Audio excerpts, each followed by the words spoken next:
I'm calling it. If he drops in... Just start swearing. Watch him say something.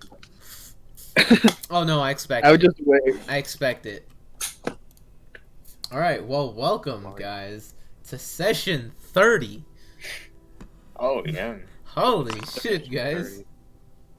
Wow. Pogoo, we've been playing for crazy. a while. Natural 1. Fuck you, Joey. Yikes. Yikes. This session's gonna go well. I can feel it. Oh.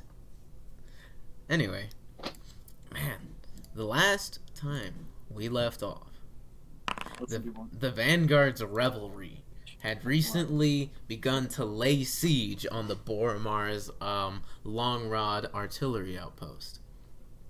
You guys charged forward after getting caught trying to do some reconnaissance. You guys rushed the artillery outpost with Bramgrim shooting off a crystal flare that he was given by Nerdok. You guys arrived at the artillery, seeing just how many foes were there defending it. You guys immediately began fighting, and were quickly realizing how bad the battle would turn out, until you had a bunch of allies turn up in the form of the Cinders, the new order left behind in the wake of Justice. You guys begun battle as Justice, alongside his the new Justice, the Phoenix of Justice, now with his new disciples, had begun to help you guys attack this outpost. Immediately, battle ensued. You guys saw that Ilsa Boromar was there, and shit got crazy really fast. Abalaba got knocked unconscious almost immediately. The rest of you guys started just fighting for your lives. Dave also got knocked unconscious. El Simpiníto almost got killed after killing Ilsa Boromar's pet Triceratops. The battle was looking grim. But in the end, you guys managed to take the Long Rod, destroy it, and capture Ilsa Boromar. You guys, after Dave shattered one of her kneecaps with a sledgehammer. For no reason. Oh no, I said her shin. I brought down the hammer on her shin. You said kneecap.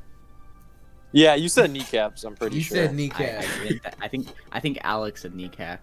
No, I'm pretty sure you said kneecap. Listen, Well, we can whatever, go dude. back in the recording another The, time. the point is, she couldn't walk. Well, either way, you guys took her unconscious with you, knocking her out, and then her waking up over and over again, nearly to the point of killing her, until eventually you guys got back to some abandoned inn, still in Lower Dura, somewhere in Callestan. You guys took a short rest, interrogated her, and then we ended last session as a crossbow bolt broke through the window, killing Ilsa Boromar. As Thelgun, you heard the voice of Menta, this familiar figure, that part of the Dask that had helped you take down the Long Rod. You heard him say in your head, "Time's up." So, as you all stand here now, it's about midday. The crossbow bolt just broke through, shattered the window, and then hit Ilsa Boromar straight in the chest. You watch as the life fades from her eyes. Thelgrin, you hear Menta's voice in your head. "Time's up." And then everything just goes silent. Be able to take a short rest. What do you guys? You did. We already short rested. You Alright, did? can I... So, I'm using my reaction to suck up her soul. Oh my god! Yeah. Alright, can I reach out to Menta and tell him that we need to talk? Dave, I'm just gonna say we need to talk. Dave, as you see her die, you just reach forward, and you guys all see her shadow disappear. Like the corpse's shadow just disappears, and it goes across the wooden floorboards up towards Dave, and then wraps through his clothing and disappears. Thanks. Thelgrin. Can I, is she falling backwards? Thelgrin, what are you saying? I'm gonna say we need to talk. All right. So you try. Are you like saying this out loud? Or are you trying to talk to him No, in no. your head? In my head, yes. All right. You say so. And Bramgrim, what were you doing? Is she like falling back? She was sitting on the floor still, Yeah, her ass is leaning dead. up against the wall, leaning up against the floor, heavily drinking to numb the pain of her shattered kneecap or ankle. Doesn't really matter at this point. She's dead. And the crossbow bolt hit her right in the chest, and she just started coughing up some more blood. She already was coughing up blood, and then just expired, slouching over across the, just leaning up against the wall. Mm-hmm. Well, I'd like to go over. So she's clearly dead. I mean, you can do a medicine check if you'd like. All right, sure. I'm not the best at this, a +0, but no. She's dead. Nice. She died. I mean, yeah, I already sucked up her soul. The floor She's here. dead. She died. The floor here seems to be made out of floor. Yep. Alex, All you ever I'll had the do- crossbow on my inventory? Did I? I will do it right now. Is close her eyes and then maybe take the crossbow bolt out. Okay, you close your eyes and you pull the crossbow bolt out, and you see the crossbow bolt that's in her stomach. It's very fine.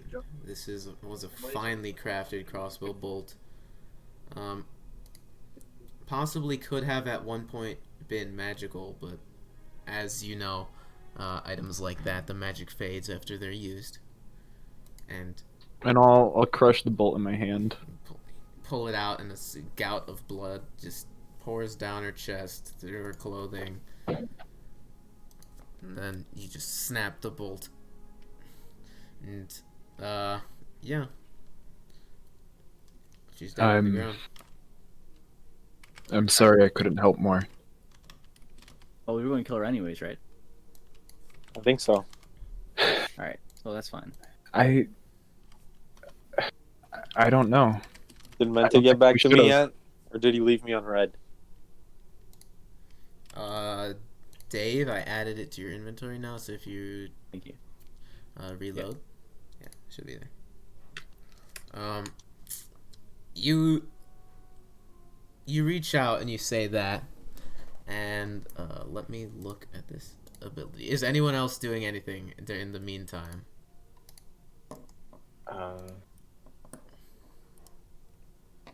I don't think so. Yeah, I don't think so, right? Alright, let me see. What is the range on this? Actually, I don't know. Can you reply with this? Let's see. I mean, I did it last time. Last session. Oh, I yeah, mean. yeah, okay. Within... Yeah. Oh. Oh, and it's the Halo Reach music. Oh, boy. Now it says your communication doesn't give the creature the ability to respond to you telepathically. So that was my bad. Okay. Yesterday. That was my bad. Nah, I guess we yesterday. just retcon that. That's fine. It's fine. It was a one of. Yeah. All right, then can I look out the Possibly window another. and see if I can see him? Sure. Let me get my dice. Roll a perception check. Yes, sir. Against his +15 stealth.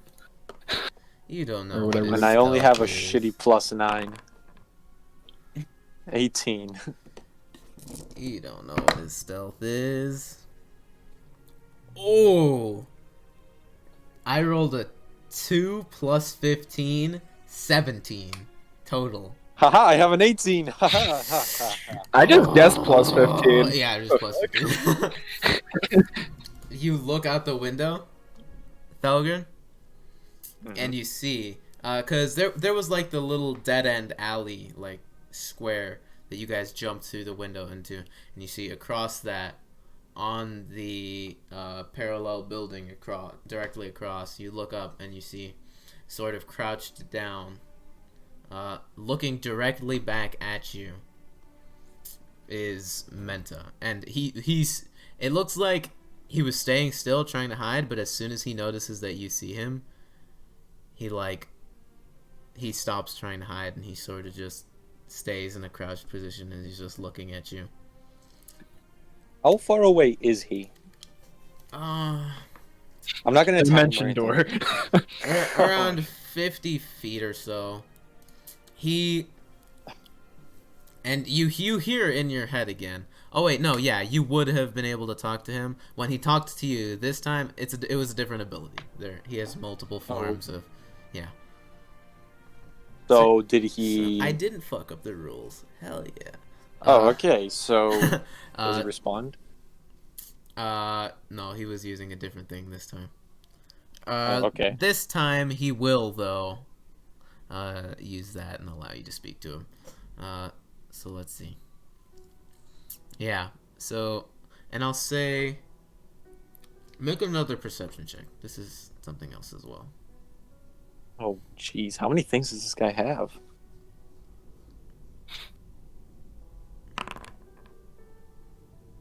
$20, baby. 20. You look him up and down, you just gotta see and you see, in one hand, he has his hand crossbow, but in the other, you see, it looks like he has this like dagger. It's a blade. But it's like shimmering, and it doesn't seem entirely solid. And as soon as he sees you, and it looks to be like a shimmering energy in his hand, and as soon as he sees that you see it, he opens his hand, and it disappears without a sound or anything. It just disappears as soon as he opens his palm. That's pretty cool. And he looks down to you, and he can establish as an action, you're the only creature he can see. Yeah. So he looks down at you, and he just says in his head again, this time a little more clearly, and you feel, it feels less like something coming towards you and more like a connection. Like it seems more two-way as opposed to just straight at you this time. And you hear him say, I did what had to be done. We made a deal. But all right, that's fine. You upkept your end of the bargain, but now we need to talk about, because we have a proposition for you about some things that Ilsa told us. Oh wow, you guys didn't even tell me you guys were on. What the hell? What? No, don't you dare say that. I added you 8 times. I added you 8 times. And I messaged you. I added everybody with the Vanguard. When did you message me? When did you message me? Okay, let me read this out. Today, I'm looking at my phone today right now. at 1:31 p.m. at the Vanguard's Revelry. All right, lads, it's time. Today at 1:44 at Bull Connor. 8 times. Get on. And then today I can show you something. I can send you a screenshot. And at 1:54 I messaged you directly saying we started. I have no messages. Well, you're shitting me, dude. Your phone is Juan, whack. Joey even said in the group chat that we're starting at 1:30. Yeah, that's true. Yeah, look. Also, we always start at the same time. No, I believe you. Okay, shit like this is annoying. Yeah. Don't get me wrong. Like, it's not the craziest thing. Good thing I fucking checked. I wouldn't fucking know. We play every Saturday at 1:30, my guy. It's always the same time. Oh my gosh. It's all right. Next time, just check the Discord. If Discord isn't open, you won't get notifications. Yeah. So pretty much. No, it's on my phone. So pretty much, I know you won't get it on your phone if it's not open. Juan, all you missed was the recap. It's session 30, so nice. And then also, Thelgun. Nobody else notices, but Thelgun is telepathically communicating with Menta. Because I'm cool like that. And Thelgun, you guys all see Thelgun looks over to the window, like he sort of hastily moves towards the window and starts looking around, and you see. he sort of stops, looking up and like directly out of the window, and he's just staring up. But he's not moving, and like he just seems to be staring at something. And you're not sure what. And Thelgun, what was the last thing you said? Sorry. I was gonna say we have some information that Ilsa told us that I think you would like to hear, and we also have a proposition for you. And he responds back. And it's very weird, because typically you hear somebody talking, and there's some form of movement, there's some sort of facial expression, even just the feeling of the sound, like you feel the vibrations to a slight extent, like it's sound. This is just directly in your brain. There's nothing else to it. There is simply whatever he's projecting this from directly into understanding in your mind. Nothing in between. And you just hear him respond, and he says, well, clearly I can talk from here. What do we have to discuss? Something that could potentially be a danger to the Dask's interests here down in Lower Dura or Callestan. Well, no one else here can hear us, so why don't we talk now? Alright, sure, why not? And I will So, do the words dragon cult mean anything to you? I will say, Thelgun, make a wisdom saving throw. Oh lord. Or, well, are you gonna resist? You feel an influence on your mind. Yeah, I'll resist. Alright, make a wisdom saving throw. Oh, you succeed. So, hold on. Damn, these are some decent rolls. What the yeah, heck? lucky ass. Why are you speaking right now? Take Yeah, 'em. right. Take the wins when you can. Okay. If it fails... Alright, if it succeeds... Shit!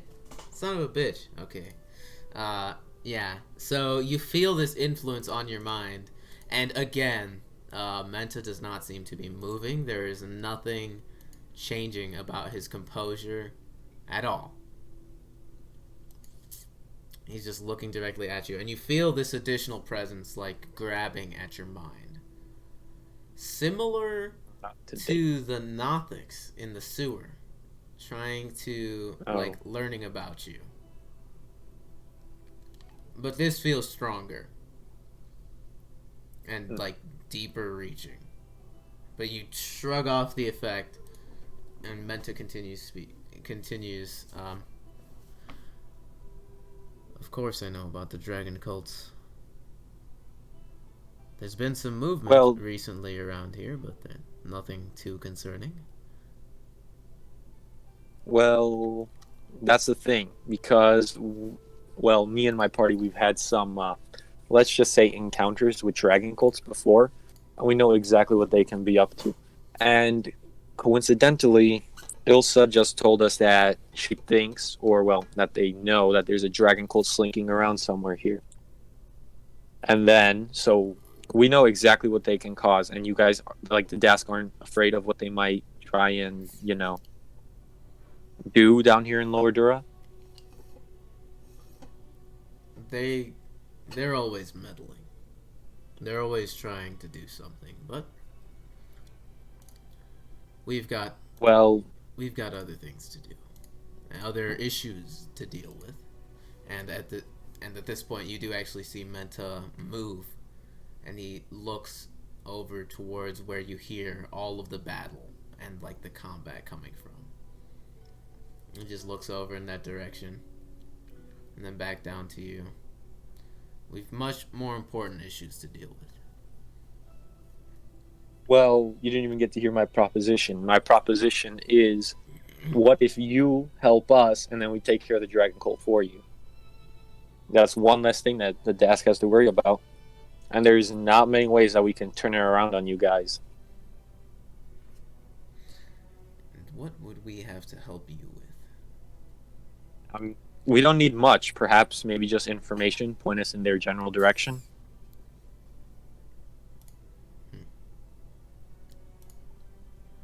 And in return, you would.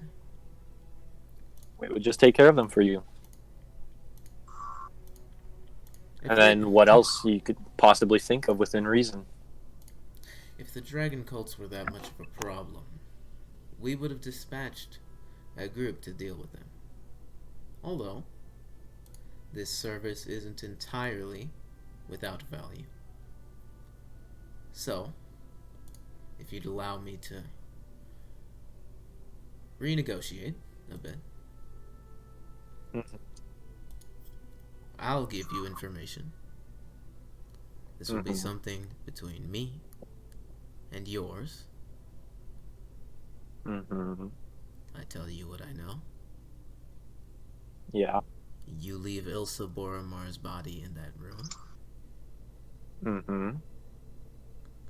Leave it there, untouched, undisturbed, and we go our separate ways. All right, that's a fair offer, but would consider this a favor between, let's say, old friends. You wouldn't happen to have any information on the general courier Wynarn and his location? Ooh, make an insight check. Make an insight check. Oh, Insight check. insight. Just passive insight? It just insight check. It is just. Oh, okay, yeah. just roll Never it. mind. I see it. Yeah, not passive. This is- My bad. Was this another godly roll? No, it's just a 9. For a moment, you don't, and this happens to you too. When you say between old friends, you like twitch a bit. The rest of the Vanguard's revelry. What are you guys doing during this? Because Ilsa Boromar's dead there. Thelgun doesn't seem to be doing anything out of the ordinary other than like looking out. What are the rest of you guys doing during this? I'm gonna try to, I don't know, make sure, just how long after is this after Ilsa was shot? Yeah, this is like immediately after. It's been like a minute, maybe. Immediately after? She's dead. Okay. I'm gonna be like, oh, what the fuck, and then just take cover and then take her body and see if I can. No. I'm already at her body. Yeah, Bramgrim's already knelt They've down already by her sucked her body. shadow. Yeah, they've sucked her shadow. There doesn't seem... Yeah, Ralrut, there doesn't seem to be an immediate threat. More so... you get the sense, because you were there. Probably the people who you made the deal with the Dask with didn't like how long you were keeping Ilsa alive, so they sped up the process. Whatever, then I'll just... and you guys all see Thelgun here. Loot her body. And I'll say, with Pat... I'm not gonna let you. You guys already looted her. Yeah, we already looted her a while back. Yeah, she doesn't have anything. What do you mean you're not El gonna let me? Simpiníto? What the fuck I'm not gonna let you. El Simpiníto. What do you mean you're not gonna let me? Hold you on. Think you can stop me? We'll get to Doesn't that. matter. Guys, You already did it. Yeah, you guys already looted her. Yeah, I think I got First like a off. nat 20 or something And on then her body, so there's nothing getting left. El Simpiníto. You see Thelgun is just staring out the window, and he like twitches. Like you see his head twitch, and what's yeah, because you have a high enough passive perception. Make a perception check. Having a high passive perception. Nat 20 Having coming high right up. passive perception allows you perception checks that others do not get. 14. You see, his head like twitches a bit, and then he like a sort of shiver goes down his back, like his back, and he like shakes it off. And Thelgun, you also see this happen to Menta. As soon as you say this deal between old friends, he also shivers a bit, like actively moving as opposed to just staring blankly at you, like he has been for most of this conversation. And the tone of his voice changes slightly. And he seems to be slightly disregarding what you actually said. But you hear in your head, old friends. So, you recognize me as well. Yes, let's say I recognize you, but I can't exactly place you. It's like through a mist, looking through a mist, let's say. Like a purple veil? That would be a better description for it, yes.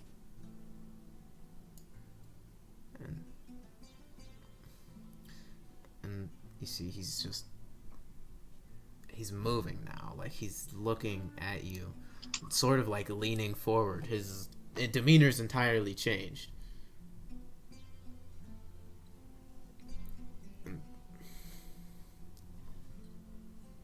Where do we know each other from? I wish I could tell you. So you recognize me. Has there been anything else you recognize? Not much, mostly just you and then a few other choice bits from before, but nothing of import. No important faces, nothing of the sort. What's brought these memories, these flashes? I'm guessing just doing and going places that I've been before. Kind of like retracing your steps.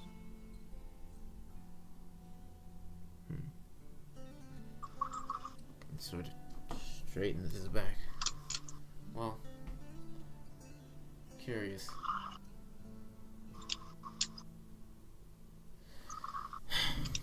This will be something to take note of. And he sort of straightens up his posture and then goes back to staring at you blankly. He says, "So the deal.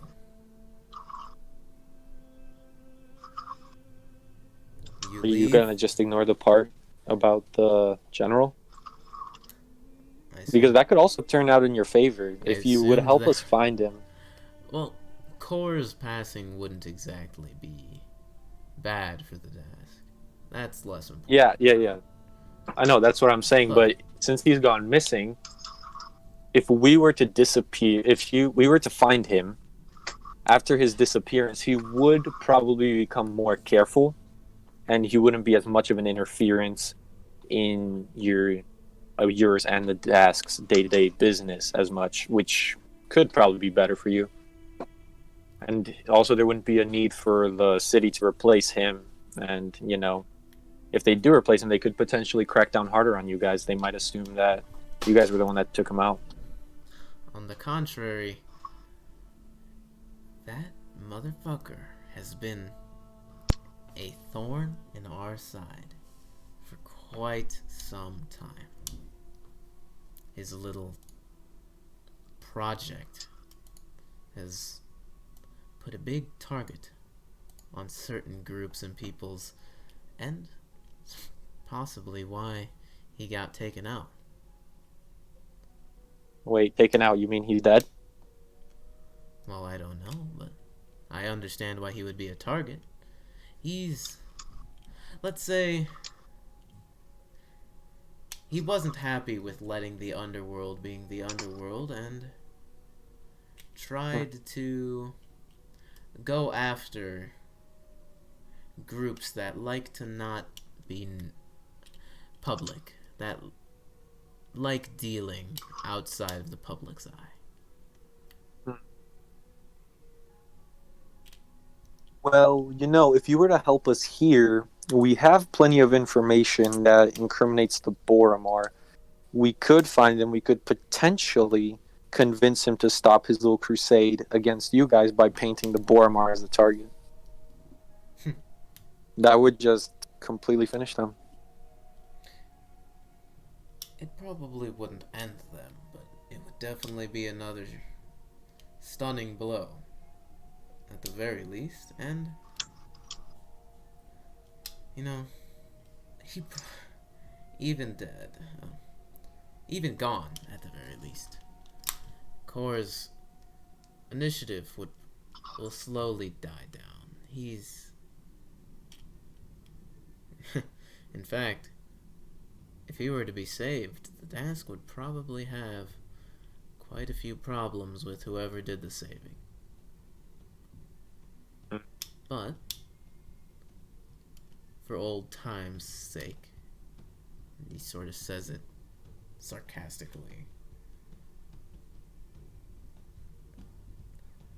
I'll pretend I never heard that. Fair enough. His little Slayer initiative had gotten a lot of people mad, and honestly, I wouldn't be surprised if the dragon cults got rid of him for it. Yeah, I can definitely see how he would be an issue for your guys' operations here. Alright, well, back to the original deal. I think I'm inclined to accept. Leave the body. Yep. And I don't know much, but I've got enough.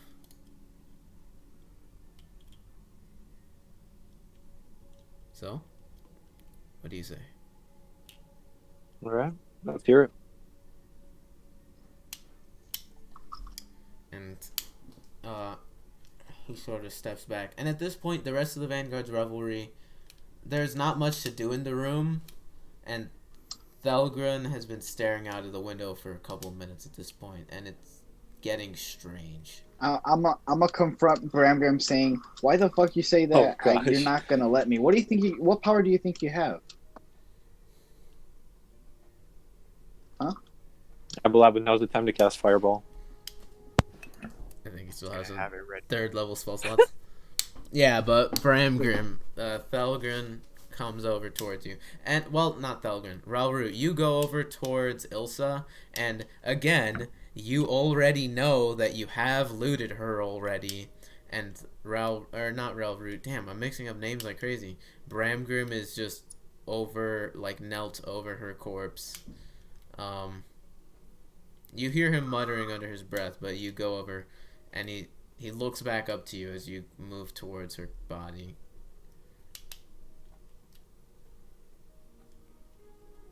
He seems to sort of be in a protective stance, in some way. Is Joey here?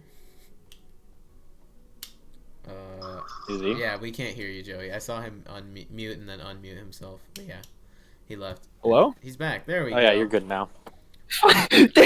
Yeah, so Ralrut, you do know you have already looted her. Like, you guys looted her like... All right. Anyway, so what you didn't hear was me saying, hold on, Ralrut, now is not the time. Let the dead Bring it rest. on, bitch. When is it time, huh? What? Oh no, Oh shit. that was out of character talk. Juan, he didn't actually say that to you. So, yeah, you go over to the body, and he seems to be knelt over her.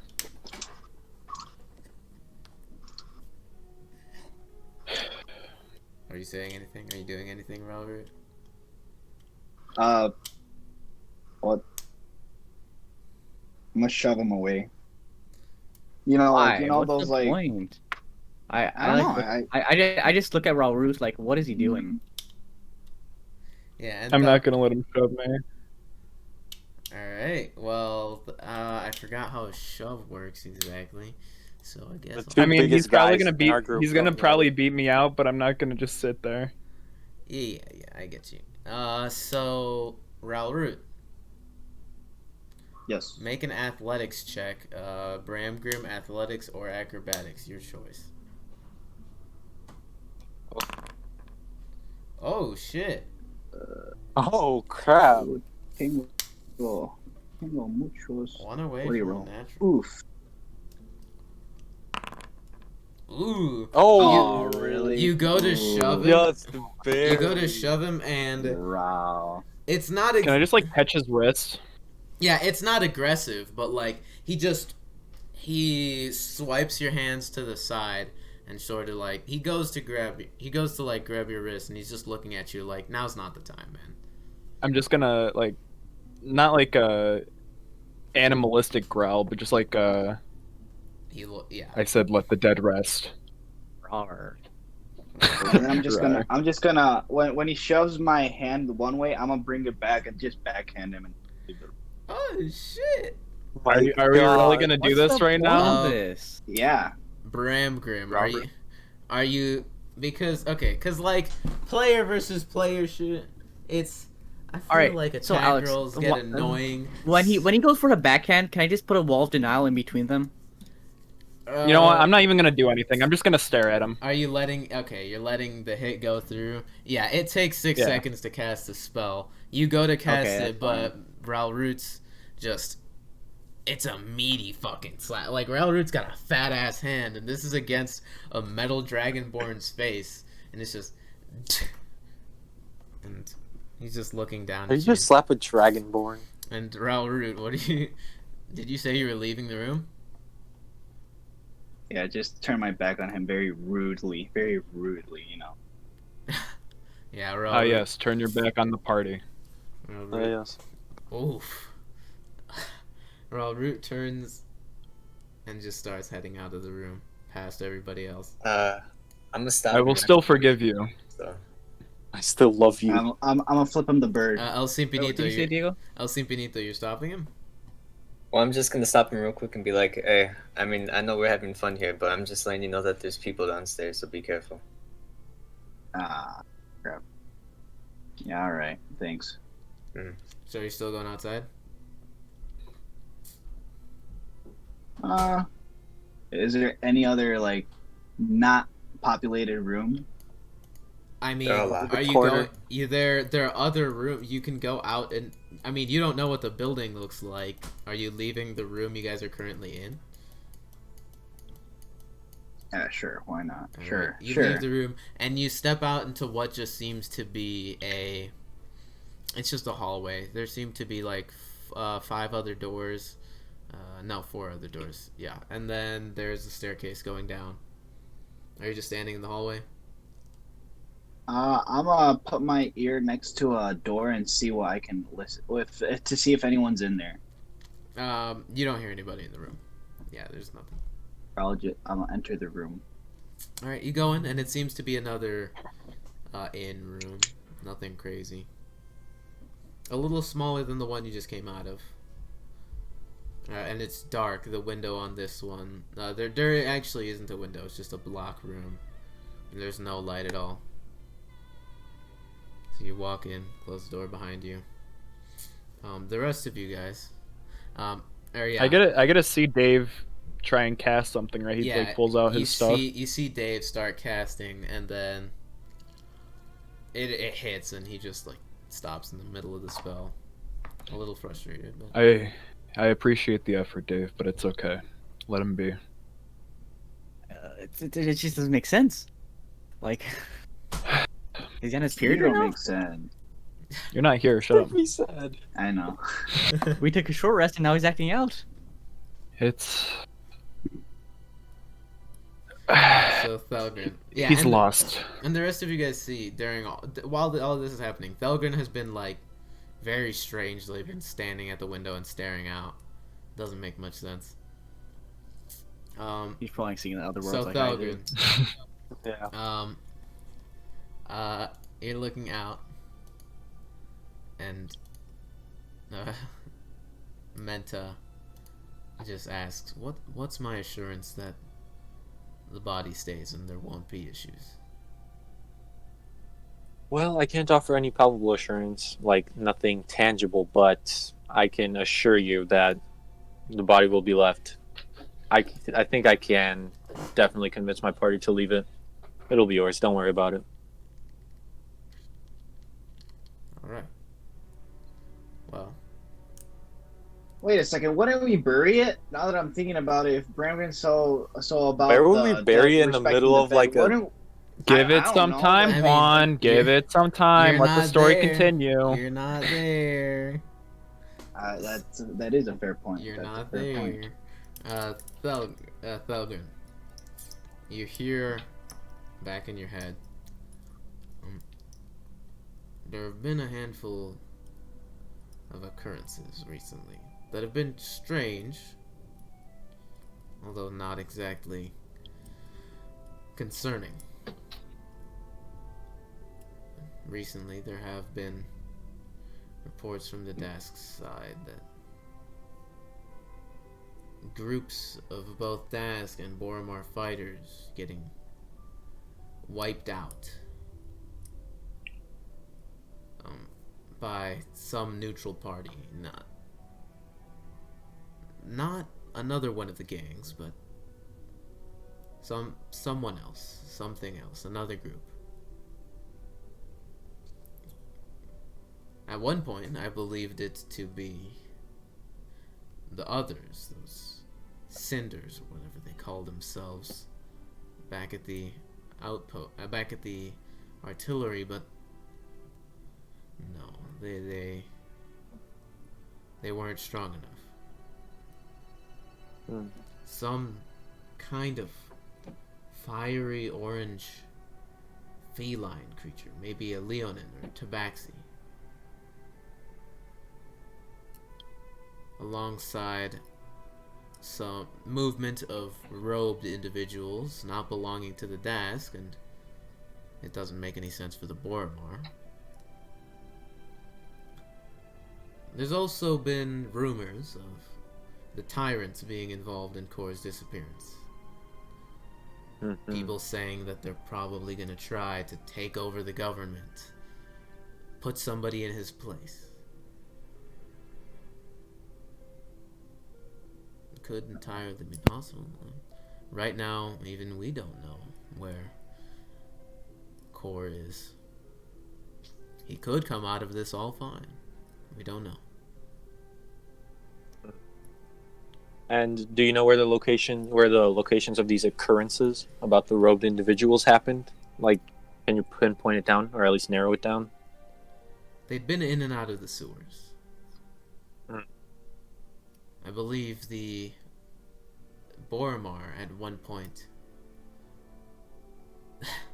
they were frustrated with our forces going through the sewers, as well as having noticed a handful of robed individuals using the sewers as well for transportation and meetings. They mistaked them for the Dask, but we know they weren't ours. I believe they were intent on flooding the sewers at one point to flush out these individuals as well as our forces, but that never came to that was their original plan. We put a stop to that.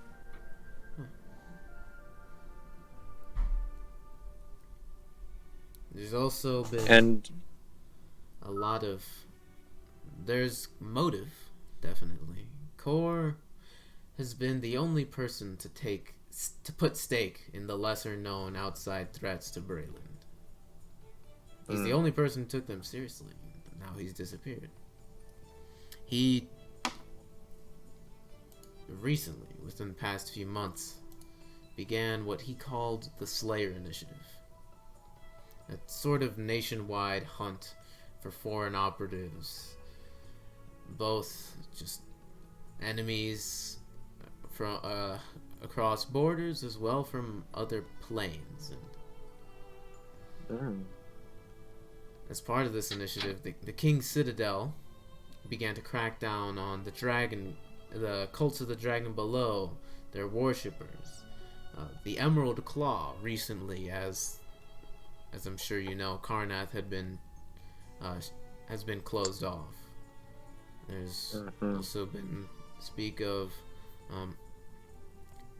Delkir being dealt with. A lot of more external forces that don't typically get the full attention of the law being focused on by Kor as of late, and that could potentially explain why the Lords of the why the cults of the dragon below might have been after Kor. Recently, he'd been championing being close to a breakthrough with another group. A more, how should you say, more powerful group. Not just a cult. Stronger. Greater. Known as the Lords of Dust. Sort of less worshippers of the overlords and more so minions and pawns of the lords of the overlords. Recently, Core had gotten fairly close to a breakthrough on finding these groups and getting rid of them, but obviously his search has now been cut short.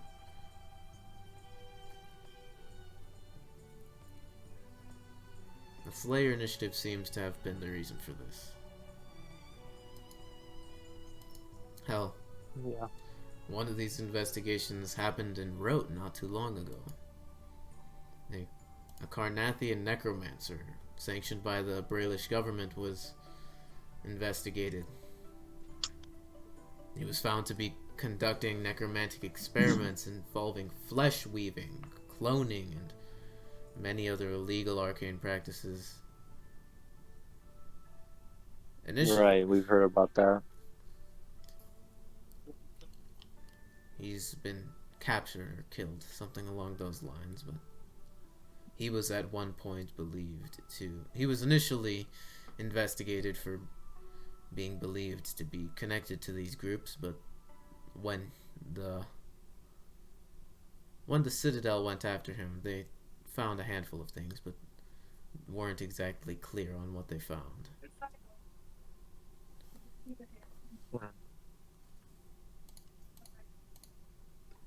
There's many threats to Core. We'll see if he's even disappeared at all. But for now, that's what I have. Mm-hmm. So is there a specific location where all these sewer occurrences were, or is it just all over Lower Dura as we know it? It seemed to be... That's the thing, though. The cults of the dragon below have been everywhere. They've also been in Rote recently. Yeah. But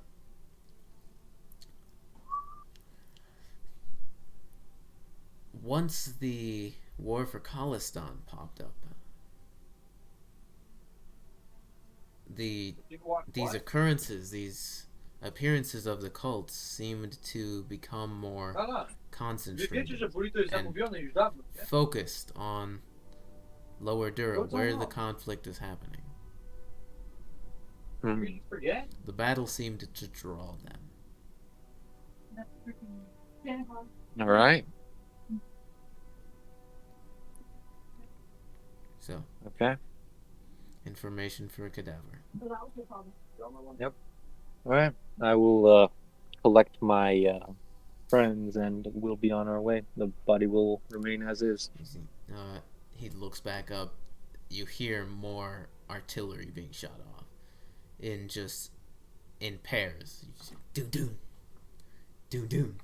Another volley starts, and Core says,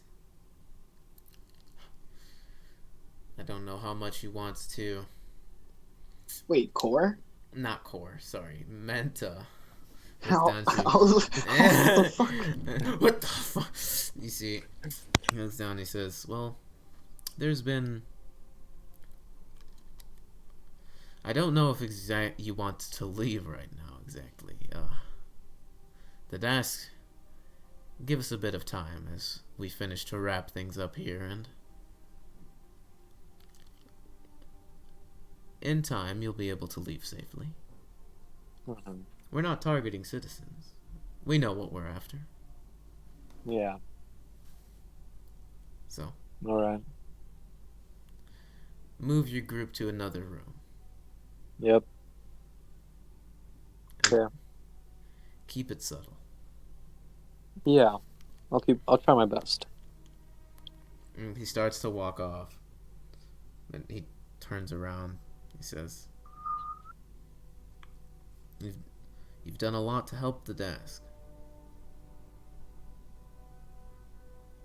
I believe you were once part of them. Would be a shame if someone were to mess it up. We know each other from somewhere. Yeah, I think we do. I don't know from where. And he stays like staring at you for a second. And he just walks off. And you don't see him anymore.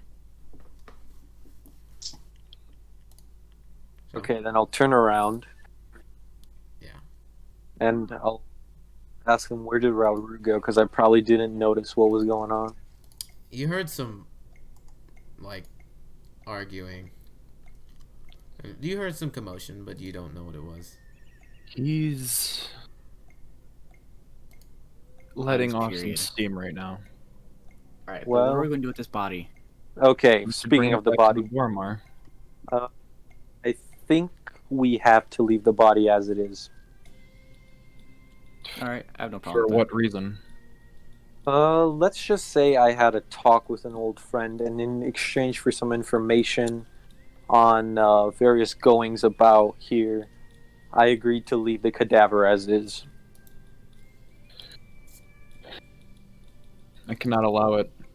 Why not? She was put down like some drugged animal. No one deserves that. Not even her.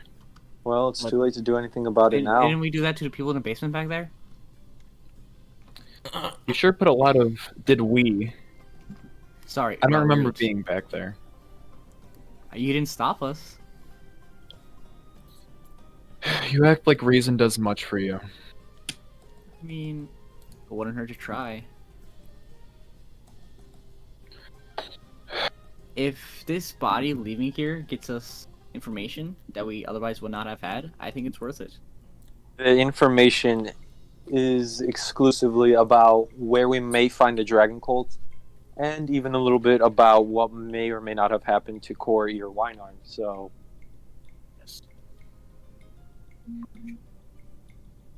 all we have to do is leave the body as is. The desk will take care of it. We just have to just step aside for a little bit, and well, then we can move on our merry way. And it's the body that must be left Yep. untouched. Body must be left as is, unfouled. We cannot touch it. Alright, Alex, I'd like to do one thing. I'd like to use prestidigitation. Yep. And I like to make the symbol of this silver flame underneath her body. And then I will put my hand hovering over her and say, in the light of the silver flame, cast in the light of Dolora, I wish you a peaceful passing. And then I will get up, and I assume everyone else is heading out, so... Yeah, all we have I to will do is follow just them. go into a room. So I guess we'll just choose a room and go into it. Yeah, base. You guys leave the room. You guys step out and you don't see Ralrut anywhere. But at this point, with all of this movement and the talking, you can clearly hear scared bustling downstairs. There's movement, like, you can tell they're not trying to move, but they're scared. Like, you hear breathing, like heavy breathing, like quick breaths, like scared breaths. I'm just gonna turn to the group real quick and be like, those are the same people I heard earlier. Do you think, like, maybe one or two of us should go down and just see if we can find out who's there? I think the stealthiest people should go.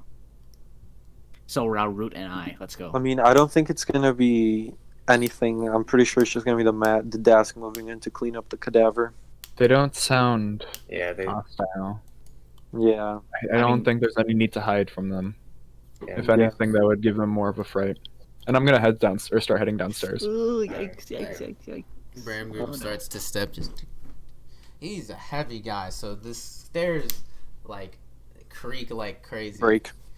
They creak loudly as he just makes his way downstairs. And yeah, what are the rest of you guys doing? And yeah, you don't know I'm where staying back. You don't know where I'm Ralrut not is. going. I'm not following him. Yeah, and Ralrut, I would say you do hear everybody leave the room.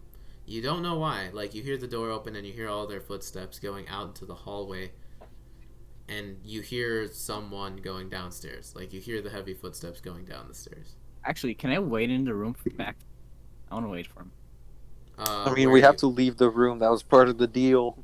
Well, if Ralrut doesn't know that, then he's not going to leave. Yeah, I know. That's the thing. I'm saying we should try and Yeah, find him. are That's you why I asked waiting? where is he. Are you waiting in... Where are you Yeah. waiting? In the room or in the hallway? I'm confused. Oh, where the body. Well, I mean, Where didn't he you say left that there was more rooms like linked up to this Yeah. one? I'll wait where you left through. Yeah, so... Actually, no, I'll I'll wait in in. the hallway. Oh, okay. This is where he left through. Okay. Yeah, he left... There's just one door. It's the door into the hallway. No, I actually just Alright, jumped alright. out like a window into the Just- first floor. Hello. Hey there, gamer. Okay, so where's everyone else going? Is anyone else going downstairs? Or are you all waiting in the Yeah, hall? Are yeah. you all waiting in the I'll hall? follow Bramgrim. Right, El Simpiníto And I goes guess down. more people are going downstairs, so... Thelgun goes downstairs. Abalaba goes downstairs. So Dave, you're just waiting in the Oh, wow. hallway, and Shouldn't we, like, grab Ralrut? Like, someone knock on his door? Well, we don't know where you he guys, is. yeah, knows you guys where I don't. am. You guys don't know where he is. I mean, you heard him go Weren't out. you guys watching him? He wasn't. No, he left. He left the room. You guys. He wasn't exactly being stealthy. He left Dang the. it. He left the room, and you heard another door open, and another door close. So you think he's in one of these rooms. You just don't know which one.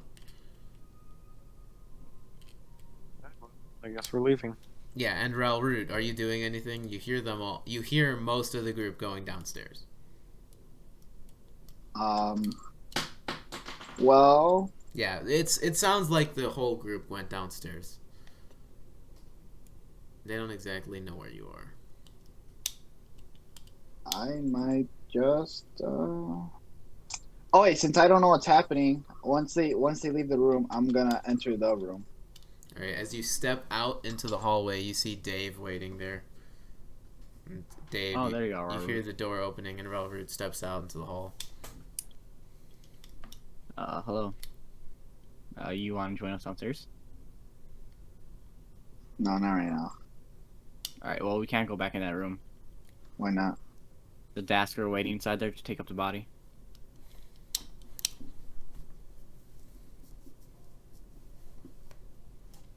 Fine. Ralrut? Hello?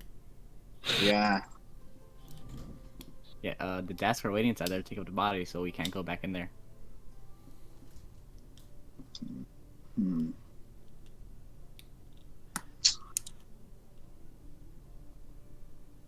So what are you doing, Ralrut? Whatever then. I'll just.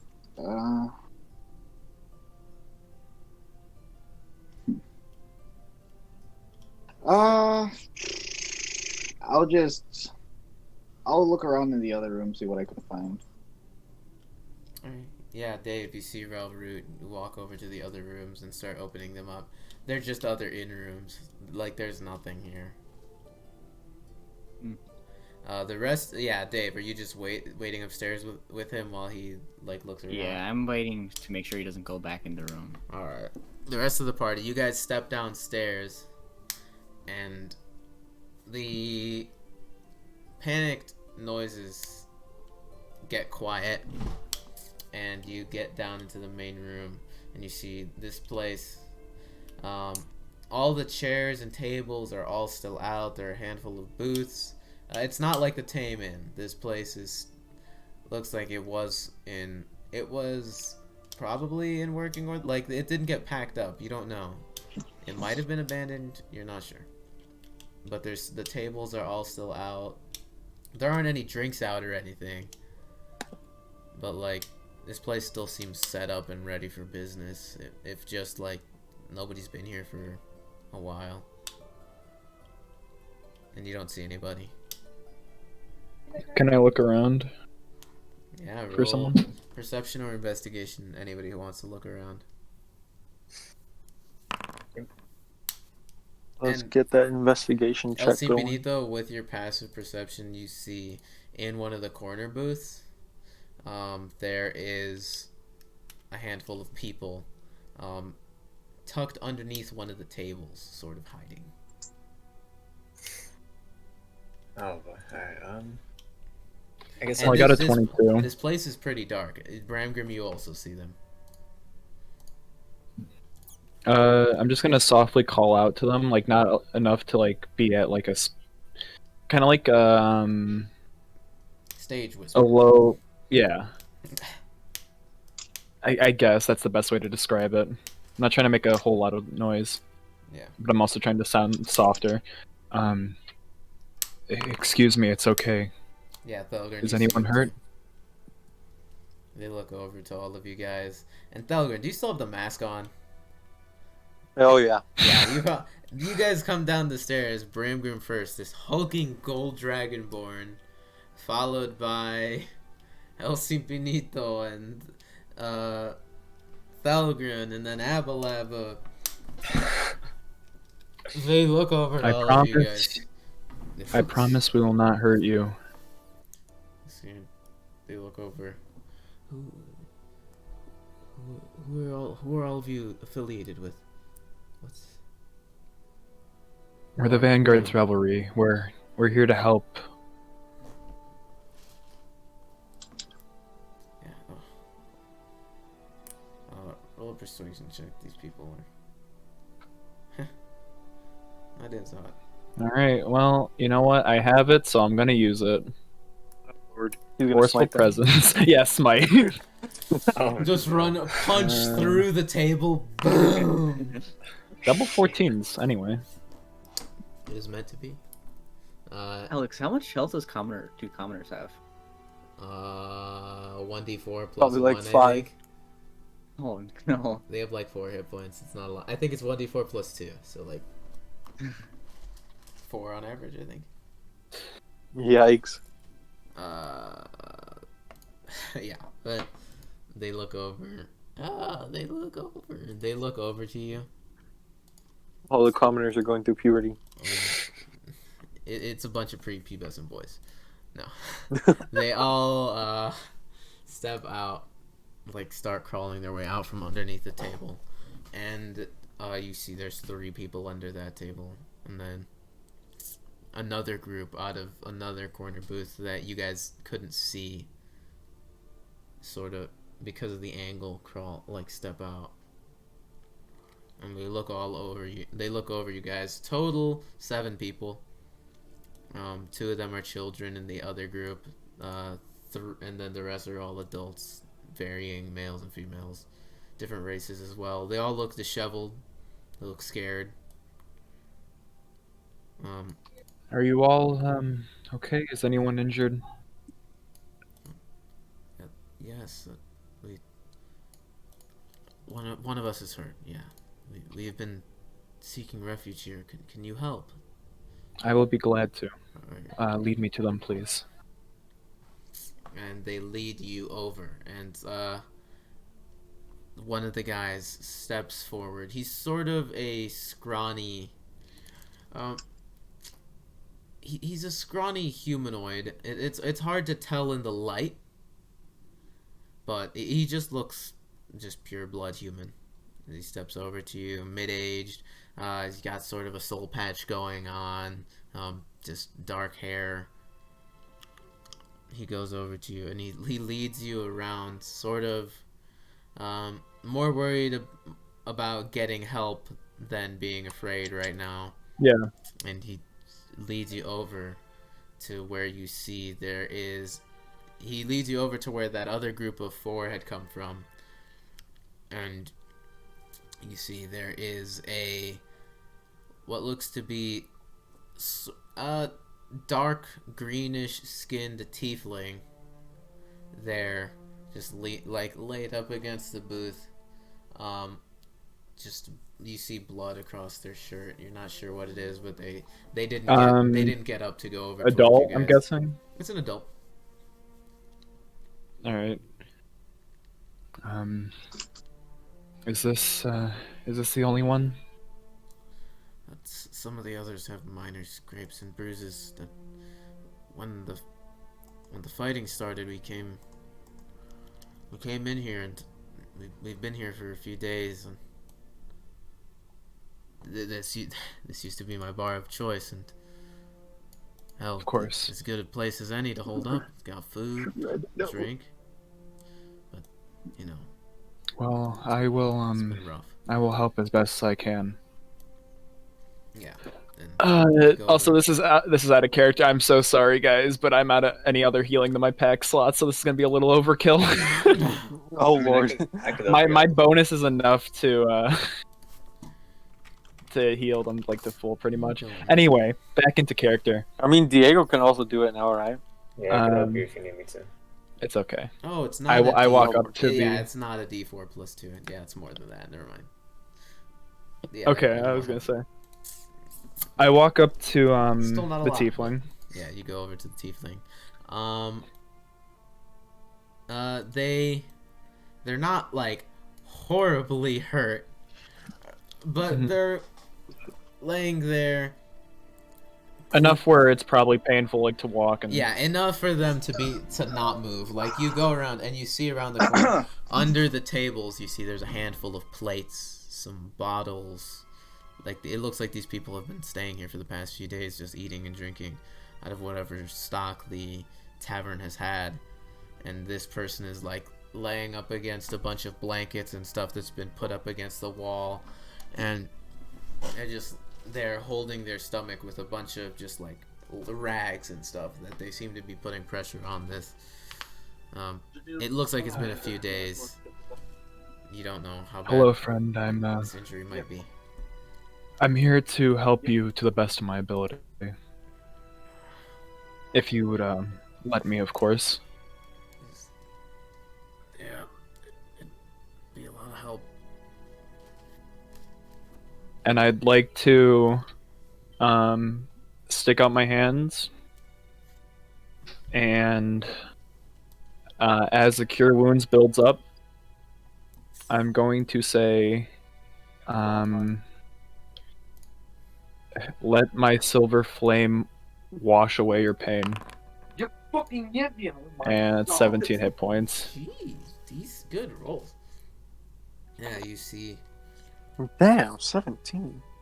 Immediately, you put your hands down, and a sort of less of a flash, and it starts off as like a slow simmer, like you hear a little bit of crackling, and then this silver and gold like small flame starts to crackle under your hands, and you see the tiefling panic for a second, but then as the warm feeling goes over them, they calm down as like your hands burst into these silver and gold flames for but an instant, and then immediately you can feel that where you had pressed your hands there, what seemed to be a long horizontal cut across the stomach closes up. Are you okay, friend? Yeah, it's very helpful. Thank you a lot. Well, that is all I can ask for. Now, if you don't mind, is there someone who is, I would say, the head of this small group? We're just two families. We just been holding out here. We don't really. We're not really a group to begin with. We're just keeping to our own mostly. Of course. You see immediately, Well, guy seems to be stubborn as hell, because he immediately starts trying to stand up, and for a second, like, he winces with pain, but he manages to get up onto it, push himself up onto his feet, like, holding his stomach. Magical healing for most people is, like, it's some powerful shit. yeah. And Take it easy, stands friend. up, Feels a lot better. Thank you. Anytime. I'm glad you're okay. Now we should probably join the others so my group and myself can make a proposition. Alright. Let's get going. He starts walking over to the rest of the group. And you guys all see this. Bramgrim goes over, talks with this guy a bit, and heals him up. Ralrut and Dave. Ralrut, you've gone through all the rooms and there is nothing in there. They're just empty in rooms. Not particularly nice. There's nothing in there. The most you could probably take is the sheets and the pillows. There's not much. Okay. So are you going back down, or I'm are you just staying? gonna take a peek. I'm gonna take a peek in the room that we were just in. I know. I like stand in front of the door. I say, Ralrut, you can't go in. Or the Dask are in there. So, I'm just gonna look in. I'm not gonna. We still can't go in there, Ralrut. They're gonna. If we don't obey them, they're not going to help us. And you saw how strong they were.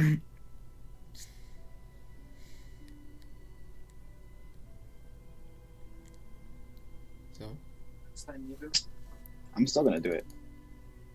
Why? he goes Tell to me what the point of it. Tell me what the point of it is. Why do you want to go in?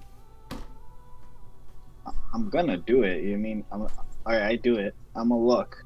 I'm gonna take a peek in the keyhole. No, I'm standing in front of it. Alright, yeah. Come on, Pedro, stop. I mean, come on, Dave, stop being such a little bitch. No, He's just pushed it. I don't want to fight the Dask. And El Simpiníto, and I believe, damn, I don't have my sticky note anymore with passive skills. That was on my old computer. I need to remake that. I think El Simpiníto and Abalaba have the highest. You guys would hear. You start hearing a little bit of a situation upstairs. El Simpiníto, you hear what they're saying. Yeah. I'm gonna just turn to the rest of the people and be like, I'll be right back, and head up. Of course.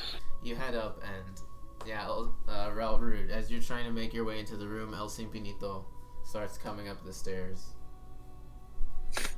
Alright guys, what's going on over here? I don't want to let Ralrut into the room since the Dask are going to be there, and we need to respect our promise that Thelgun made. What promise? You guys made a promise. I didn't make a promise. Yeah, because you weren't there. You left the room. Alright, well, I mean, I totally agree with what Dave's saying here. We do not want to interfere with. Obviously, Thelgun knows all the details. We really don't know too much, but the best course of action is to just leave it at that. If you want, though, there are some people downstairs who can help out. It's probably be worth our time instead of checking the room we just left.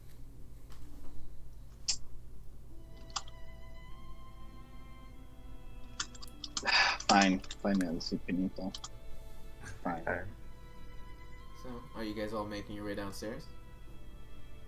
Yeah. I'm doing it. I'm right behind Ralrut. So you're going last? Yeah. Alright, so... Ralrut, you make your way downstairs with everybody else? Juan? I'm gonna scout the area. It's Or been try inside to, of like, the room. look around. It's Look around Yeah. the building. It's roll investigation check. It's a tavern. There's not. You go downstairs and you see the group talking to what seems to be a bunch of like refugees. There's like make your investigation check. There's Okay.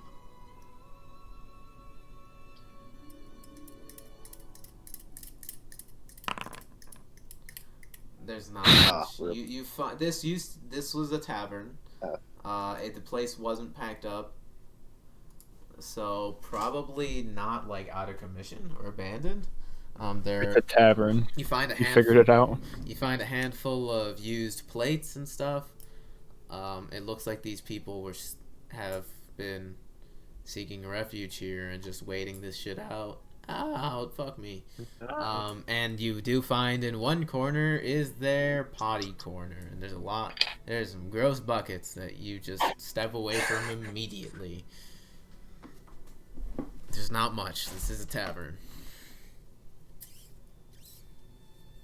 So, what's everyone else I doing? don't know what he expected.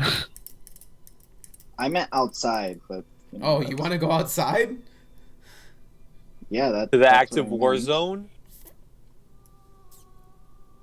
And I will say, all of you do hear the noises of battle have gotten significantly louder and closer to you. It seems like the front line is being pushed towards you guys, further into Boromar territory, and rather rapidly. Well, we must make Like- sure that this building stays safe. Like, it started during your rest, and at this point, it seems only to be a few blocks away. Yeah, I think we let the fighting pass us by and then we can make our moves. I feel like, which I turn to the groups. I must ask you if you're okay with us staying in some of the rooms upstairs, or like one or two rooms at the very least. It's absolutely no problem. You helped us out, and you're not killing us. You seem very capable. We'd love to have you around. Take whatever rooms you'd like. I cannot thank you enough for your for your hospitality. Thank you for helping us. So I'm gonna turn to the party now. Ralrut, Unless you guys have- are you going outside? Yes. Oh lord. Oh, Do I see him doing this? yeah. The rest of you I'm with see him. Ralrut goes to walk out of the building. I grab onto him. Contested. I mean, yeah. So Ralrut, you're going to go out. He doesn't have you grappled, but you feel Bramgrim like grab onto you. Ralrut, what is it that you're doing? It's Are we not- actually doing that? He's not. Yeah. He's not. I mean, he's not grappling you. He just like grabs your hand or your wrist. Are you just pushing on outside? Yeah, or at least peek within caution, you know.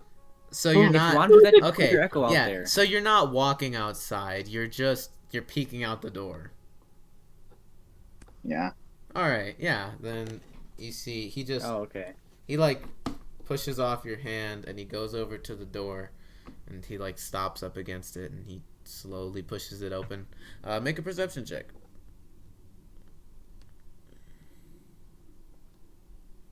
And I will allow you to use okay. your profession die on this if you'd like. Yes. Which I believe is still a D4.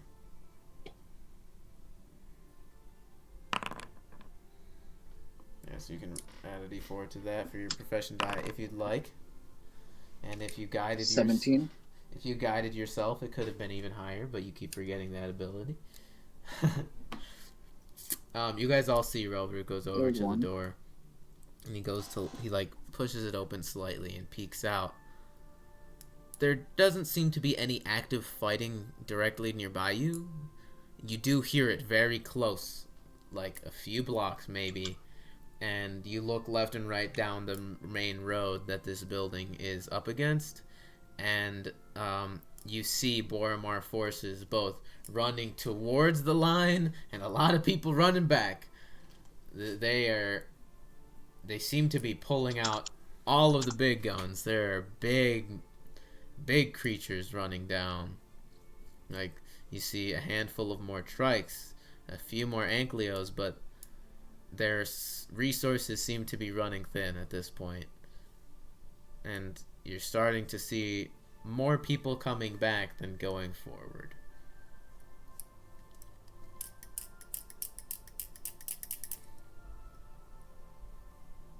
So, what's everyone else doing? Ralrut, are you happy with what you saw? Can we go now? Shut up, Bramgrim. Rude. I see. Well, I turn to the rest of the Vanguard. Well, let's just leave him to pout for a bit. Let's go to our rooms. I mean, should we go up there? We don't know if the desk are done with their business yet. We could wait a bit. We could wait a bit. They did say, or did you ever talk about how they just said to go to a different room? Yeah, they did say as soon as we go into a different room, they're going to take care of it. But I still think it's best if we give them a little bit of time. All right, well, maybe we should have a meal. You know, I am down, but no drinks. I remember the last time we drunk. Oh yeah. Yeah, there was a building burning down the next day.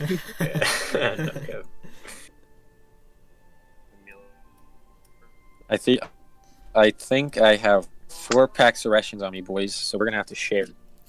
There is also the food these people were eating. Yeah. All right. They seem to have prepared some stuff. But the rations are heavy. We have a bag of You have holders. multiple Okay, extra, fine. You have multiple Oh, yeah, extra don't you dimensional put it in there. storage Don't space. you Okay, dare put it fine. in there. Don't you dare put it in Hey, there. you want to get the stuff from bag of holding, Thelgun? Yeah, right. No, right no. on that. This arc So would who go wants to somewhere. put it in there? When you guys don't know, Thelgun doesn't have the bag of holding. I mean, we know you have it. Yes. Who said I was gonna give it to you guys? All right, we also have the handy haver. Why do you? Okay, hold on. Time out. Yeah, we do have the handy haversack. Doesn't Diego have that? Yeah. Yeah. There's not much in it though, by means of food. Ooh, tamales. Oh yeah, then I mean, yo. we're gonna eat whatever's down here. So just like if you want, just put 4 one-day rations in there, Alright. right? No, Nothing's I'm just fucking with you guys. I'm just fucking with Because you it's guys. 8 Yeah, like, pounds, okay, bro. here you I go. don't want to carry. No, that I around. know, Juan. I'm just. So, Sometimes I'm not sure right now. Ralrut's going through a crisis. I wanna right make now, sure that this right is- now. Listen. I know It's what I'm Ralrut's doing, I know what I'm doing, PTSD. but I do give you. I just throw the bag of holding. yeah, and I will say it's been you guys ever since like coming to Sharn, something's been off with Ralrut. All of you guys have noticed it by now. The arguing with Morvarax, his generally aggressive attitude, like, and just randomly disappearing, like back at the mansion, in the park, like And I thought I had issues. something's been up with Ralrut. You guys aren't sure what. Is he pregnant? Can a Goliath get pregnant? Jesus. All right, so he said One he of the threw the bag of creatures in this- holding, and Dave has been very. Yeah, you guys don't need to have a high insight to realize something's all right with your boy. I'll just grab the bag. So you're holding on to it now. I mean, he threw it. So Yeah, I mean, I'd Ralrut, rather are not you stay in giving Dave's it to hands. Bramgrim, or are you just like letting them use it? I don't know. Whoever catches it, I'll just like take it off. Alright, take off the I sack catch just it and throw then like I No. hot potato it to Thelgun. No, I let it fall to the floor. Well, you, technically, No. it'd be okay as long as it doesn't go inside You the gotta bag. catch it. I'm not. you gotta catch it and your Taking hand any slips chances. inside. Planar travel. I'm not taking any chances. Yeah, damn so you throw it over to Dave, and Dave, like, it goes into his hands for a second, and he tosses it over to Thelgun, and Thelgun just, like, nope, puts his hands up, backs up, and lets it fall to the ground. The bag just hits the I'm ground. just gonna walk over Today- and pick it up. Today's not the day. it. We're not going to the Nether today. Bramgrim has now taken the bag. Fuck me, dude. Jesus How Christ. many times has the bag of holding changed owners? I don't even know, man. It's been with a lot of people. I guess Ralrut, you no longer have the bag of holding, and it is going to. Actually, Dave, you want this bag? I don't. Fuck. It's going to Bramgrim. Bramgrim, you are now in charge of the bag of holding. Haha, you have Use to, it wisely. you have to do all the don't have logistics to. shit and keeping track of items. I mean, I don't have to. Do Guys, that. what type of pizza should I order? I don't feel like cooking today. Pepperoni, definitely. No, from where? Oh, I thought you said what kind. I don't know. Domino's. Pizza's Domino's? pizza, bro. Domino's is right by your house, my guy. Or should I order Chinese food? Ooh, Chinese sounds. Why not both? They You get want to order some Chinese. to my house, Juan? Get a Chinese food pizza. Oh, Orange chicken pizza. Anyway, so what are you guys all doing? You're in the middle I'm of this evening out town. my inventory, so I'm not encumbered. But Okay.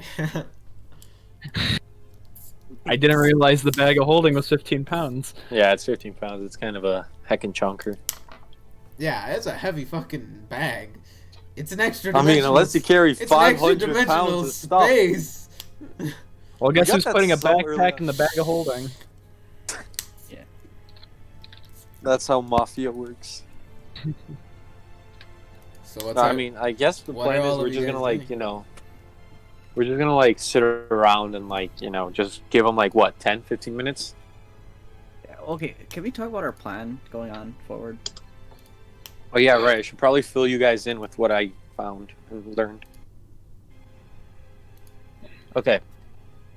So, pretty much as soon as right after our guest upstairs got killed. Sorry to interject.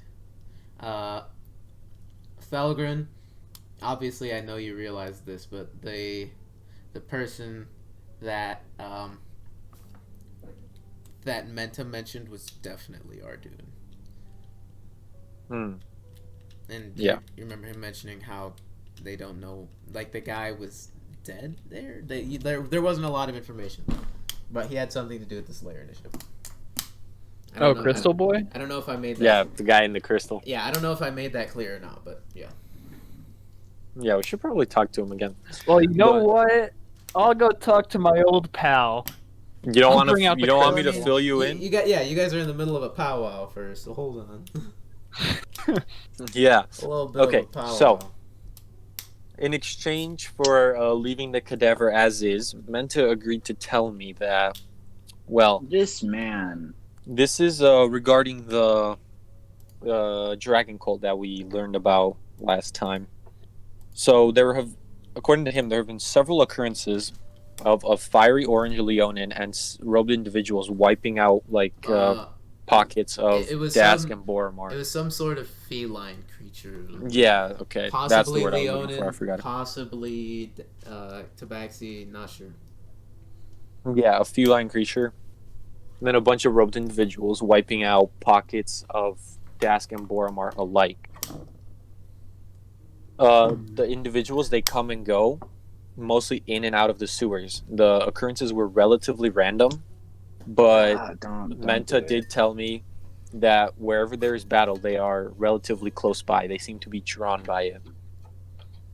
Menta also did tell me that he believes the tyrants may or may not have been involved in Kor's disappearance. Right? They may try to, take his form and take over the government. And then, as we know, Kor was behind the Slayer initiative, and he also mentioned Ardun Vilthras, right?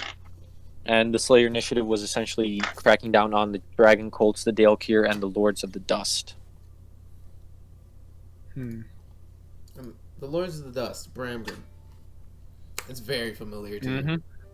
You know that group. That's not a good sign at all. That's mucho no bueno.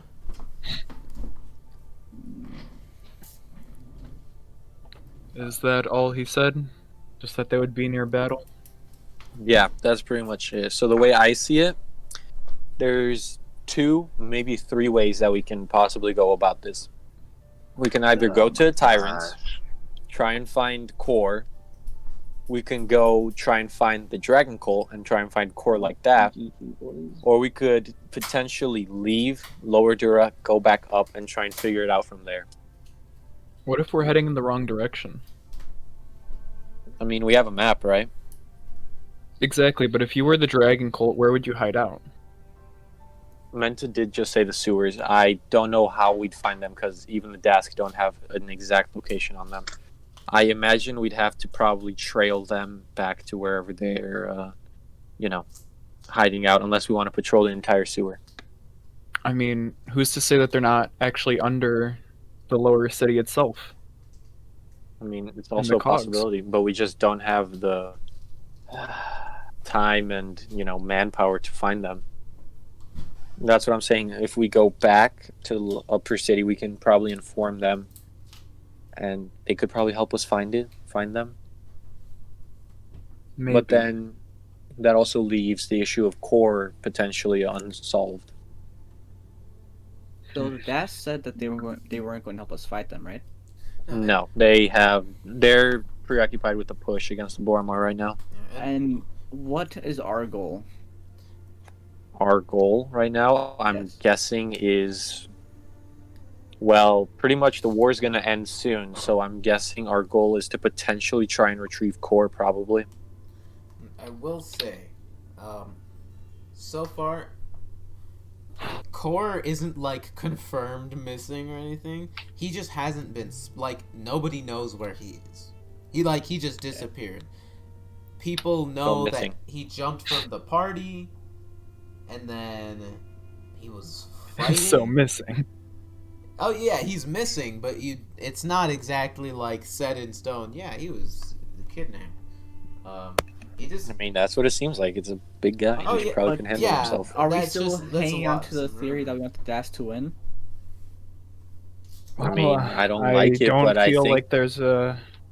there's not much we can do. I Okay. don't like it either, but Since I have the chick shadow, what I can do is go to the place where she said that everybody was meeting, right? Pose as her and tell her that the plan is not to attack the Dask anymore, but to attack the dragon thing. the Dragon Cult, we don't even know where to find them. Exactly. And they're immensely powerful. They wipe out pockets of like Dask troops They and will wipe Boromar out troops the alike. Boromar. So if I tell them as their leader to fight them, then the Boromar will get wiped. I That'd mean, be right. how long do you keep her An hour. shadow? I don't know if we can get to the frontier in an hour. Yeah, you're right. I say we go look for don't you Morgarax. don't you keep Well, no, the you full... have her shadow until a long rest, but you can have Yeah. have it active. I have it disguised for- on for an hour. Okay. Well, Then- I don't think it's smart to leave without resting Yes. fully. So that plan I mean, would yeah, of that course. plan would have to Oh. happen within the next day before a long rest if you Yeah. that's what you wanted to do. Yeah. But yeah, I'm not sure where we go from here because, well, our job down here was to end the war for Callestan, correct? Yes. And Yes, specifically, and- everyone up top wanted us to end it in favor of the Boromar. Not necessarily. They just wanted us. We to were end told it. to work with the Boromar, but Okay, so what is the war for Callestan? it's It's- the gang dispute over territory, pretty much. Okay, so this might be a little bit out Power. of character, but it's essentially the gangs. It's like kind of like a territory dispute. I'm pretty sure it pretty much came because the Boromar thought that the Dask were the aggressors, and then the Dask Yeah. also thought that the Boromar were the aggressors. So Oh, no, you my guys- personal theory, You guys got a briefing from the Sharn Watch saying that the Dask super started this when they attacked the anvil. yeah.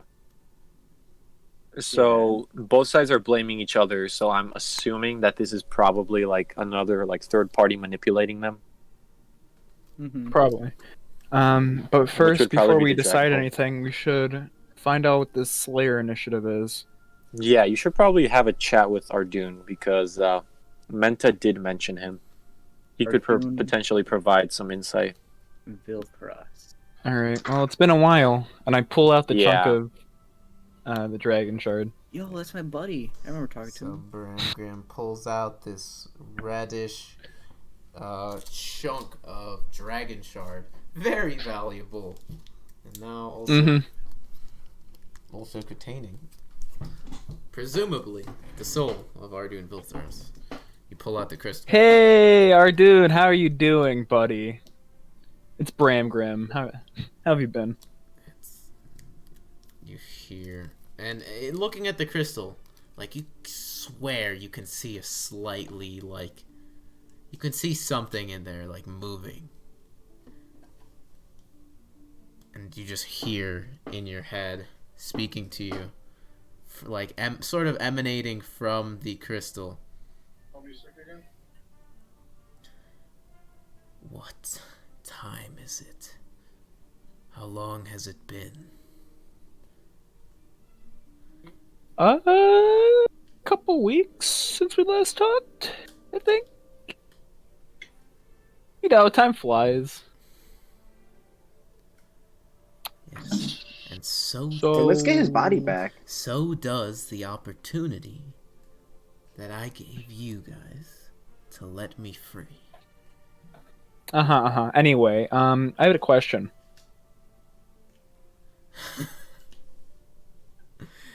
You leave me in a bag somewhere and you expect me to just answer your questions? Considering that all I have to do is crush this crystal and then we won't have to worry about you anymore and make a pretty penny. Yeah.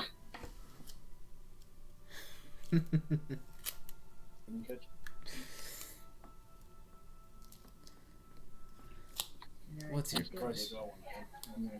So, you ever hear about General Core? Oh god, let me find his last name. I have it written down somewhere. Warrior Wynarn, and ask him specifically about the Slayer initiative. Yes. Do you know our buddy General Core Wynarn and the Slayer initiative? Oh, I know plenty. I swear, every time you guys say Slayer Initiative, I think of Doom. Yeah, right. And you hear him respond, I do know a fair bit, yes. Good. So, anything you want to share, buddy? You know, for your good old friend. Not particularly, no. Oh, that's unfortunate. Well, you know, we were running pretty low on money, so... I mean, if you have nothing else to share, then we kind of lose the value in you. My life has already essentially been forfeit. You're just gonna carry me around in this crystal. You're never going to let me out. Well, I mean, actually, we were heading over there in the next few days, but we just need you, you know...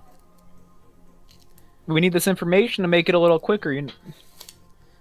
Just, you know, to benefit yourself a little bit.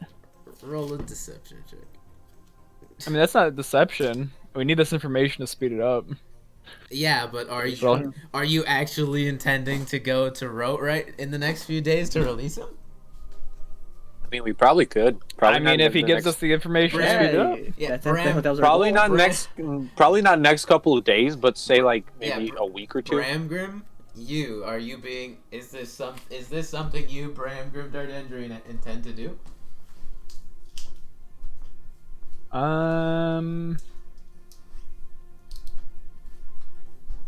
You know what? I can't promise. I'll tell him. I can't promise days actually, but yours is next. So help us speed it up by giving the information. Yeah, so roll deception. 21. You say this. He just says, how would you get my body? How would you let me out? Do you have the means? You know, we're kind of like a last minute kind of party thing to figure out, but I'm sure we'll be fine. You'll get your body back, we'll clear your name. It'll be all good. You know. You'll clear my name, you say? You know, of course. Since we're such good friends, Bramgrim, as you say, can I tell you a little secret? You know what? Sure, Artie.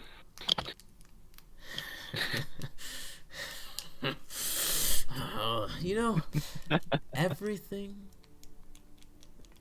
they said I did was true. Oh, cool. Not Pog. Necromancy has its limits. It's fun. It's been interesting, but the work sanctioned by the Brailish government can only challenge me so much, so I decided to start weaving flesh. And you know, Oh, you fucking dumbass. that kind of work requires test subjects. Mm-hmm. People to Of course, of course. people to practice this art on. One of my many experiments. But you know where I went to go get those test subjects? Bramgrim, Daardendrian. Now, hit me with the information, Artie. Well, Rote is a very fine city. There were plenty of paupers and poorer folk that I could have made disappear. But you know where I went? I went straight to the temples. The followers of the Silver Flame aren't a particularly religious bunch. I wonder where they all thought they would go when they died.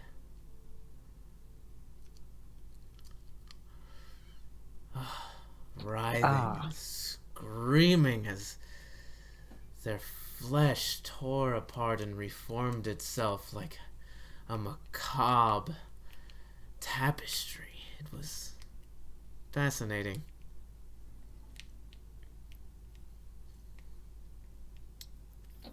And you did notice in Rote the size of the temple, correct? There weren't that many followers of your little god there, were there? Your little No, spark? Funny, isn't it? As I'm speaking to him, my hand's gonna like tighten on the edge of the table. We don't hear this, right? It's all in his No, mind. you see Bramgrim visibly getting angry. And you hear back in your head again, Bramgrim. You know what else I did? Oh shit. Since we're being honest, Bramgrim. Frankly, I got a little bored. The followers of the Silver Flame and the sovereigns, they were a lot of fun. The Silver Flame more so. Living by a set of ideals, less of a god, not much anywhere to go after they pass.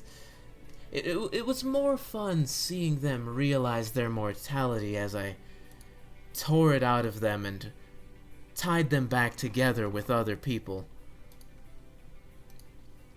You know, they were fun. It was fun tearing them apart and connecting them with the things they saw so vile. Infernal creatures aren't too terribly hard to come by, so forever tying and damning the souls of Silver Flame followers to these so wretched creatures was quite a blast, but something else I liked to do. There's the sovereigns and there's the Silver Flame, and they grant divine so-called powers. But they have opposition. There are the overlords, Bramgrim. I'm sure you're quite acquainted with them, aren't you? Of course. So you know what I did? I wanted to see if divine powers could be granted by an overlord. So, I began to make creations. Fun toys. Out of these Silver Flame patrons. With these infernal creatures, I wove them together. Their very beings one. You couldn't tell where one of them began and the other started, Bramgrim. and I began to create other creatures, other forms of life, and all of them, by my will, praised the overlords. And they did deeds for these overlords. I'm surprised the Silver Flame still had patrons in the city by the time I was done with them. Quite a few fell at my hands, and I had them worship the overlords, the beings that you so quickly seem to want to call vile. You and your cinder, your spark, Silver Flame is a joke. And I continued the worship of these overlords through my creations. And I do genuinely believe they managed to get some form of power. I had my most advanced creation was an ooze adjacent creature. You know, there was once a very high-ranking vicar in Rote. He mixed nicely with the rest of the peasants and paupers and the Silver Flame, and they all just coagulated into this nice little oblex. And all they did, their entire tortured existence, at my hand, was all devoted to Rock Tulkesh. And you know, Bramgrim, I would do it all again. So, You know, Ardoon, I will give you credit where credit is done. But for us that follow the Silver Flame, where there is even a spark, there will always be light. And I put on my very name that I, Bramgrim, Vahxire, Daardendrian, will bring you back to your body, so my silver flames can cleanse your impurity.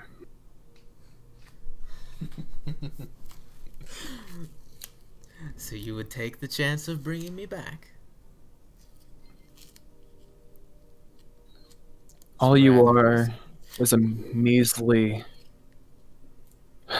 wizard who got trapped by his very own creation. It's a little sad, isn't it? In actuality, I had stuck myself within this crystal. The body that once belonged to me was going to be... I was going to put myself in this crystal, and I had set up a device to break this vessel and free me. But, unfortunately, I'd forgotten to account for the oblex. Indeed, I will admit that fault. Unfortunately, the King's Citadel doesn't really leave survivors. I'm willing to bet my corpse is probably ash by now. So, Bramgrim, you will not get the vengeance you seek. I am damned to this crystal prison, but... oh... you won't get what you'd like. You'll never make me pay. You live by these false ideals, these childish, naive guidelines. And you're not gonna get what you want. I will happily live within this crystal shard for the rest of time, knowing that I made you and yours suffer.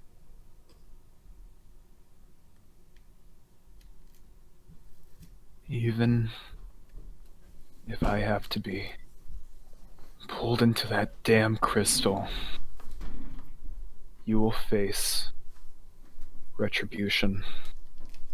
And all of you guys hear promise this. you that. You hear Bramgrim talk like, or well, no, you wouldn't hear. It's telepathic. But you see, he's fucking angry.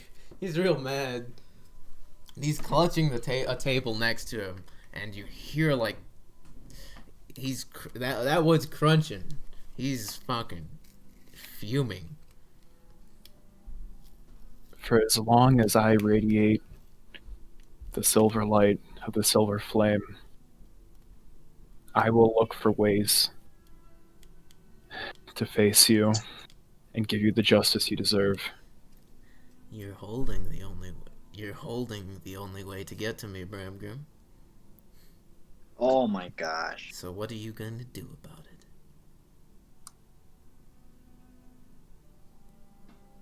We'll just have to wait and see. I can't wait to take you out, Arden. And I drop the crystal in the bag of holding. Alright, you drop the crystal back into the bag of holding. Yo, can I talk to him now?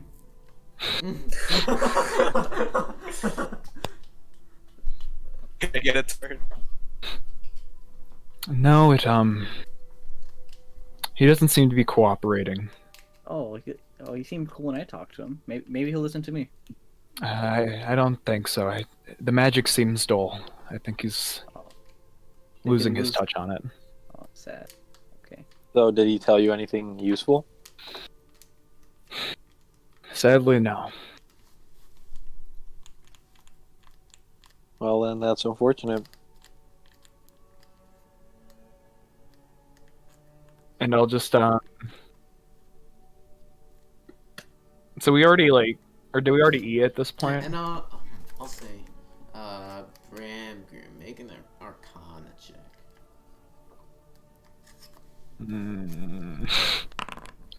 Nah. Arcane magic is not your thing. You don't know of you might have heard of objects holding souls before, but without a body to return to, there's only one way to get that fucking soul out of that crystal. Of course. Well, you know what? What I'm gonna do? I'm going to, because I've been holding on to it this entire time, I'm gonna take out the last pinch of Dreamweaver dust, hand it to Abalaba, and I'm going to head upstairs into one of the rooms and go to sleep. Yes. Say no to drugs, Abalaba. So Bramgrim reaches into his bag and he reaches over to you with this bag, Abalaba. Alright, is Christian here? Hello? Yeah, I'm... Alright. Yeah, Christian's the only person who hasn't used his dose of the Dreamweaver dust. Yeah, so he reaches over to you and he hands you this small bag of it's like a lavender and gray powder, like it's a mixture. And you've seen everybody else in the party already use theirs. Like, they've all been through that, and they've all been through that experience, and you're the only person so far who hasn't used the Dreamweaver dust, which Morvrax gave to you guys. Yeah, I think definitely when I have time to, I'll try to eat and gym. Yeah, typically you would use it when you go to sleep. So, yeah, Yeah, and so- you guys all see Bramgrim, he hands you this, and he just goes upstairs, and you hear him open one of the doors, and kind of slam it behind him. He's real mad. He's, like, real mad.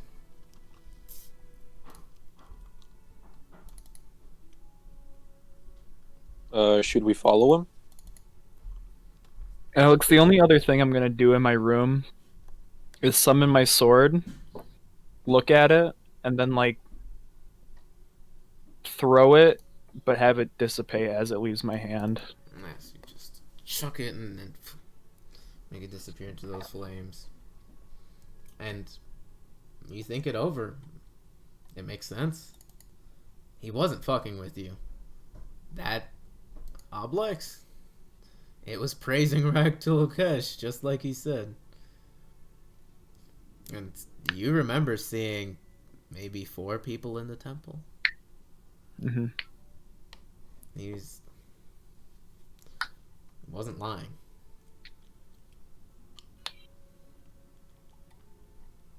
So, what's everyone else gonna do? We're all going to bed, right? I don't know. I mean, what time is it? Is it like midday now? Oh, is it midday? It's about. Mm-hmm. Can I go buy some liquor? Do you need any more You're liquor? in a tavern. There's plenty. Yeah, I'm gonna go buy some liquor. There's no. The tavern. owner's There's no one at the. There's no one at the tavern thing. You can keep, just take my it. guy. You can just. There's no tavern key. Yeah, you can just take it. Just go crazy. Just gonna leave the Oh, money just on the take counter. it? Okay. Just don't go overboard. Yeah. So there's a hand. There's quite a few bottles. As you go over. Take 3 bottles, because that's how many Ilsa fucking... As you go over, one of the guys seems to pipe up. He seems to be the owner, but he sees you go to grab it, and you look back at him, and he's just like, take it as payment. I'll just drop two No, gold coins. No, he just says, take it as I'll payment. just drop You 2. helped us out. If you're staying here to take... No, here, just take it, or I'll feel bad. Yeah. Alright. I won't accept it back. Alright. Just leave it on the counter. He sits back down, eating. So? Because Ilsa's fat ass took 2 of my bottles. She had a shattered leg. It's Also, you pain. gave it to her. What? Yeah, you chose Yeah. to give it to her. I did. I mean, maybe if someone hadn't shattered her kneecaps, we wouldn't have had that situation. At Dave. Oh, listen. All right, but anyways, Oh what's the my. move now? Alright, so yeah, what's everybody else doing? I'm gonna be like a bard, and I'm playing music in the bar. Okay. I'm gonna be no, like a no, bard. no, no, no. Are you playing your No, why music not? loudly or like... the whatchamacallit? No, the, not like just loud enough so like us in the vicinity could hear it. Alright. I'm but not like the front I'm line's not like coming playing it this like way. a completely. Yeah, it's not super loud. He starts playing a song, and he's got magical music like Song of Rest. This I'm guy's gonna troll. he's helping out everybody else as well as just like getting everybody's spirits up. It's been Yes, a yes. rough like weekish at this point. So, I mean, it's gonna be some time before the battle like passes over our location, it's and then we can move. You guys, it's gotten louder even through this conversation. The Boromar are super losing. Yeah. So if we potentially Wait, I'll be want, back, guys. Give me a sec. okay. If we potentially want, we could short rest again, and then hopefully it passes by at that point, and then we could just move on.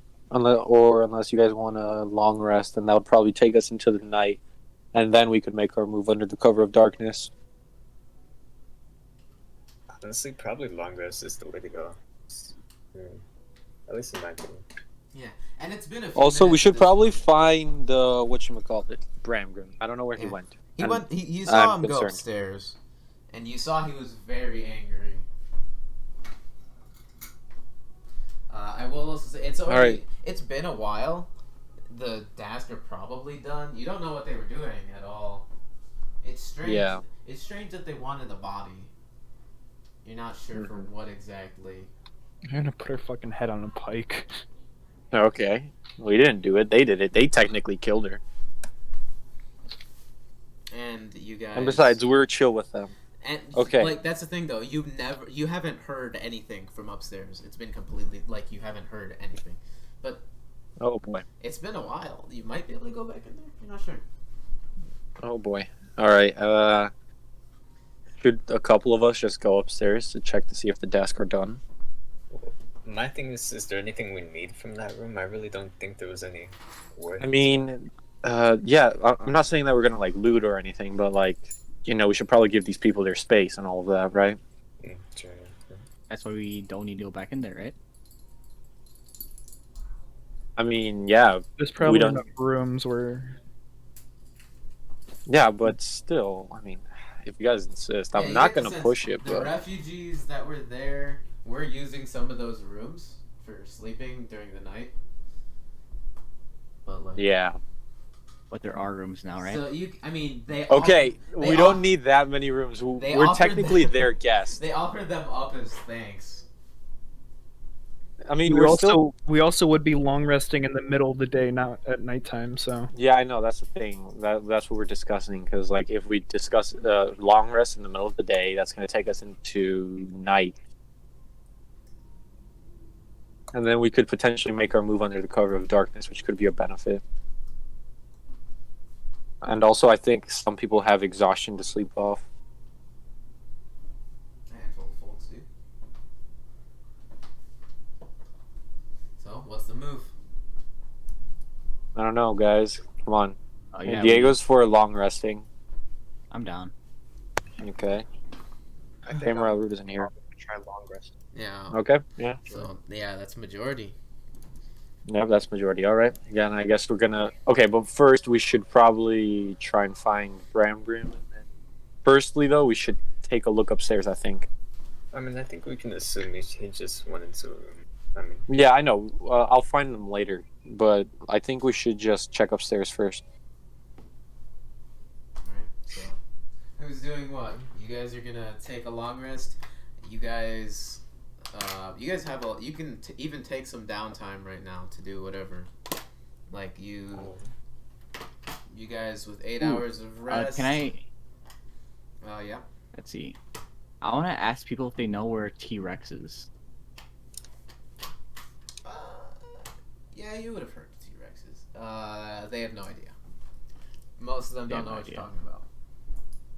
All right. What about a giant ape? They've heard of apes before. Like a circus and a zoo passed by in the past month or so. Like a giant ape. They don't get what you're talking about. They've seen apes. Useless. Maybe. I mean, hold on, Dave. Can't you polymorph into that huge bear that Ralrut fought that one time? The polar bear. Oh, yeah, I could do it into anything I've seen, right? If it's But I don't have a beast, spell right now. Yeah. Yeah, we've seen a whole bunch of dinosaurs. You could be a Triceratops. You could be an Allosaurus. You could be Let an me Yeah. tell you, Ankylosaurus. Triceratops are no fucking joke. It almost killed El Simpiníto in one Yeah, round. it almost one-shot the crap out of Diego. yeah. True. Alright. Like, I know, I get it. It's a You're- T-Rex, you're, like, right? It's cool, just but that the truth. strike No, is I nothing to can't even mess turn with. T-Rex at this level. Or at Polymorph level. I need to be one level above. Yeah, right. What Poor T-Rex. challenge rating or combat rating or whatever is a T-Rex? 8. And a trike is 3? 5. 5? Yes. Yes. Kind of don't like dinosaurs too much, won't I? I mean, they're cool. It's just that they're dangerous. They will fuck your shit up. I mean, I guess Diego did get the last laugh. I mean, I guess. Yes. So yeah, I guess. Yes. So is there anything upstairs? Because I probably would you're want to going go into check. the I don't room? know if anyone else is joining me. Oh yeah, you're going to the room you guys came out of. Yeah, but I'll try and just like You peek. Just take a peek. You peek in. Ilsa's gone. There's no sign that anybody went into the room. They even cleaned up the blood. And Oh, how nice! the window's fixed. Strangely Oh enough. wow! Which is like, what the fuck? Like, you look around, there's no glass. There's no blood. There's no signs of entry. This place is clean. they could have. I don't know if they cleaned it up or not, but All that would be left is probably the silver flame icon that I inscribed gone. on the floor. That's gone as well? It's Okay. not there. Yeah. Okay, and then I'll just Take go only back about down and 15 tell minutes. everyone that it's clean. It's too clean. Yeah, it's alarmingly clean. Like, what the hell? You never heard them. You didn't hear a thing.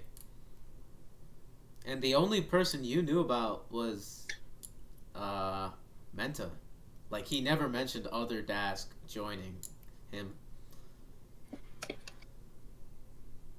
I guess they did that stealth carpentry that we were doing like a session or two ago. Oh yeah, stealth. Stealth carpentry. Alright, so yeah, I'll just go back down and tell everyone that, like, yeah, it's clear upstairs. Just, you know, a little too clear. A little too clear. Isn't that what your buddies are supposed to do? Yeah, but they cleaned up everything. They even fixed the glass. I mean, that's perfect. Yeah, but don't you find that just the tiniest bit suspicious? Or, like, at If least you're trained off-putting. Let's assassins. not... I mean, Yeah. it's a little off-putting, but if you're trained assassins, then like that's perfect for us. Yeah, but what kind of trade assassin do you see, like, kill someone, then clean up the cadaver, and then on the way out, You're mop right, up why all the would they blood need and the mess? cadaver? Exactly. I don't know. Oh, I you only think made they have that a deal. reincarnation person? Or maybe they Or have like a something similar to necromancer? you, like steal their identity and such. Whoa, that would be. Either of you roll religion or arcana. Good thing. Right. Luckily, I have a +9 to Arcana because I'm You have cool plus like 9 that. arcana? Yeah, +9 to Stealth, Thieves' Tools, I think, Investigation, and Arcana. Yikes. Well, you actually Expertise, have you actually have an extra D4 you can add when you Oh yeah, right, that lockpick too. you always forget about. I mean, it's not like I need it. True, but it's nice. It could Yeah, I'm help. just gonna tell you guys, expertise smacks. It really does. God, I'm so glad I It's, chose a rogue. Yeah, so Thelgun. Religion I'm rolling. or Arcana. 14, not the greatest. Dave, this is much more in the realm of religion, and you rolled higher. So, you know there are healing clerics, and you're the one that asked the question. You know there are healing clerics. You know there are people that can bring people back from the dead. Depending on like how long they've been dead, it takes stronger magic. But you also know there are people that can speak to the dead. And that's, Oh yes, that's- I could do that's that probably why as they took well. the body. It's a consistent source of it. It's a consistent source of information that Thelgun traded without knowing.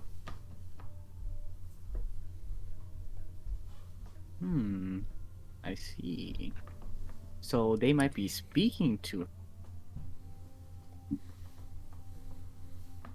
I mean, yeah, they took that corpse, and it makes the most sense. Yeah. You know there are people who can do that.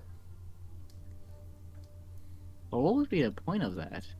Information. Well, that's out of character. That's not what my character said. Yeah, but information.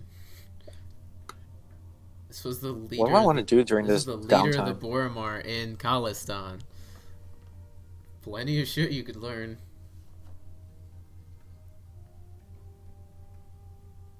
All right. Well, not a problem. Not a problem. Mhm. All right. Everyone else, what are you guys doing? I think I'll probably go up and like find the room, and I want to just like look at my wings because I know I haven't looked at them in a while. So can I just because I know I remember back when it was me and Thelgun, trying to sneak in, I felt something with them. So I just want to take a look at them, inspect them again. Yeah. So roll. I'd say roll a medicine check.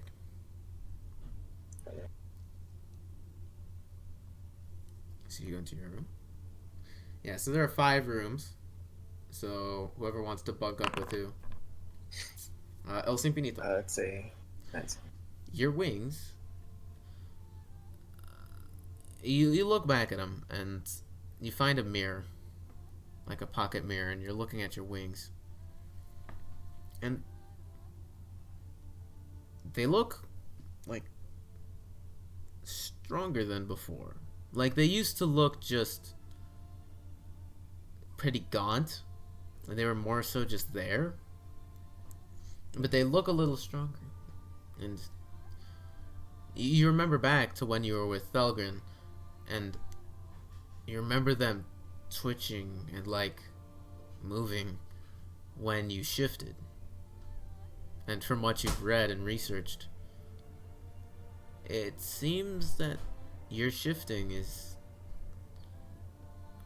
that, and with time, like continuous use of that, and over time could potentially build strength into these things that you've never used before, but they seem to be stronger. They're not as like thin anymore, and they seem to be like thicker, like the feathers. Yeah,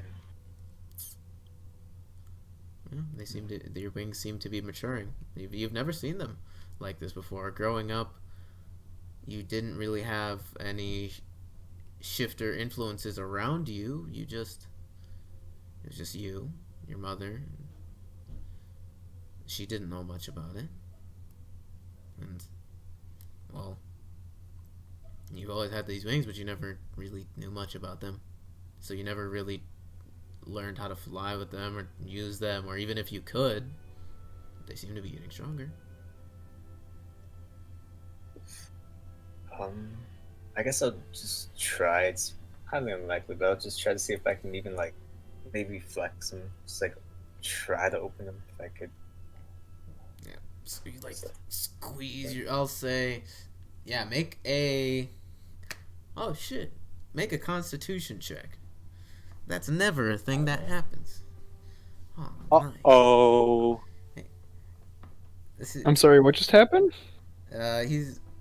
He's making a Constitution check to try to flex his wings.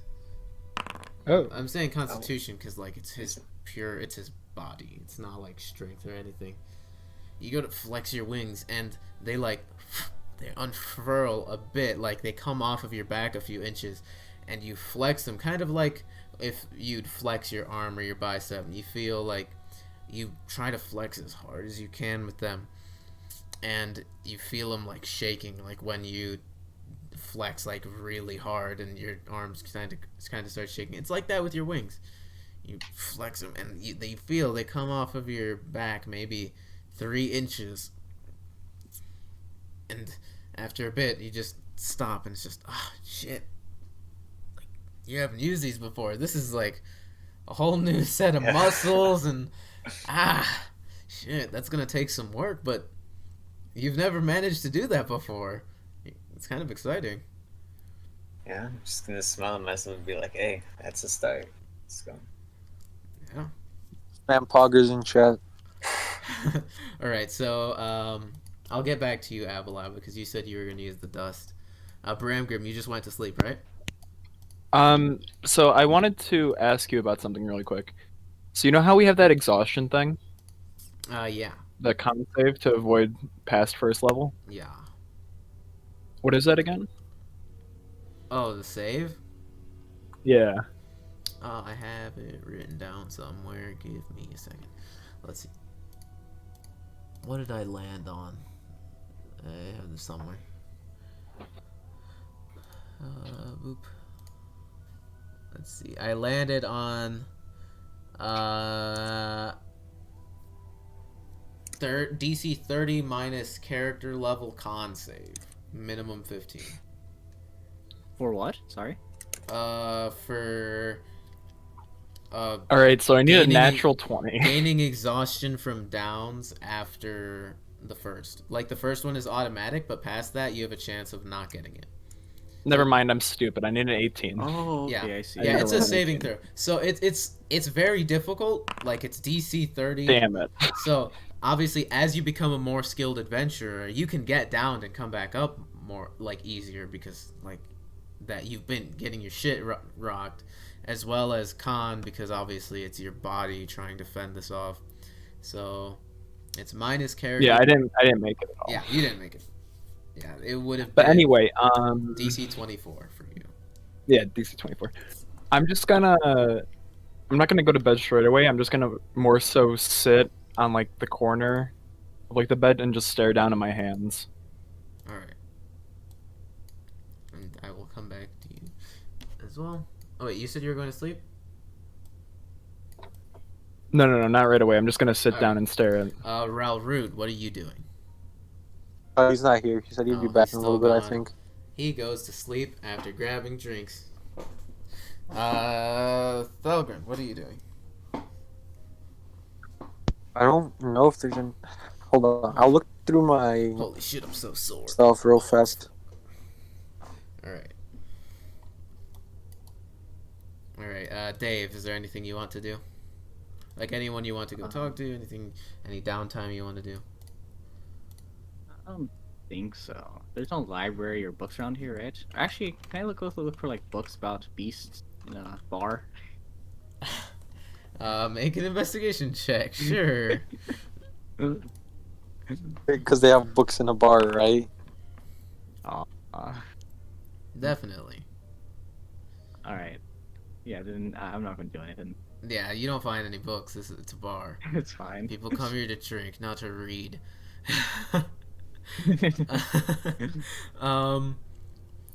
Yeah, and I mean, you do see some of the people. The tavern owner seems to be playing dice with like one of the other people, like, and they invite any of you if you'd like to go gamble with them. Handful of people just doing their thing. Like, yeah, these people seem to just be waiting things out and trying to not like lose their shit. Because of how crazy things are right now. So, Dave just goes over to rest. Thelgun, anything? Nah. I'll just, go and chill out for a little bit. Alright, so Ralrut went to sleep. Alright, now, Abalaba. What are you doing for your downtime? So you have, I'd say, at most, if you guys want to get out of here during the night, so it would be, it's around 1. It's around like 1:30.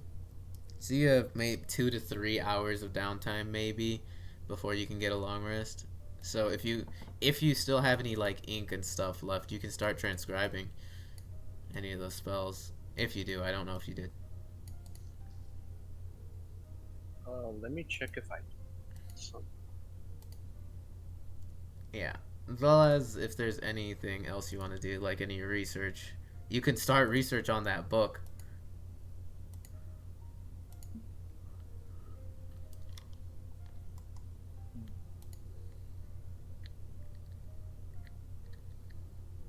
Yeah, I only have one on me right now, along in a bottle of ink. So Yeah, but the level of it's much more. It's not like regular ink. It's arcane stuff. So if you don't have any of that in your inventory, then you would need to get some of that. So, are you going to bed? Or are you using the Dreamweaver dust? I think.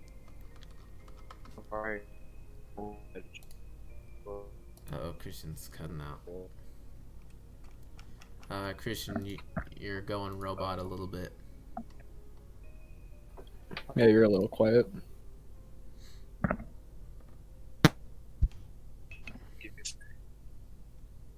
Hello, Christian. You muted and deafened, and unmuted and deafened. Alright, do I sound better? Yeah, that's a we lot hear you. better. There we go. Okay.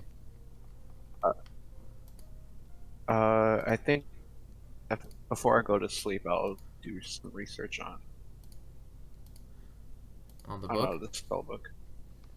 Yeah. Alright, well let me open that up. Now, anyone else, if they're just think on it, if there's anything else you want to do, I'm going to look these rules up and see what check you have to make, my friend.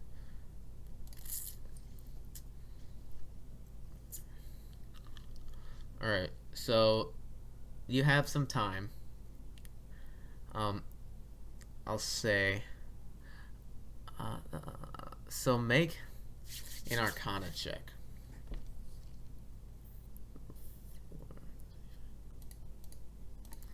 Yeah, so make an Arcana check. Alright.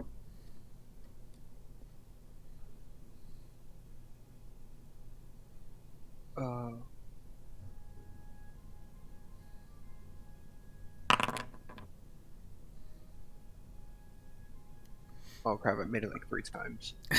I'll just use the first first one. one. Just a 9. So Okay. 9, you start off looking at this waterlogged spell book. Most of it's destroyed. And you're looking at this last spell, and you just spend a couple hours sorting out like what you can still see and what you can't, and then trying to figure out like what's the basis of this. So you start like writing down and like redrawing some of the arcane equations that you can decipher, and then you try for like filling some of them in and seeing like what this is. And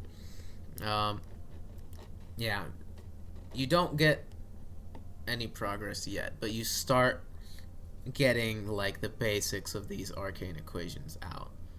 It's gonna take some research, but it's like you can tell the organization of this book, of like where a spell starts and where a spell ends. This one takes up the equations for this one seem to be rather complicated, so this might be a decently powerful spell if you manage to to figure out what it is.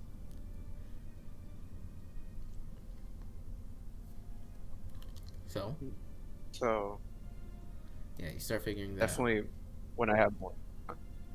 Yeah, when you have more Then I'll time try. and probably gold it will take to figure this research out.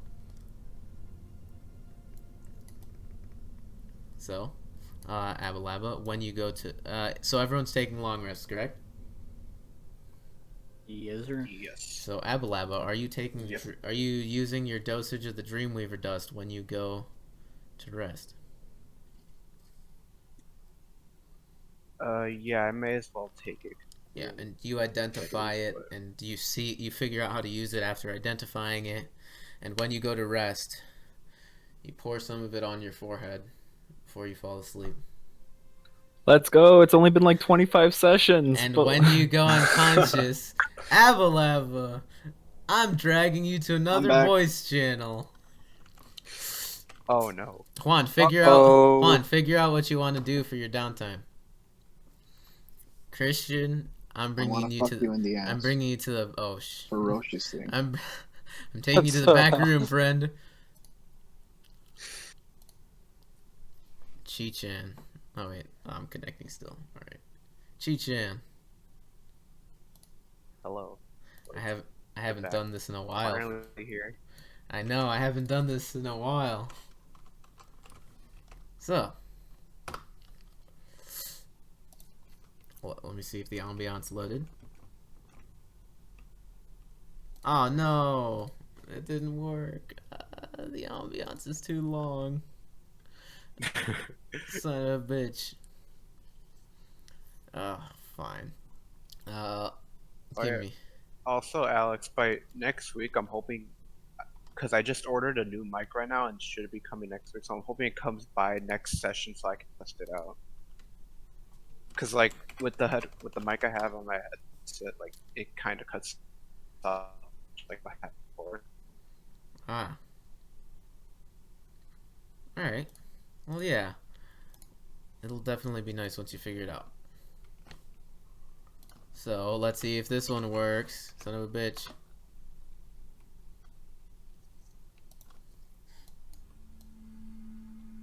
There we go, it worked. It's just what I was looking for. So.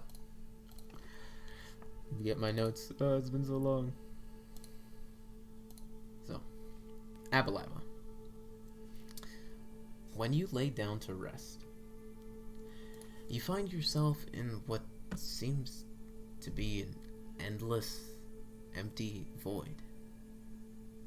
You close your eyes, and when they open, you see green, blue, purple, orange, red, pink, and many other colors you've never seen before, all swirling around you in this endless dark abyss.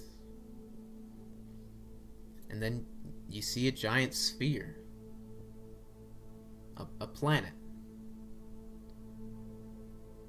You try to move towards it, but you're just floating around, weightless. There's no gravity. You look closer, and the planet is mostly water with huge land masses that look strangely familiar. That big one right there, it's Corvair. And you see in front of the entire planet of Eberron, with its massive Cyberus ring around it. You feel as if the planet is pulling you towards it. A force you're very familiar with. Gravity. One you manipulate. It's welcoming, and it feels familiar. It's gravity. A concept you and some other educated residents of Eberron understand. You continue to focus on the feeling of the slight gravitational pull, but your eyes immediately go wide. Cold. You clutch at your throat and realize that you can't breathe.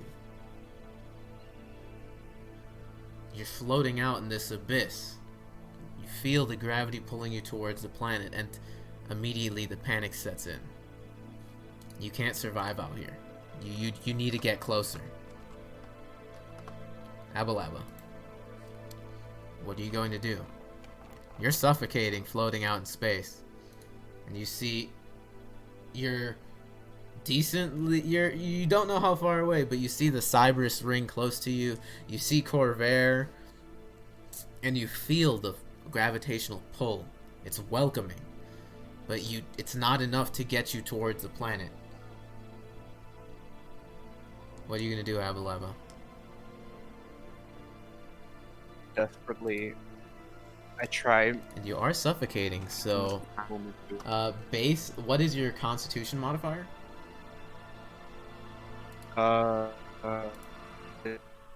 3. It's 3. Yeah. Well then, Abalaba, you have 4 minutes before you suffocate out in this void. The timer starts now. What are you doing? Desperately try to make some kind of move forward gravitational pull, Alright. so I can become more fit. Alright, you try to back into Corvair. You try pulling and waving through the ground, through the air, sort of swimming, but there is no air. There's nothing to latch onto. There's nothing. And you look around and you see you've got your spell book. It's in your hand, and it's flipped open to the Graviturgy spells. What are you doing? You're not making any ground. You're just waving through the air trying to get down. You're almost done with your first minute. Looking at the spell book, I keep thinking to myself about the word gravity, and then taking a look, I realized how the spells, gravity, are what I harness. And I think about how gravity is a harness, and with this power, with this knowledge, I can be able to harness this. And then quickly looking, I lift up my hand and I look away from Corvair the opposite direction, and then I attempt to cast Pulse Wave to push myself into the gravitational pull. You immediately try to turn yourself around, and you pull out your spell book, and as per Pulse Wave, you start speaking the enchantment, and you start doing the somatic components, and boom! This massive 30-foot cone of force just rocks forward out of your hands, and you just you feel yourself immediately get pushed back towards Eberron. Very close. I will say right now, I will pause the timer for a second. You can long rest yourself. You have all of your spell slots and stuff right now.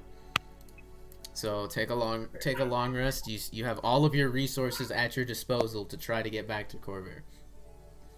So mark off that 3rd level pulse wave as you use it to push yourself back, and take that long rest. And you have all of these resources at your fingertips. So mark off that 1st level pulse wave, and then I'm gonna start the timer again.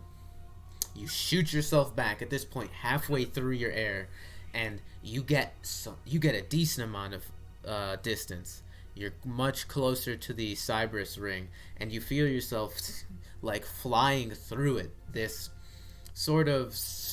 ring of just shattered Cyberus crystals, once believed to have been a massive dragon, one of the 3 progenitor dragons. You fly through it, and you feel the gravitational pull of Eberron getting stronger. You're close to getting into its gravitational pull to bring you down towards the planet, but you still have some distance to go. What are you doing?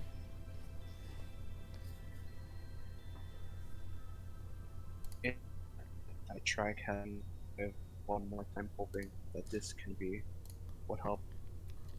Alright. So you're doing another pulse wave? Yeah. Alright, so you push your hands out again. Same incantation. You push yourself out, and you see as the cone of force goes out, it pushes, like displacing a lot of the Cyberus crystals within the Ring of Cyberus. As you fly through it, you get shunted back again, very far at a rapid pace through this weightless void, and you see it's beautiful. The backdrop of space with stars all around, the colors of the swirling galaxy, and you see all these Cyberus crystals get pushed out of the ring around the planet, and then just like get pulled. The gravitational force enough to pull those small chunks down towards the planet, and you see they become like asteroids going down towards the planet. Small, like they become like meteorites, and it's awe-inspiring. You're down to your last minute. You feel yourself getting closer. One more is enough to do it. And as you In a last. Alright. Yeah? Sorry, I didn't mean to cut you off. Wait, sorry. You can finish. Oh no, I'm waiting for you, man. You go for it. I like this. Let's grab it. That time left, and I can't hold out any long. I try one last. Yeah. So you weave your hands. Again, a third 30-foot cone of this force pushing you down towards the planet. And then you feel another force. You push, and you feel the gravitational pull on you get stronger until you eventually feel the force getting strong enough, the planet's gravity, latch onto you. And slowly your vision starts getting dark as you can't see. You're starting to lose oxygen and go unconscious. But you manage to pull yourself into what seems to be Eberron's gravitational field. Immediately, you feel yourself start to get pulled faster and faster towards the planet's surface at incredible speeds. You crash through another layer of what seems to be the Cyberus ring, feeling a strange but invigorating energy wash over you as you continue to get pulled by the planet's gravity. You have manipulated and messed with gravity before, but this kind of pull is immense. Something that you one day hope to be able to control. Something that you and your old mentor were working towards getting. And with that thought, you fly towards the center of Corvair as you see everything start to get closer and closer to you. Soon you start to see all of the various cities, towns, and villages throughout Corvair until you finally see yourself falling straight down towards Sharn. towards Lower Dura, where you currently are sleeping. And for a second, you see the top of the building that you're in, and all of the layers of Sharn above it go away until you see all of your friends sleeping in their own rooms, and until you fall and just crash down into your body, your eyes going blank again. And your eyes open back up. And you find yourself running, your feet already moving, your heart already pounding, from a group of people chasing after you, yelling about your secret magic, how you shouldn't be able to have it, and how they're going to take it for themselves. You find yourself running alongside your mentor. You're running through this familiar cavernous space where the two of you originally discovered Graviturgy and Chronergy. You're running. You're running alongside Eridon, and you two are together, and eventually Eridon stops and he tells you to keep running, that you have to keep this magic safe, and that you have to bring it to the world even if others don't want you to. It's a familiar scene. This has happened before. You continue to run through the winding stone corridors of what seem to be this cave, these ruins that you scoured, until you reach a dead end. You turn around and raise your spellbook, ready to cast a spell at your pursuers, but you immediately get swarmed as tens of people, hundreds, thousands, all start jumping on top of you, trying to tear your spellbook from your hands. They want this magic for the wrong reasons. You can't give it to them. No. No. And then you wake up. So we're gonna go back to the main channel. Alright. I've had that in my pocket for months. Shit, alright. Crazy. Let's go. Alright. So yeah, that's your dream. Hello. Oh wait. Oh, God. It takes me so long to connect. Hello. Hello. Hello. How long were we gone? Like 15, 20 minutes, I think. Alright. Is everyone still here? I don't know. Juan, hello? I think Juan broke his mic. Yeah, Juan's again. trying to speak, but it's not making any noise. So Juan, if you can hear us, just leave and come back. Diego went to go do something really quick. Alright. And Matt is here because he just unmuted. Alright. Yeah, Juan just left. So. Oh, Juan just left? And now he's back. Hello? Okay. Hello? Oh, there we go. I can hear you. Yep. Bloody Matt, hell, you might have okay. to leave as well. It might be doing that thing. Alright, so I've Juan. been trying to Diego said he was I've gonna been go do reconnecting some and things. connecting. Yeah. Hello, Matt. So Ralrut, what are you doing with your... You have about 2 to 3 hours of downtime and then your long rest. So what are you going to be doing? Train. You know how it be. Alright. Ryan doesn't Actually, stop. yeah, I'll just train. Where are you training? There's the main tavern room, Uh, and then there are the inn I could rooms. train my mind by meditating in my Oh, room. are you just meditating? I thought you meant with your grandfather. Yeah. Yeah. So you're just gonna meditate in your room? Yes. Yeah, and you can tell Terrible. you're on the brink of some new power with your echo. It's close. Your manipulation of your echo has gotten stronger, as well as Abalaba and Dave. You guys have been closer to uncovering new spells. Dave, through your music, you've been tuning it, and you're close to a ballad that you've been ready to sing for quite a while. Oh, yes. Abalaba, you have also... Oh yeah, there's the one Graviturgy spell I forgot to tell you the name of when you level up. But there's a new Graviturgy spell you're coming close to finishing as well, and you actually managed to finish before you go to sleep. Oh yes. So I'll send you the name of that one if you want to pick. I mean, you obviously you don't have to, but I'm assuming you want to since it's your subclass. That's the point. Yeah. So yeah, I'll send you the name of that. It's 4th level, obviously.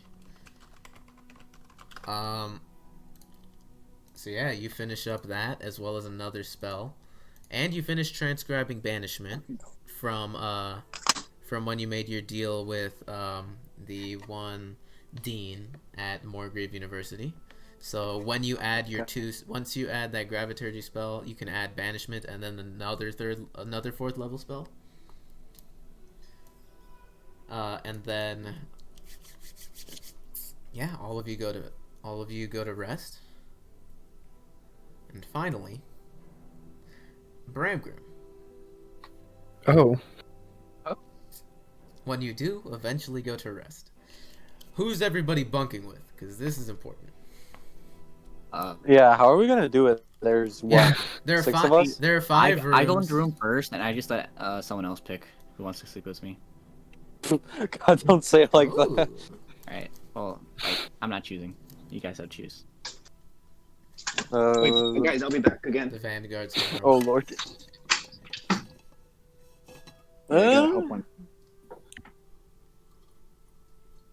I mean, I don't care. I already went in a room, so I kind of don't have a Technically say not in with them. things. Yeah, Bramgrim was the first person to go into a room. So how many rooms are you guys using, and who's going with who?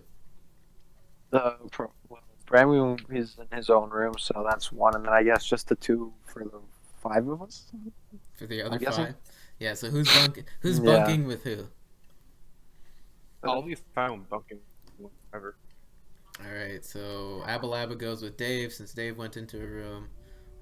Who else is going where? Are the other 3 going together? Yeah, the other 3 of us will be in the other room, I think. All right. So Bramgrim is by himself then. Oh, I don't know if that's a good or bad thing. All right. Oh, I forgot when I changed the Uh-oh. music. I left it too loud. Oopsie. Bramgrim, Mm-hmm. when you lay down to rest, you're angry.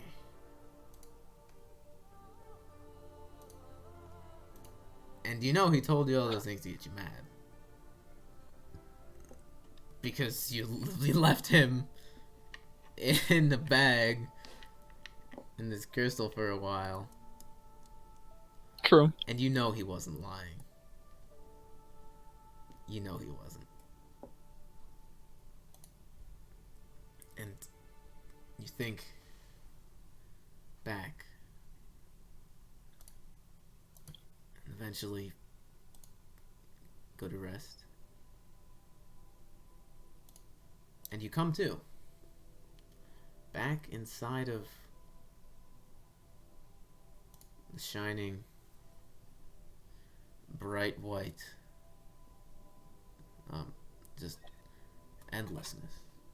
And you see the silver flame, sort of temple there. A familiar one with your patrons. And you look at it, and for a second, it looks exactly like the temple in Ralrut.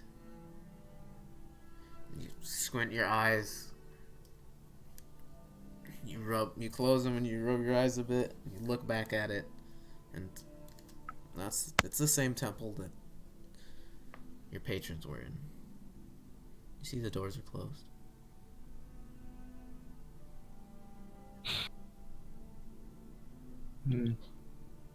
I'm gonna go and try and open up the doors. You walk over to the doors. You go up a few steps up towards the door, and you open it up, and you see all of the Celestials. There have been a handful. You remember there was the main one. You never got their name. And then the other 3. And you go over, and you see immediately, the 3 that are in the pews, they look to be like resting. Previously, whenever you'd come in here, they'd been just sitting here thinking.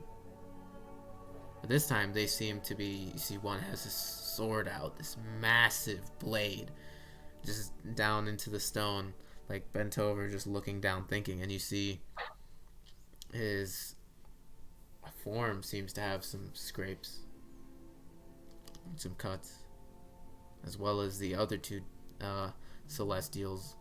One with fine armor that seems to be scratched and seems to have recently seen battle. And the other one seems to be nursing an arm wound that looked like at one point it was probably gnarly, but these people are strong healers and now it just seems to be a scar. Mm-hmm. And all the way down at the end, you see the main Celestial. Still, you don't know his name. He takes on a male form. And Mm-hmm. he's also there, just looking down up at this silver pillar of flame statue.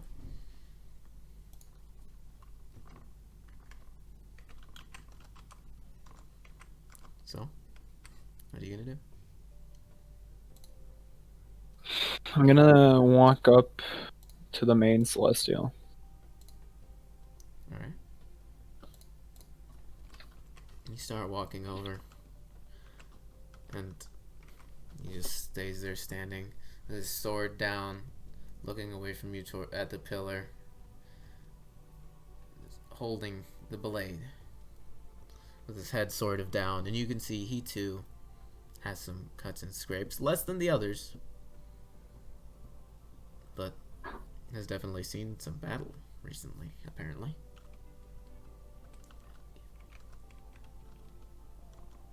I'm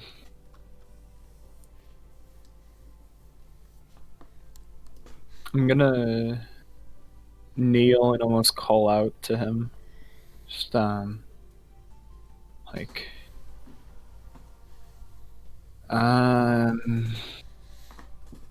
hello again. It's good to see you. The massive figure turns around and looks down towards you, and you see, they seem to be, you see, it has like this, more faded cut, like down its face, which is immediately alarming to you, because every time you've seen these people, they're like perfectly clean, perfect skin, perfect everything, perfect beings, nearly. And this is a glaring oddity. It's abnormal. And they look down to you. Let's see. Bramgrim? Welcome.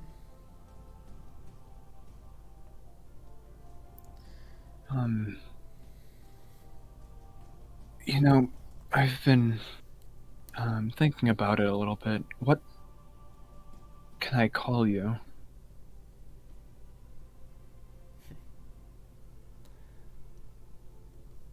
Introductions are due. We know you, but it's time you learn more about us. I am Ramiel the Reconstructor. You see he motions over with his hand off one hand off the blade towards one of the male Celestials in the pews. They are Vensil. And you see pointing over to one of the female forms, one of the more female Celestials. That is Anna. And they... Zana? Anna, A-N-A. Anna. Vensil, V-E-N-S-I-L. S.I.L. Anna. And then the final female form points over. Just the 4. And that is Evim. E-V-I-M. Even. Yeah. Okay. As you know, the 4 of us fight for the Silver Flame and for its ideals. We do not have a name. We're simply a creed of those trying to follow the ideals of the Silver Flame and make those ideals come true.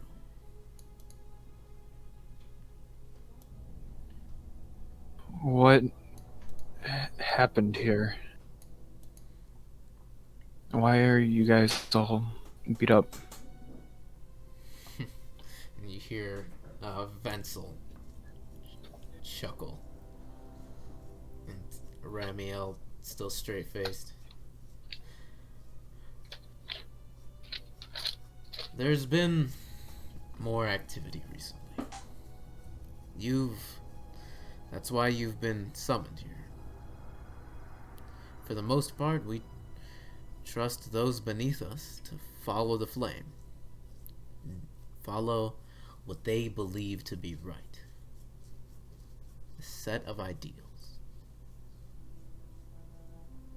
To keep the world pure.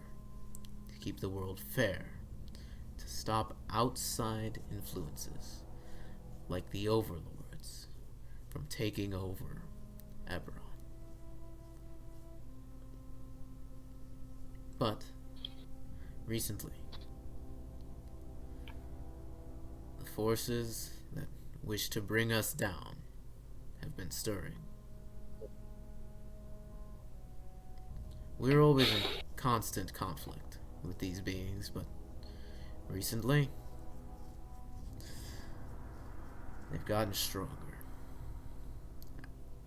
As per the injuries you see among our forces. I see. What do you need me to do?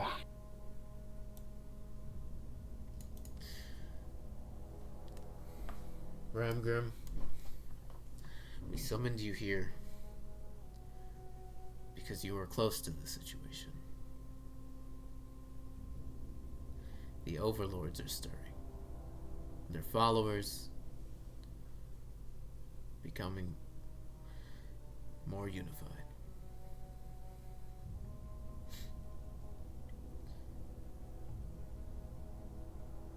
All we need is for you to continue to fight for your ideals.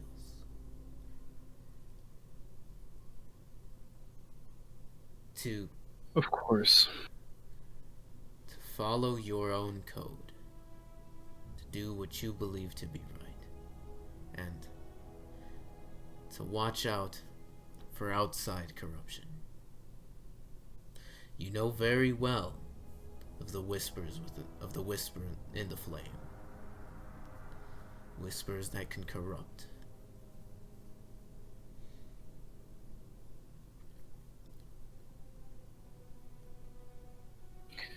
The shadow in the flame is angry, Bramgrim. As is some of his brethren. We summoned you here to let you know. You must watch your back.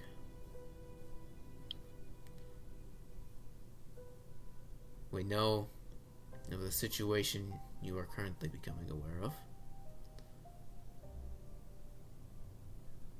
the movements of the cults of the dragon below.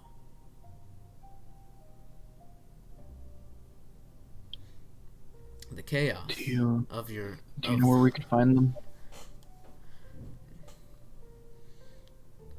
Unfortunately, we do not. We've been preoccupied with greater beings. Of course, of course. But with conflict and with chaos, these beings and their followers get stronger. And unfortunately, with this petty squabble between mortal gangs,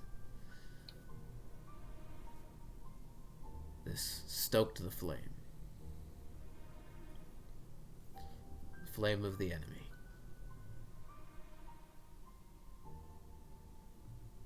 Bramgrim, Yes. you must learn of these beings.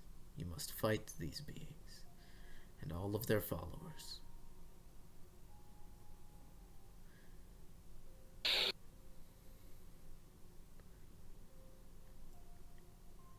I will.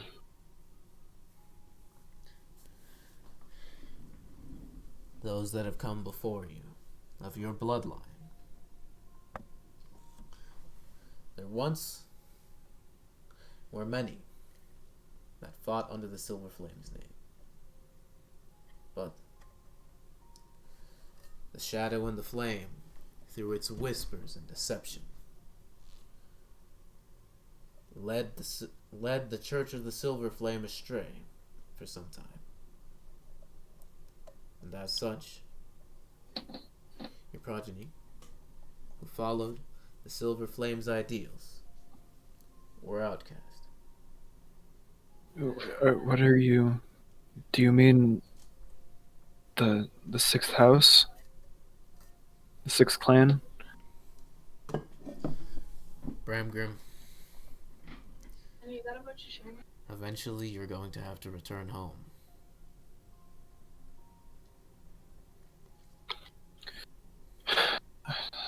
I understand, but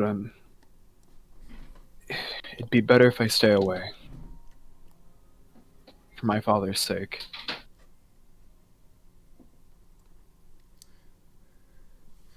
What matters now is that these forces be dealt with. You've come a long way, Bramgrim. The powers that were allotted to you were taken, were bastardized, at no fault of your own. You were led astray, but you've corrected your path. Frankly, if that isn't enough, well, they've just got to deal with it. They must know. They must be told of what's coming. That the forces they fight are getting stronger. That is your duty, Bramgrim. This is your charge. You made an oath. Now you must face things that you've not wanted to face, that you believe you cannot. But you must. For the betterment of all.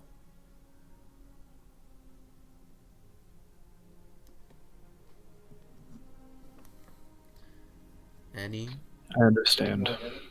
who further the will and powers of the overlords, they must meet what is coming to them.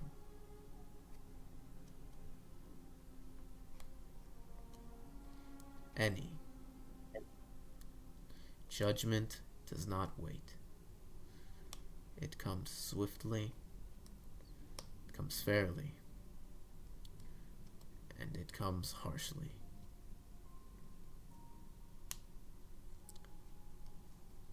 Those who truly follow the ideals of the Silver Flame do not stand by, Bramgrim. You must act. Faith will get you nowhere.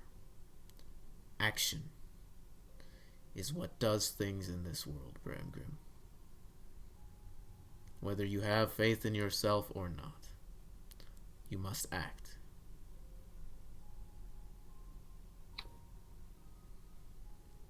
I understand. I promise you, as I did when you first offered me the power, on my name, on my clan, as long as the silver light radiates from my body, I will continue to fight the overlords. Lest death be the only thing to stop me. A greater destiny than death awaits you, Bramgrim. Continue to fight. And you see Ramiel turn around and just face the silver flame again. And just holding his blade there. Not in prayer, but in meditation. You can tell these creatures, these beings, whatever they are, celestials, they're preparing, they're resting to go back out. Alright, all I'm gonna do is I'm gonna repeat again I promise, and I'm gonna stand up. Stand onto your feet.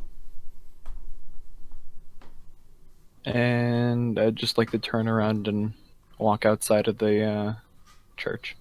Turn around and walk down the main aisle of the temple. And as you exit the premises through the door, you come back to consciousness. Everybody, as you wake up on the 15th of Olaroon, all of you level up to 7th level. Alright. So, and here we're going to take a break. I'm going to get... can we roll HP? I'm going to get dinner. I'm going to roll everybody's HP right now. And then... Poggers. Everyone, you have the break. How long do you guys want to take for a break? Hour? Yeah, understood. Like 45 minutes, something like that. Yeah, we can come back. Actually, What? yeah, I gotta go somewhere right now, but I'll be back later, so I might be late when coming back. All right. Yeah. So, I think hours are good. Christian, everybody level yourselves up to level 7. I will roll your HP. And do you want me to add it? Do you want me to update it, or can you guys update it? I'll update mine. Yeah, I can update it. Okay. All right. So down the line, Diego, you're taking another level in Ranger, correct? Yeah. All right. So it's a D10. I rolled a 9. So go. Nice. Yeah. So go to your HP, and then. Oh yeah. Just to refresh everybody on how it works, because I've done it mostly every time we've leveled up. But just go to the edit section of your character sheet, and then, man, my internet's so bad right now. It's loading so slowly. Edit, then class, and then manage HP, and then add the number to that rolled HP. Not override, not modifier. Add it to the rolled HP and put in the new value. Yeah. Yes. All right. So yeah, El Simpiníto, you got that 9. So good shit. That's that's a chunky amount of hit points. Abalaba, you're taking another level in Wizard, correct? Yes, sir. All right. So a D6, a 3. So you gain 3.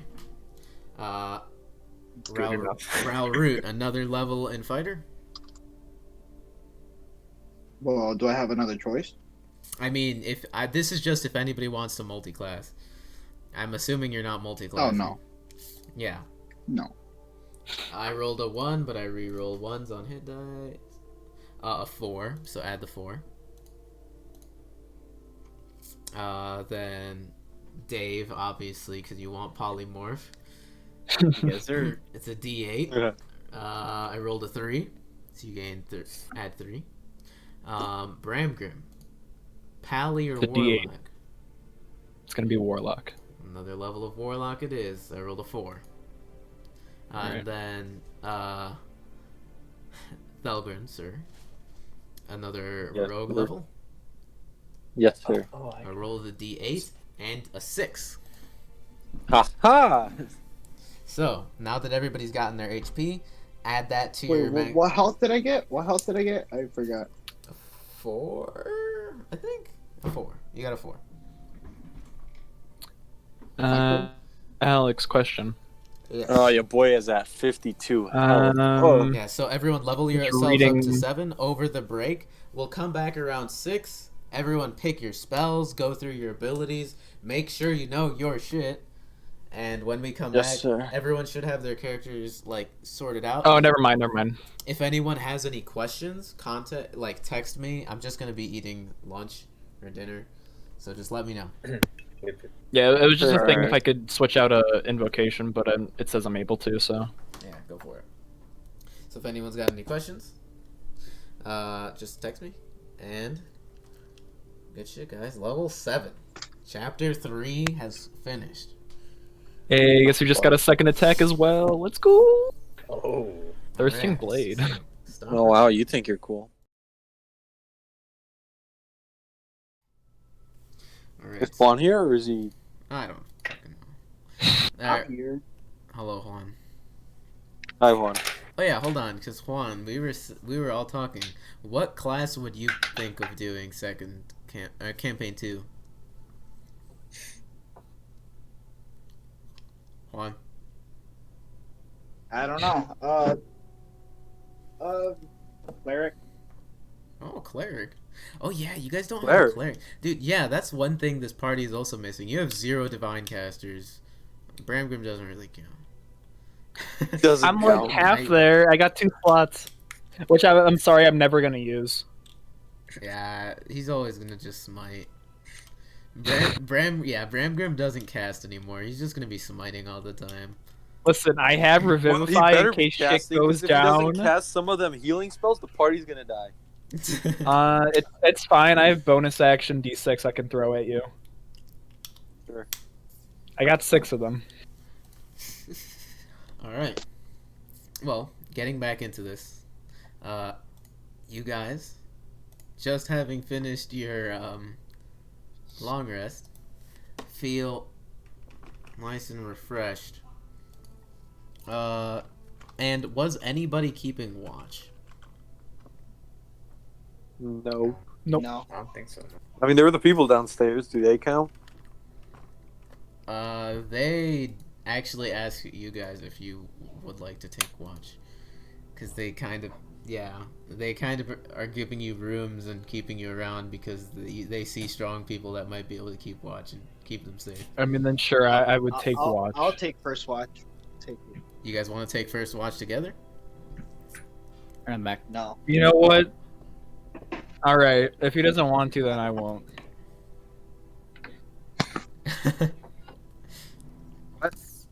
Alright. What's happening right now? You're- If anybody wants to take watch, because the A people little bit of backtracking. yeah, the people downstairs kind of are keeping you around and pampering you guys, so you take care of them overnight. I'll watch first. Yeah, the I'm amount of. still- Jesus Christ, why does everyone want first watch? Alright, so I yeah, think because Ralrut already I has was first well, watch. I was I'll playing do my it with Dave. guitar, so like. Oh it yeah, makes he sense, was so I- playing his yeah. guitar. It makes sense he stays downstairs. Alright. Yeah, and then I don't know who's next or who's Alright, third. or so who's first whatever. watch will be Dave. So Dave, is there Stop it. anything you want to do during your watch? There's the people you can talk to. They're also gambling if you want to play any games of chance. Ooh, I'll play some gambling. You want to gamble? I'll gamble. Fuck yeah, dude. Remember the good time you gambled when we were leaving Flamekeep and then you got finessed? It's fine, he's forgot. learned. I've made this whole compendium of like gambling mini games. I've never gotten used. I'm the only one that gambles. Me and Diego. No, yeah, Diego gambled, and I think Ralrut also played. No, Look, I'm not sure. gambling isn't horrible. back with All right. Grit and well, you Nerdoc. go down. I swear to God, I have a 12-page document with gambling games. Oh God. Jesus Christ. I've done, you guys. I do a lot of work for D&D. Yeah, I can tell. You have a 12-page document just for gambling. All right. So you go down. Let's see what they're playing. Something easy. All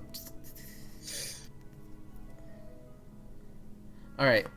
You go over, and I don't know if we've played this game yet. But you see, they're playing 2 games. One group seems to be playing a game where they all have got like 6 dice or 5 dice each, and then there's another group of people that are just playing with 1 pair of dice, and there seems to be like a dealer involved. You don't know what you don't. Well, I'd say roll a gambling check. Roll an intelligence check, or roll an intelligence check, or charisma history. What? Charisma what? Charisma history or intelligence, just straight intelligence.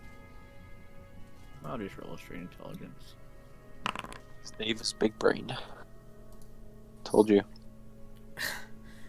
You don't recognize the games. I shouldn't have the +1. Should be just a straight D20. Oh. That is just a 6. Yes. Yeah, that's just a 6. That's weird. Why did it do that then? Add something with D&D Beyond. We'll figure it out eventually. Yeah, that's weird. You got a 10 intelligence. Why is it doing that? That's fine. Whatever. Alright, well, I'm gonna go to the one with the dealer. Alright, you're going to the game with the dealer. Here are my dice. So, you go over to the group with the dealer, and you see that it seems to be the adults. Some of the children are playing the other game. Jesus. The 2 of the children are playing the other game. They don't seem like, and the parents are betting, but the kids aren't. And then this other group, the dealer seems to be the green, like the dark green-skinned tiefling. And there's 2 other adults playing with him. So you go over, and while you're keeping watch, you stop playing your guitar, you put it over your back, and they just ask, "Oh, you want to join up? You want to play?" Yeah, I'm down. How do I play? This one's over under. It's really easy. Just played with 2 people. So everyone antes in their money, and they tell the dealer, me, over, under, or 7. Then I roll 2d6. This game. Add them together. If you guessed correctly, you double your bet. If you guessed 7 correctly, then you triple it. All right, and what you're using 2 die? Yep, 2d6. 2 die over under. So you can guess Yeah, over, 7 under, is or 7. If you 7 guess, is about the yeah, 7 triples. If you get over or under correctly, it doubles. Well, this is a hard game. If you get it wrong, you lose your money. Yeah, I know. Yeah, but Yeah. this is Right, Dave. This is you just gotta like be roulette. smart. This is Yeah. just like roulette. Yeah, it's high risk reward. Alright, And you see they're all anteing forth money. It seems to be the greenskin tiefling, and then the owner of the tavern, and then one other female. Seems to be the wife of the tavern. What's minimum bet? 5 gold pieces, that would be. 5 gold. Yeah. I know we were like in a poor tavern. I mean, he Well- does own a tavern. Well, and the tiefling is the one who's the dealer. Well, they're the one putting forth money. You're right, and I just chucked a gold in. He chucked the gold in. Says, all right, let's do this. Oh man, I want to roll my. I'm gonna roll my dice. Yeah, you have to trust me. It doesn't matter. I'm playing under. Under. All right, 2d6. Ooh, a 6 and a 1, 7. Oh, Sorry. imagine. Everyone else loses their shit. Nobody gets 7. So yeah, I'll say whether everyone else votes over or under. The other 2 people vote over or under.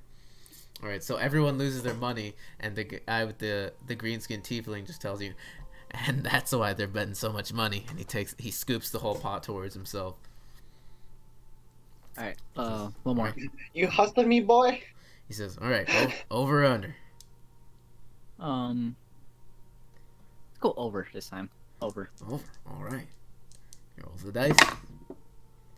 Ooh, 5 and a 1, 6.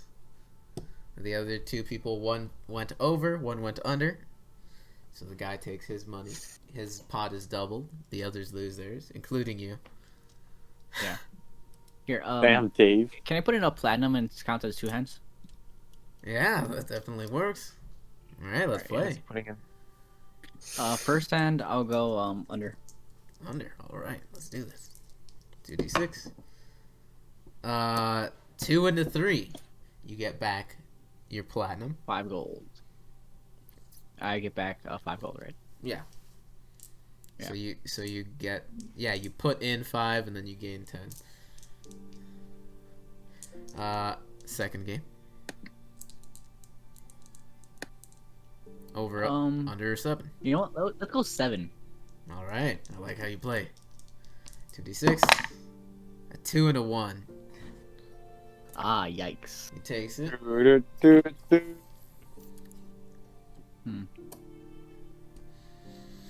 I'll put in 1 platinum.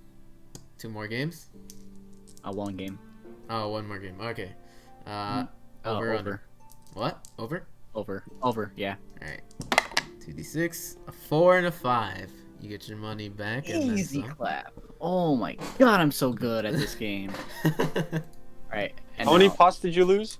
I'm only down 5 gold. Only 5 gold.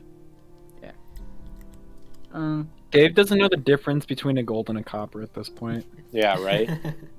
Alright, I want to check out the other table now. Alright, you stand up. They say goodbye, and they keep playing. And it's funny because the owner of the tavern, and he seems to be playing with his wife, so they're sort of just playing against each other, and then like the dealer who doesn't really have money. So in a way, they're kind of just giving the dealer money, and you can tell they realize that, but they're okay with it. So let's see. The next game. I do not have enough dice for this, so I will roll on Roll20 or on Foundry. You go over and you see they're playing with 4 people, and you see there are the 2 children who are just like playing against each other in a smaller game within this game. They're not really gambling. And then their parents, who are actually just gambling with each other because they're bored. And you see, they have 5 dice, and they're just taking turns rolling them to see their score.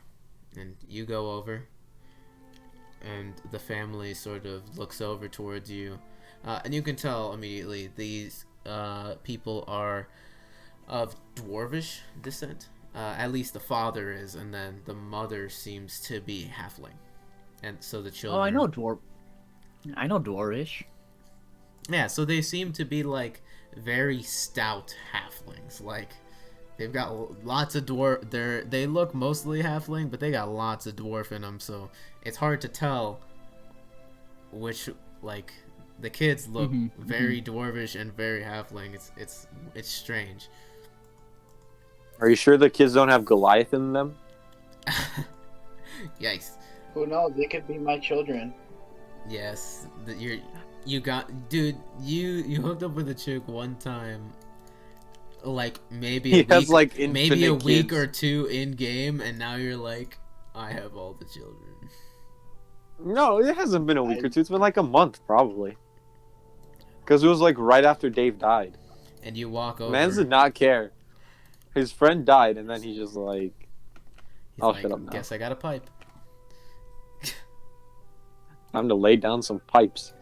So you go over, Dave, and the family sort of looks up to you, and the male dwarf sort of stands up, and he just puts his hand out, and he's standing around 4.5-ish feet tall, very short. And he just says, "Well, hey, what was your name again?" My name is Dave. Oh, Dave hey. Bushingham. Well, Dave, of the Bushingham estate. Thank you. Found in Oh yeah, go on. Sorry. All right. Sorry, I don't know very much of your estate, but it's good to see you. Thank you for helping us out, and thank you for keeping watch. It's been a hell of a time. Well, you want to join me and my wife here for a game? Don't have too much coin, but we can give you a good Yeah, how time. do you play? All right. Well, the name's Admund, and this is Jiren, and these are our children. Well, they're playing their own little Hello, game. children.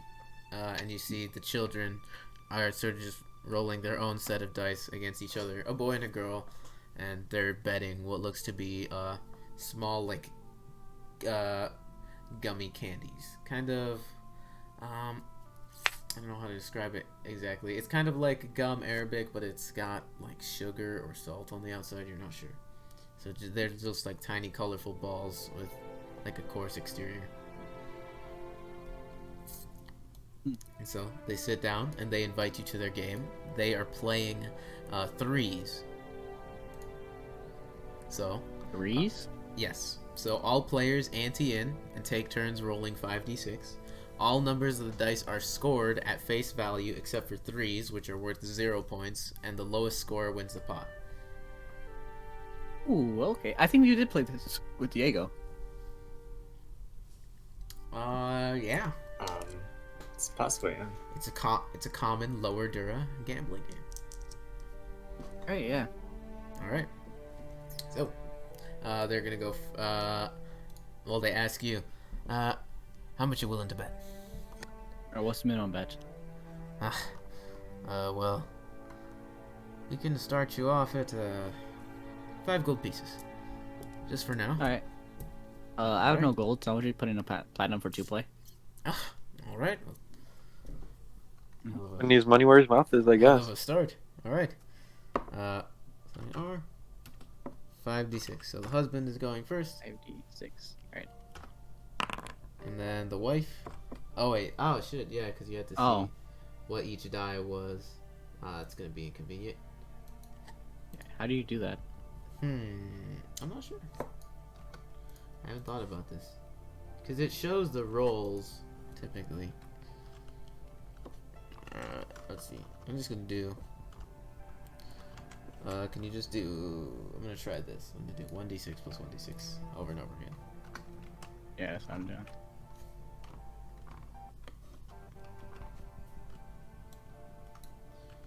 Alright.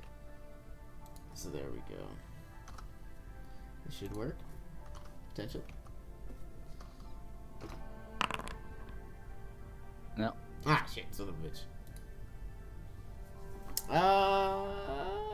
Never mind then. They're playing a different game because I didn't realize. I didn't realize this was the thing foundry. Alrighty. Let's see. I've got a lot of shit here. It's fine. I just gotta find one. It's not too complicated.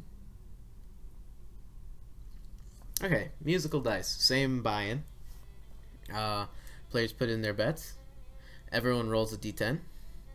Anyone with the same roll is out, and it continues down a d8, d6, d4, and then any remaining people split the pot. And if everyone is out, the pot carries over to the next game. Okay. Alright, so first they're doing a d10. So gold is husband, black and white is the wife. So yeah, roll the d10. They're rolling as well. 4. They got a 2 and a 7, so everyone is still in. So now I'll get a d8. A d8? Yep. So the pot is 15.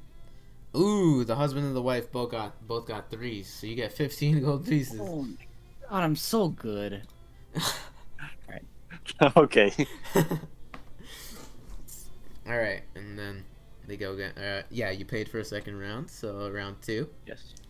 So roll d10. 8 and a 4. Alright, next round, d8s. A 4 and a 5. Oh, You're I got out. a 4. The wife wins the pot. Oh.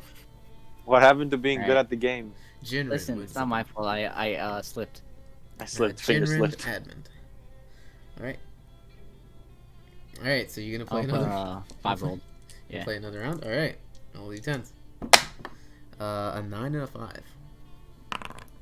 3. 3. All right. D8. It keeps being decided at the D8 level. Yeah. All right. 2 and a 7. All right. Now I got a D6. 5. D6. 1 and a 4. All right. Now it's going down to D4. Ooh. All right. What if everyone gets 2 eliminated? 2 and a 4. Nobody gets eliminated. 1. So the pot We carries. had a 1. Yeah. Then a 4. Okay. I got a 4 and a 2. So the pot carries over to next round. The pot starts at 15. Are you playing another round? Yeah, I'll play another round. All right. The pot is now up to 30 gold pieces. Roll. All right. They're D10s. 1 and a 7. Nope. All right. Now D8s. 6 and a 2. Ooh, you're out. The wife wins the 30 gold piece pot. Damn, the wife is killing it, bruh. Jinrin is just killing it. She won 2 games in a row with a big old pot. Damn, she's bringing in the racks. What the heck? I'll play one more. All right. And they offer to make the pot double. I'm down. All right. So pot starting at 30. So 2d10. A 3 and a 1. 140. 1d420. I got a 6. All right. So I 1 think and I 3. win. Roll d8s. They got a 6 and a 1. Down to d6s. I got a 4. 3 and a 6 on the d6s. All right, down to I got a d4s. Oh shit! If this goes to like a 60 gold piece pot, this is gonna be crazy. Jesus.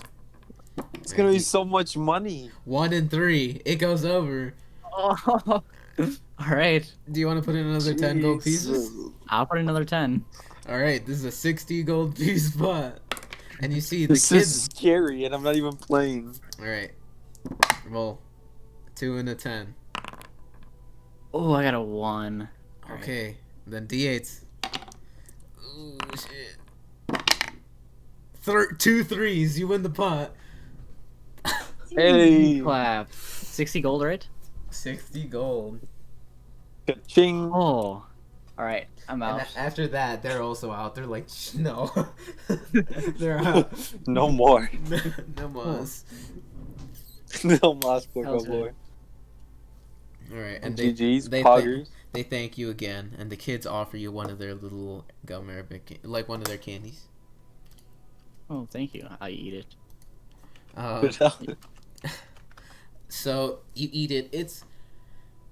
It's interesting. It's got.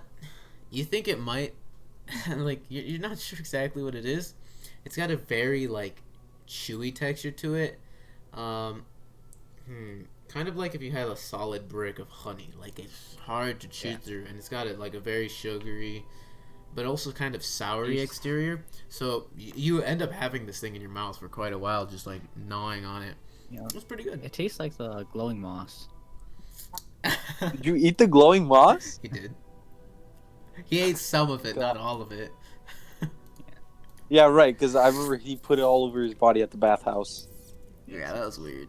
You guys, that glowing moss is gonna be the deciding factor to kill the final boss. By the way, Spoiler. Dave just threw it away. Spoiler alert. No, I gave it to the person who revived me. Oh yeah. Yeah. Aren't you still taking her to court? Oh yeah. Right, we're in the middle of a war zone. We still have a lawsuit to decide. All right. So, Dave, make a perception check as part of your watch, unless you keep Oh, yeah. gambling. I'll make a perception check. Oh, yeah. You I'm get too distracted. You get distracted gambling. You play some more games. You end up coming out even, but you don't know. You got distracted. Who's going down for their second watch? Yeah, who's going down for second watch? I was gonna do it, Either but I Ralrut. probably shouldn't. Because right now I still have disadvantage on everything. Yeah, who's gonna do I it? need one more long rest. I guess I'll wanted go. to do a watch, but I think Ralrut wanted to go, so if he wants to go, I'll go after. Yeah, you guys can do watches in pairs It obviously it helps. Like, Nah, it's fine. all right. So who? Ralrut or Thelgun? Ralrut, I'll go Thrace. All right. So Ralrut, you go downstairs. Is there anything you would like to do during your watch? No, just vibe, dude. Honestly. You're just gonna keep Well, watch. just watch. Well, just watch. Yeah, just keep watch, dude. I mean, what else can? All right. Roll a perception check. Okay. Dame un momento, por favor. Oh, yes. He is speaking the language of the gods. I am the god. Oh. Is there Spanish in? All right, buddy. It's their You get Spanish level in Eberron. I mean, we have Arby's in Eberron. I'm pretty sure we've established that. We actually have Arby's. Have Yes. we? Yeah, we have Arby's. Yeah, we have. When we first arrived in Sharn, you don't remember? Yeah, I don't remember. we had some Arby's. Yeah, I'm pretty sure it's canon. Arby's is in Eberron. Oh yeah, we've made an Arby's and what, a Burger King? Is that what? No, I think they had weird yeah, we had names Burger that were King. close to it, but not exactly. Yeah, something like It was like King Burger. Burger Bing. All right, Ralrut, make a perception check. Okay.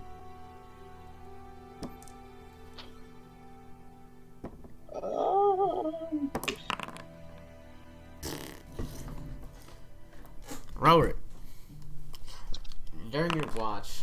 Then- Oh, you're 21. Okay, yeah.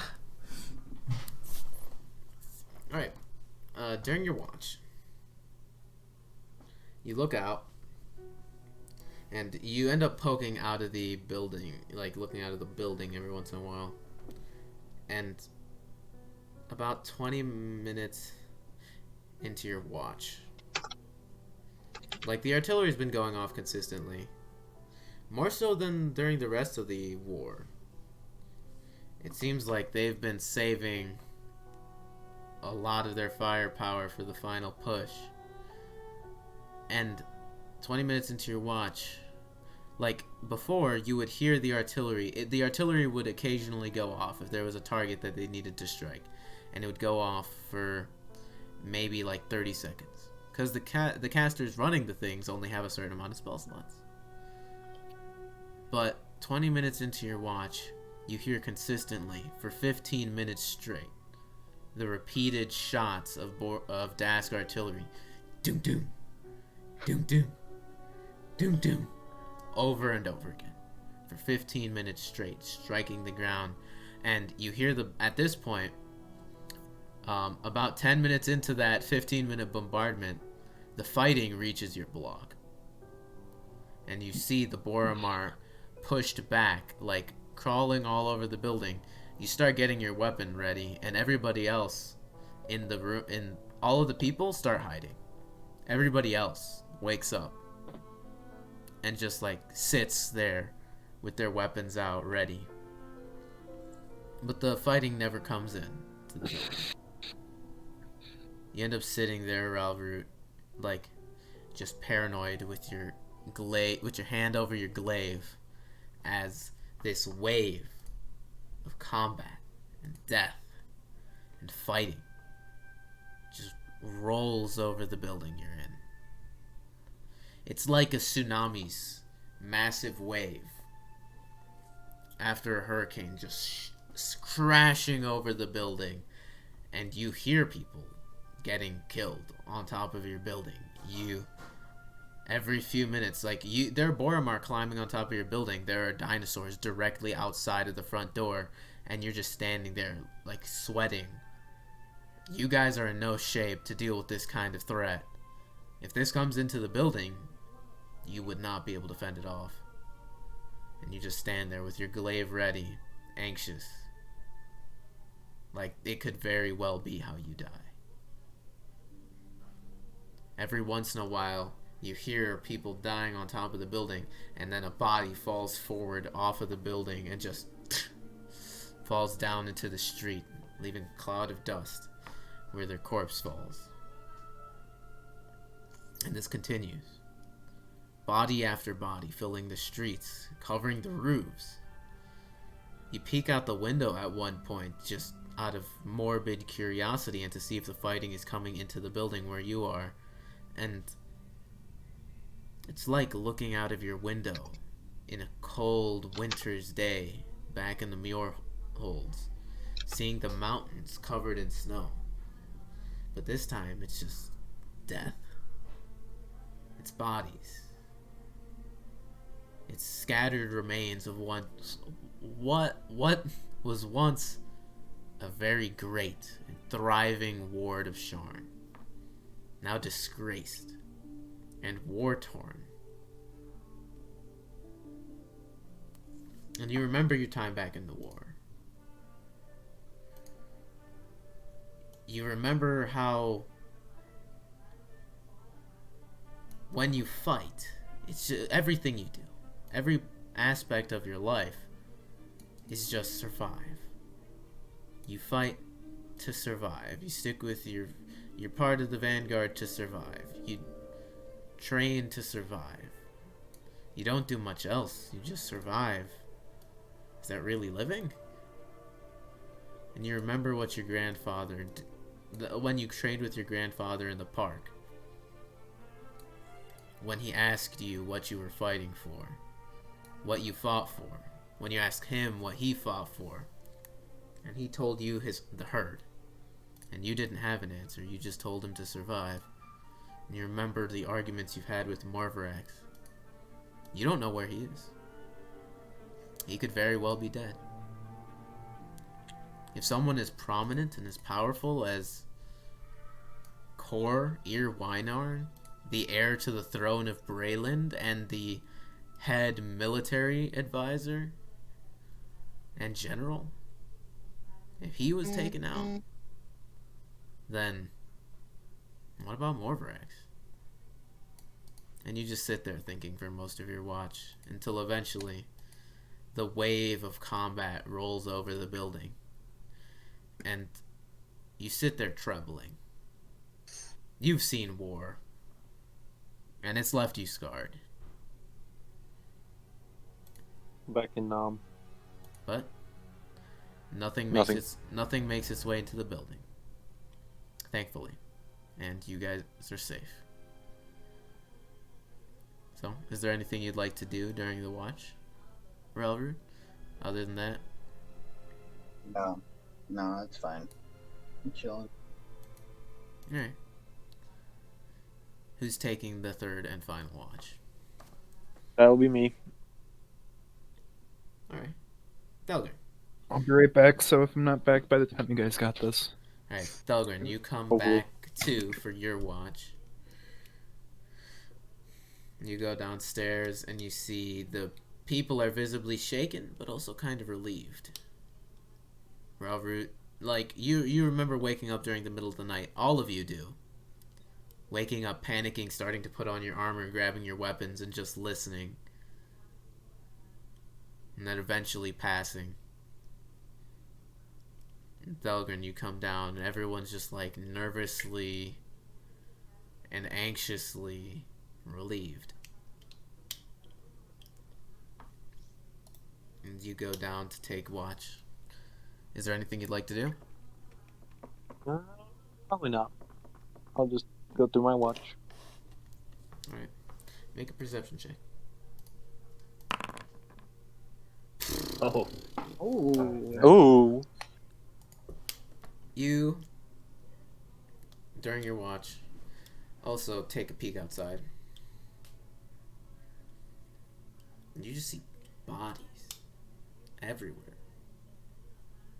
Boromar, Das, dinosaurs, monstrosities, civilians. It's carnage in the streets. A lot of the buildings around you are just torn asunder from the fighting and the artillery. This place is like a wasteland now. And by the time your watch comes to a close, you listen to the last of the war for Callestan. The fighting, when you wake up, is already blocks past you. And by the time your watch finishes, and around 30 minutes before your watch finishes, it's just the streets of Lower Dura fall silent. It's nerve-wracking. You guys have all lived in this chaos, this war, for the past week. That's enough to change a person. You guys are just charged head in. And you're rattled from how close you came to your past and how you guys had to make a decision between two evils. And honestly, you don't know if you made the right choice. You helped the people who probably took a section of your life away from you. And now, in the dark middle of the night, there are still skirmishes. But for the most part, the warfare has died down. Now it's just skirmishes, petty fights every once in a while. This war has been decided. You know who the victor is. Now, what's left is being cleaned up. And as your watch comes to a close, and everybody wakes up, refreshed, not exactly good sleep. None of you slept very well. But you all come to, and with the sounds of warfare having died down, you no longer hear any artillery. Just occasional fights. What would you all like to do?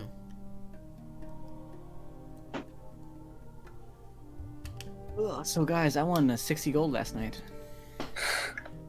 You guys all come to... Only? I'm not really paying attention. I'm gonna summon my sword in my hand and kind of just reflect on the conversation I had. Yeah, Wait, and is he doing this like in front of us or no? I mean, yeah, we're all together and you're trying to Okay. explain this, but I'm just... Oh, why bring your sword out? Yeah, you guys... I'm not paying attention to you. Bramgrim, when you wake up, you just see the crystal. And you're angry. Like, when that last dream you had ended, all you saw was a crazy man. What you assume Eridon to look like. Or not Eridon, but what you assume Ardoon to look like. Just weaving flesh. Tearing apart and reforming. Juan. Hey, Juan, you want to whistle any louder, buddy? Yeah. Just, you picture him tearing apart and reforming followers of the Silver Flame. And you remember what the Elder Obelisk looked like. And with the knowledge you have now, realizing that it was the torn apart and then reformed mass of Silver Flame followers, tortured into following Raktul Kesh, the Rage of War, an overlord from the Age of Demons. You wake up in cold sweats. Last night was not a good night. The dream was disturbing, but on some level comforting. You have a direction, but you had horrible dreams aside from that. And you pull out the sword and you start looking at it and you just reflect. Everyone else, Bramgrim definitely seems to be different, at the very least. He didn't explain to you anything that he saw. He just walked away. And he definitely still looks shaken. All of you look exhausted. at the very least, shaken from the past week or so's events. You guys have been through war. And now it's over. So, what would you all like to do? I have a selfish request. Hear it. After we clean this up, do you mind if we head to my home, to Athodon? Weren't we going to head to Sharn to get his armor? We are Yeah, in of course. Sharn. Not To Sharn. Rote. Road. Bro, I vote we sort out what Thelgun has, but then I also want to reconnect with my people. I mean, hold on. Athodon, where is that? Is It's not it? marked on the map, It's not. but it is in Kobara. None of you have ever No, heard Kubar? None of you have ever heard of Athodon. It'll be a journey, Kobara. so we can go there last, but I mean, yeah, it is a ways away, but it's right next to the Talenta Plains, and we certainly made it sound like that's Do where we we even- were going Do next. we even have enough gold to even get his armor? I mean, one hopefully way we to get find paid out. after this. So why don't we figure it out after? we also have magic items that we can sell. Yeah, right. We have a whole bunch of stuff that we can sell, but I have Really, the Sovereign Glue and the Universal Soul Event. yeah, I have a bunch of miscellaneous items and things like that to sell as well. I'm just hoping that we at least get paid. It doesn't even have to be like in full. But yeah, honestly, the armor could wait if we're really like. So yeah, we could definitely go to Kubara and then probably Talenta Plains. So it's really not that selfish I of a think request. we decide after we're finished with this. Oh yeah, definitely. But we're just spitballing. Yes. Of course, it's So what's our next move? well. Uh, We have a couple of different options. and I'll say, El Simpiníto. Yeah. Do you ever check the radio? I mean, I assume he would probably check it every once, like just see if the cell towers are still up and things like that, the radio towers. Alright. So yeah, I mean, Well- I guess he would have it like playing softly. Alright. Well, all of you guys here, like the music has still been going on, but it all cuts out, and you just hear static, and then it just straightens out, and a voice comes through. Hello, broadcasting on all open channels. Anyone who is in the Lower Dura area. The conflict between the Dask and the city of Sharn seems to have resolved itself. Any missing persons or anyone injured can be found in any of the surrounding city of Sharn triage areas. It's been a rough past week for the city of Sharn, but we will prevail. As the city of towers, we will rise higher together. And then that just keeps repeating. So it's saying that they don't have a problem with Dask anymore? Well, I mean, the war seems to be over. I'm pretty sure. Yeah, that you they're guys doing Their all- main goal. You guys all wake up, you still hear fighting, but it sounds like it's just every once in a while you hear people, like, it's skirmishes, it's not warfare anymore. yeah. It's The main Yeah, goal I'm pretty sure was they're just to hapier that like end the the war. fighting's died down and that some form of order can at least resume. Well, I think our let's head first back. goal is to talk to the people in charge, and then we gotta Yes, sir. maybe find more information on the Dragon Cult. Yeah, Yes, sir. because I was thinking we could potentially try and go after either the cult or try and find core by ourselves. but I think don't know how well that would go. that goal is one of the same. Well, I let's, think he is So- with the we gotta Colt. head back to the where we started. So what? We're gonna head out of Lower Dura, probably. What? Like where we started, like from the sewers, you know, like back all the way back there. So we're Then- not leaving Lower Dura. We're still gonna be here. We're just gonna retrace our steps and move from there. Well, we need to head back out to the Yeah. higher or the upper areas of Or Sharn. like buy more Vrax. Yeah, right. Because Menta did say that he thinks that the tyrants might be behind his core's disappearance. Well, then we'll have to mention it Wait, who?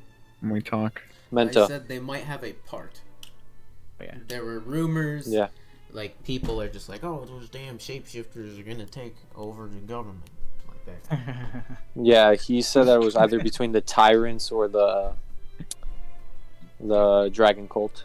Well, we can't do anything about that right now. Without Yeah, I starting don't another think war. we're in any position. So, I mean, at least that the fighting's over, it should be easier to move through the streets. Of course. Well, Head back to. let us get on our way. And before you guys leave,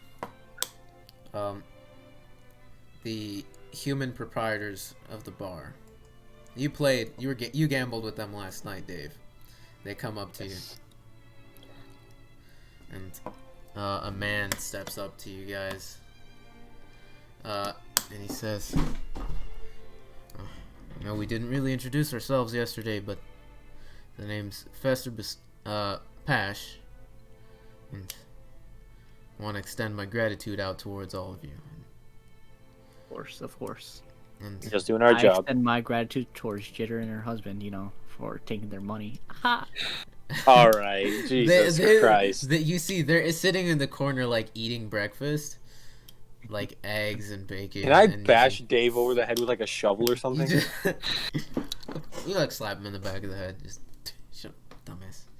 And you see, Dumbass.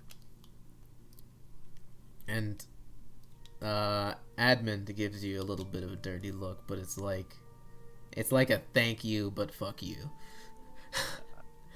And Fester Pash just tells all of you, anytime you guys are down in Lower Dura, the Slow Oak has got free drinks on the house.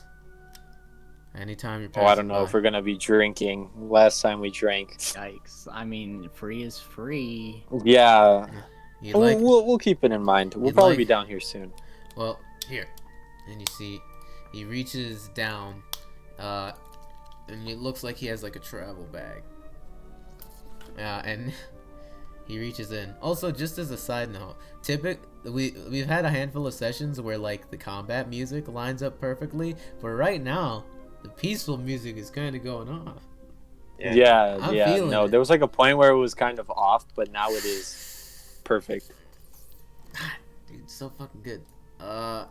Yeah, the music in this campaign, as of late, has just been like, oof, Yeah, sure. it's good. All right.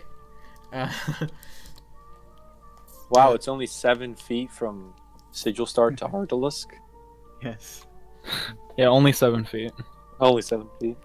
No, where's And Sharn? he reaches down into this travel bag and he pulls. We're out, like all the way He down. pulls out. Sorry this, for interrupting. This very fine We're like bottle. over here. Oh yeah, I see, can. okay. Yeah, he pulls out this very fine bottle of wine. It's got like a clear, it's got a very like clear aesthetic to it, on the outside, and it's got like shimmer. Like every once in a while, you see like it's very glittery, but it looks like it's in the glass, kind of like opal, but it's more so just like glass with like shiny, like colorful bits in it. And they're like of all colors. And you see, he pulls it out and he says, "For me, to all of you, we'd like to give you this. The Pash family would like to give you this as thank you for not only keeping us safe, and for keeping safe that fine family over there, but you seem to be doing some good around Lower Dura, at least I hope so, from what we've been told, so take this garnet wine as a thank you." We appreciate a lot, Looks to be Mr. a Pash. very fine bottle of wine. Not like You crazy. shouldn't have. But it's a fairly fine bottle of wine. And he goes to hand it to one of you guys. So if anyone wants to write that in one of their storage. Who's the most responsible one here? Yeah, so put it in either the bag of holding or the haversack. Or the gloves if you want. It would fit in the gloves. No, it's because I keep my swords in the gloves, and I can only keep one thing in there, I think. Ah, true. Alright, so yeah. So... You just keep a wine bottle until it's... He forgets it's in there. Ha! he makes it appear, and it's just a wine bottle, just smashes it over their head. Alright, garnet wine. Yes. And then just put in parentheses page 10. Page 10. And looking it over, like you read the label, it's made from grapes. What's the weight? It's, I'd say 0.25. A pound. Sure, 0.2. It's not heavy. And you look it over. Reading over the label, it seems to be made of grapes from high in the mountains, actually in the Muirholds, and it's got a bold smell to it. And you read, it's got anywhere from 10 to 15 gold pieces worth of ground garnet in it for flavor. Oh, dang. What do gems taste like? You don't know, but you have to try the bottle. Share comes to You my have day. to try the bottle. It doesn't have to taste good. We drink it for the clout. Exactly. Alright, well, again, we thank you for your gift, Mr. Pash, but Yes. you really don't need to thank us. We're just doing our We job. shouldn't have. This is just, As long all in as day's you, work. as long as all the civilians of Sharn are safe, we'll be happy. And we get Well, paid. Shut up, Dave. We get the Shut up. well, we get They the don't need to know that.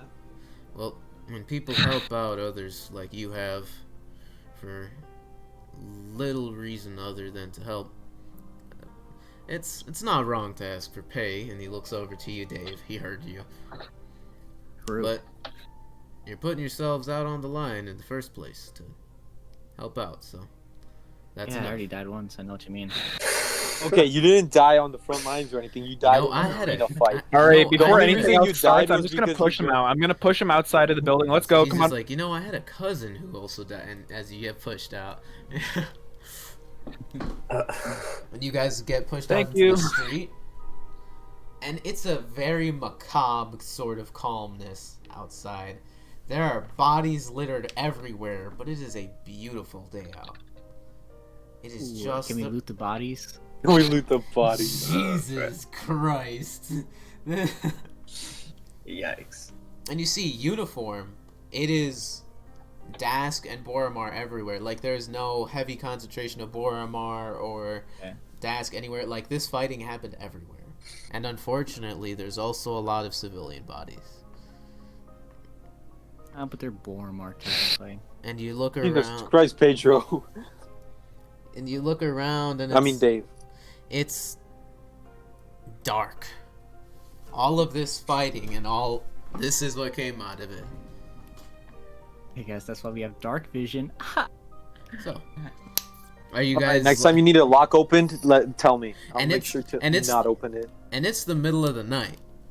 So, cause around when you guys long rested, so yeah, it's a nice, cool night. There are bodies everywhere. Thelgun, do you mind if I make you a lamp? It's fine. I'll just follow you guys. No. Like, can I make you a lamp? Like you. Oh. Oh. I mean, Like if I cast light on your chest, on your armor, and then you use your cloak to kind of focus it so it doesn't go everywhere. That sounds badass. Actually, that's a pretty decent idea. Okay, sure. The Are we in a human time crunch? the human hooded lantern. I mean, what are you guys doing? Are you stealthing out of here, or are you like just walking I through the don't street? think so. We don't need to stealth. I mean, I don't think we should need to stealth. Listen, There's if we need to, I could just turn into the Triceratops. Triceratops and Yeah, just sure, run sure. back. All right, I'm going to lay my hand on Thelgren's chest piece and say, "Let the silver light guide you." Cast light. Alright. Thelgren, your studded leather chest piece just lets out this bright white light in, I believe, a 20-foot radius, and then dim light in 40 feet. And another another 20. Yeah, so it's 40 feet in all. Yeah, that's what I'm saying. And then you use your cloak to sort of focus the light. It's like a light beam coming out of your chest that you're controlling. So bright. So bright. And it's like a hooded What, are you a lantern. vampire? So, because of his cloak, he can make the direction just forward. So he just holds... You hold your cloak to, like, have the light go out forward. That's actually pretty creative. I like that. Are you guys just walking out of the city, out of Lower Dura? I think so. Yeah. I mean, I guess so. I think it's time to get a new scene. Yes, sir. You guys, all cinematically as fuck, start to walk straight down the road of Lower Dura. Just laid to ruin by combat, by warfare. You guys did a hell of a thing here. You helped a lot of people out. And you continue to walk forward. And El Simpiníto. El Simpiníto, do you have dark vision? Yeah, I do. Alright, then you can see up ahead. You see a lot of humanoid figures moving straight towards you guys. And I'd actually say no, everybody sees this, because you see, looking down the road directly ahead of you, you see a lot of torchlight moving straight towards you guys. Pretty quickly. Well, we were told we won't be hunted down, so let's get going. Okay, let's not walk right in front of them. I start waving towards them. What? No! Dave starts waving his hand. Like, Are you insane? Thelgun, you like... He's trying to stop him, accidentally blinds Dave because he turns towards him. So Dave just starts, like, waving his hands, and the people start making their way forward. And you recognize the clothing and armor immediately. It's the Sharn Watch. Yeah, I was gonna say, it's the Boromar. I knew these people. Oh, oof. They start making. If that was gonna, like, we were gonna enter combat, I would have actually attacked you instead of them.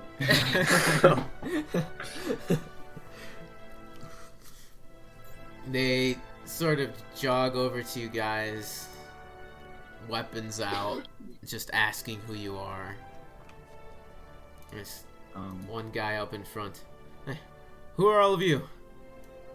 Identify yourselves. We're the Vanguard's Revelry. Yeah, you might know us. By Vanguards. Sergeant Germain. You see, it's him.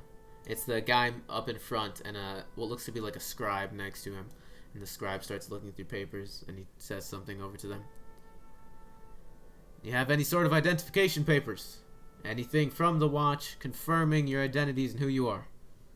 Ooh, I have these nutrients. I bring out the nutrient. You pull out the nutrients. Doesn't Bramgrim have the papers? I have the papers that I was handed. He just looks at you like, what the fuck, Dave? Excuse my friend. Here you go, sir. Rather eccentric. And you can tell, looking over all these people, they're all fucked up. These people probably were front line, and then once this shit started pushing, like, stayed on the ass of the desk. Like, and you guys remember seeing this last night. There was the Dask pushing the Boromar back, and then behind the Dask were the Sharn Watch. So the Dask were, like, sandwiched, but they were strong enough to push the Dask back, but they took heavy casualties as well. So do you mean the Boromar? Because you said the Dask pushed the Dask back. No, the Dask pushed the Boromar back, and then the Dask also had the Watch on their backs. So you guys might have given the victory to the Dask, but they still took some heavy losses here. I can live with that. Well, I have no sympathy for the Dask. So you guys identify yourselves, and Bramgrim, you inch forward with the papers. trying not to spook these people because they're twitchy as all hell. They see the papers and they say, oh, all right, well, you all look like you can handle yourselves, so just make your way back down this main road. We just traveled down it. There shouldn't be too many problems unless somebody comes out of the blue, but just make your way straight down this road. Try to get out of Lower Dura as quickly as you can. If any of you got injured, then make your way over to one of the triage areas. If not, or if you got any sort of healing powers, go over and help if you can. If you'd like to assist. If not, make your way out. Maybe you should patch these guys up. They look like they're... How many are there? It's like a whole squad. There's not enough for you to heal everybody. Oh yeah, we have no healing. We have no healing. Like, they look like they're still chugging on. But, like, let's say everyone's at, like, everyone's at, like, half tank. These people are... They're exhausted, but they're still chugging on. They got a job to do. Yeah. Thank you for what you guys are doing here. Oh, thank you guys. Take care. You got sent in to do some good work. I hope everything turned out all right. You could say that. I'm sure. You can only hope. Still a sometimes, human lamp. I'm sure the sergeant would like to hear. Yeah. I'm sure the sergeant would like to hear what you guys have to say. All this Of course. ended. Also, you are still a lamp. It lasts for an hour. Nice. So you guys continue down through the dark streets of Lower Dura. Yeah, you guys make your way forward. Is there anything you'd like to do, or like anything you'd like to look for before you leave Lower Dura? Or are you just getting the hell out of there? Yeah, no, hold on. I have something to ask. Like, what's gonna be our story? Like that we're gonna tell them when we get up there. Okay, yeah. While You you, know guys are what? walking, you start talking about this. I think we just. So first of all, I think Also, I should do the talking. Juan, with Dave. Yeah. Juan, are you here? Oh, you want to do the talking? Are you sure? He has With frightful you, Dave. presence. Oh, with me. Oh wait, Yeah, hold yeah. on. No, both of us together. Give me a second, guys. Juan, are you here? Here. Hello. I don't Juan. know. I don't think he's here. I think it's like Mike's glitching again because it's just a green circle around him. Yeah. Yeah, because there was a bunch of. Juan, drop out and then come back in. Oh, I forgot. I have 900 jewels worth 900 gold pieces. Oh, see, that's Damn. what a seventh of the way there. Almost. I mean, I have 1,200 gold pieces on me, so that's See, 2,100. easy. We're 2/7 of the way there for your armor. Also, And then if 1,000. Dave wants to But- pitch in, Yikes! That's a yikes amount of gold. 1,000. Plus magic items, we're good. I'm not selling any. I'm my magic items. I'm keeping. You don't have to sell your magic items. Chill. I'm just asking if you want to, be a team player and, pitch in. Listen, I pitched in for the on-cake stuff. My desk Okay. pitched that in. Oh, Okay, we do whatever. have some stuff Fine. that we can sell. Like Yeah, I know. I stuff have that a we bunch of scrap. crossbow bolts and No, things like yeah. that. I mean, it's all going to depend on how much we get paid right now. If we get paid. So what's going to Exactly. be our story? Like, what are we going to tell them? So first, we have to talk about how we made our decision on why we helped the Dask, because I don't think it's any point in lying to them. True. Should we tell Moverex first, though? I mean, yeah, we I could feel always. like we should talk to Morverex first if we could find him. Yes. Do we even I know mean, where yeah, we could Moverex always. is? We could always. I was gonna say we could always make it seem like we didn't have, a role to play in this, and we could just say it was like the Cinders that attacked the artillery outpost. I don't think so, because the Boromar are probably going to tell them that they saw us. Well, there were no witnesses. There were, though, they were in the middle of a city. Yeah, think but there were this no is- witnesses. Word probably got passed around. Yeah, and Maybe. I'm pretty sure I put the marker right under artillery. Yeah, but I covered that up. I think our best.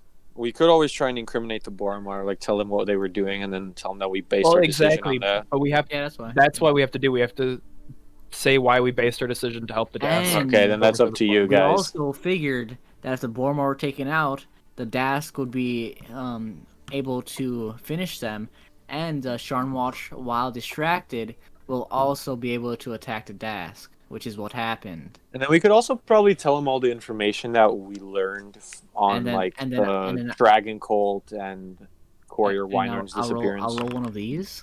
Also, just as a by the way, this seems like something that could very easily get you guys in a lot of trouble if not worded and argued correctly. So just think about what evidence you have.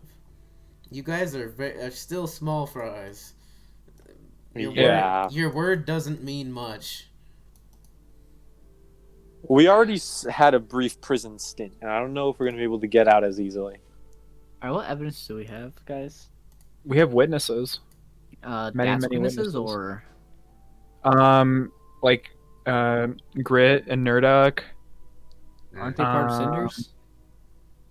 True, but I mean, they joined later on. We also have Maverick. Maverick's a criminal. A lot of these people, he's a black I don't market. know if it's the best He's thing a black to tell market them. dealer, like weapons dealer. I mean, we held on to shop. You did give away all the rings that they took. You also don't have a body. No, I still have 20 gold pieces worth of those. You also don't have a body for them to cast Speak with Dead on.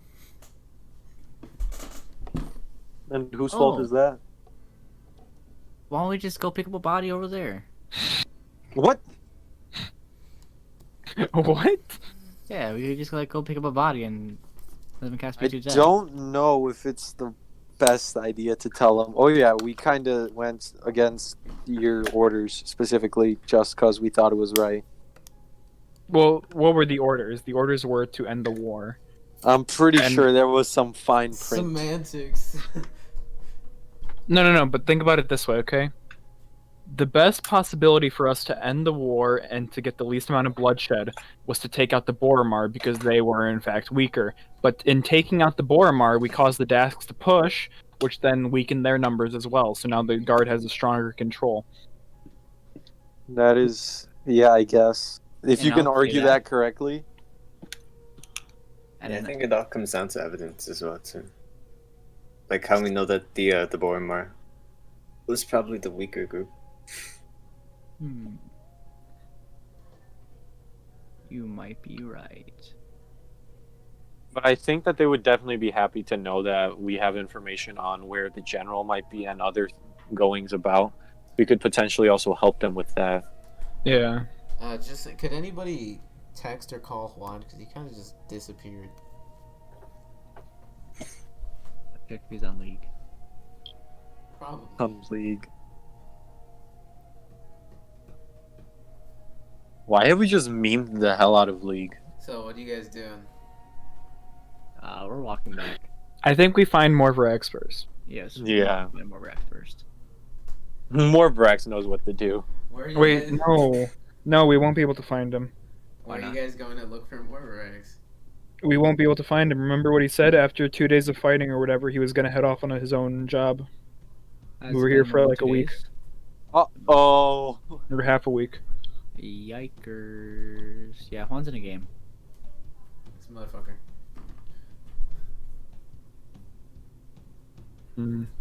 So Morvrax is gone, huh? I mean, we could always kill, like, Ralrut over there and then he'll appear, like you did with Dave. But then that just puts... Instead of taking things off of our plate, that gives us another thing to do. Nah, it's fine. I got Revivify. Do you have a diamond worth 300 gold pieces? No, but it's fine.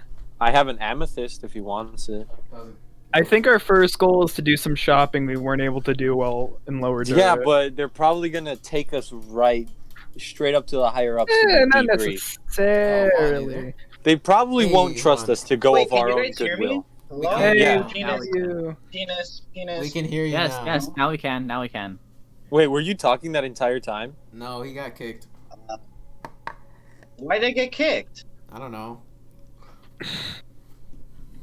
What have I done to you, Alex? Probably internet connection, dude. Yeah, it wasn't any of us. Yeah, none of us could hear you. It's probably your internet, my guy. Yeah, my internet's been bad too. So. Mine too. Yeah, same. Yeah. I So think you guys are just... The entire world's just going to shit. Juan, Juan, you were there for the for your watch, right?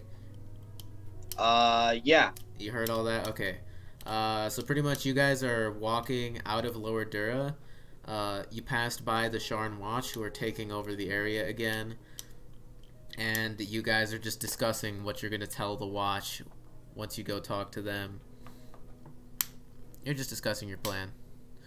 And again, you're walking through the streets and you just see bodies everywhere. Boromar, Dask, and civilians. It's dusk, right? It's dark. It's in the middle of the night. Oh, okay. Yeah, that's why you're a lantern. Yeah, that's why you have light cast on you. Right. So yeah, you guys... How much more until it's gonna be dusk? So yeah, Juan, is there anything you want to add to what you guys are gonna say to the police or to the watch? I think it's best for me to not say anything at all. Yeah, I'm not saying anything unless you guys need me to talk about like the information. Let's go. 30 sessions, character growth. Alright. I'm kidding. You know, I'm just gonna say this: if it even looks like they're gonna try and arrest us, I'm opening a dimension door and I'm leaving. No, we don't have to, because I can speak an hour in our defense and get a lot of our sentence reduced. What? No, we don't want our sentence to be reduced. We don't want to go to prison. Yeah, we don't want a sentence in the first place. Yeah, exactly. I think, as much as it's a leap of faith, I think being able to talk to them will be okay. I think they'll understand what happened here. Hopefully. You guys just have to word it really carefully and present it really well. And then as soon as we can, I honestly don't know if we can take care of this dragon coal. Yeah, I think it's bigger than we think. I mean, yeah, but then we could always come back down here with the help of the Sharn Watch. No, but we don't know how long this dragon cult's been in power, if it's been able to rise any members into the government. Who knows, maybe the actual, like, Sharn Watch itself has been... Yeah, I know, that's over. what I was worried about. That's why I was thinking if we bring Corey or Weinarn back, we could tell him everything that would have happened, that has happened, and then he would have understood because he would have been down there and he could have spoken in our defense. I feel like they need to hear what happened. Yeah, it's just me, but I feel like that'd be a long-term commitment. That's not something we could stamp out. Yeah, I know. It wasn't going to be easy, but I was just saying that, I don't know, I thought that was going to be a good idea. Probably would have our goal right now is to get paid as much as we can for what happened. We ended the war, as it said. We'll have to talk our way through, but hey, we always do that. And then I think we head to Road and sell some magic items, hopefully get you your armor, and then continue on into the eastern part of the continent. So we're just going to leave Core to, just be disappeared? I think we need to find more information somewhere else. Yeah, I think that's beyond us. He mentioned the Emerald Claw. I think we need to look into that. I mean, yeah, yeah, we're not sure where he went, but Menta did say, I know I'm reiterating, but he did say tyrants and things like that. Tyrants aren't their strongest, and especially with the Dask, moving in and having more power now, it probably wouldn't be too much of a stretch for us to come down here with the Sharn Watch and potentially find him. I think that would be appreciated, and we could potentially even get another paycheck from that if we get paid in the first place. Let's just give Lower Dura and Sharn. Yeah, we could always think about coming back down later. Right now, we have to focus on this, on getting out. Now we go to Rote. Right. Yep, and you know how that works. It's only... So, where are you guys going right now? What's the gonna destination? keep walking. Yeah, what's your final destination, though? The guy said right down the street, right? And then there's going to be a checkpoint or a triage or something. Yeah, I guess we should head to one of those. Yep. And then they said that they would take us from there. Alright. So, you guys continue walking down the streets of Lower Dura, just seeing destroyed building after pile of corpses, after burning buildings, after this and that. It's all desolation. You guys finally make it to the end of Lower Dura after walking for about half an hour with nothing coming after you guys. You continue on until you finally reach what looks to be, and on a handful of occasions you have to explain to guards again, this is who we are, Vanguard Revelry, here are our papers, over and over again. Because this place, it's chaos, and the guards are just trying to bring order, and everything's gone to shit. But you finally make it to the end of Lower Dura. And actually, I'm gonna open up the Sharn maps. Boom. So, you guys finally make it out of Lower Dura.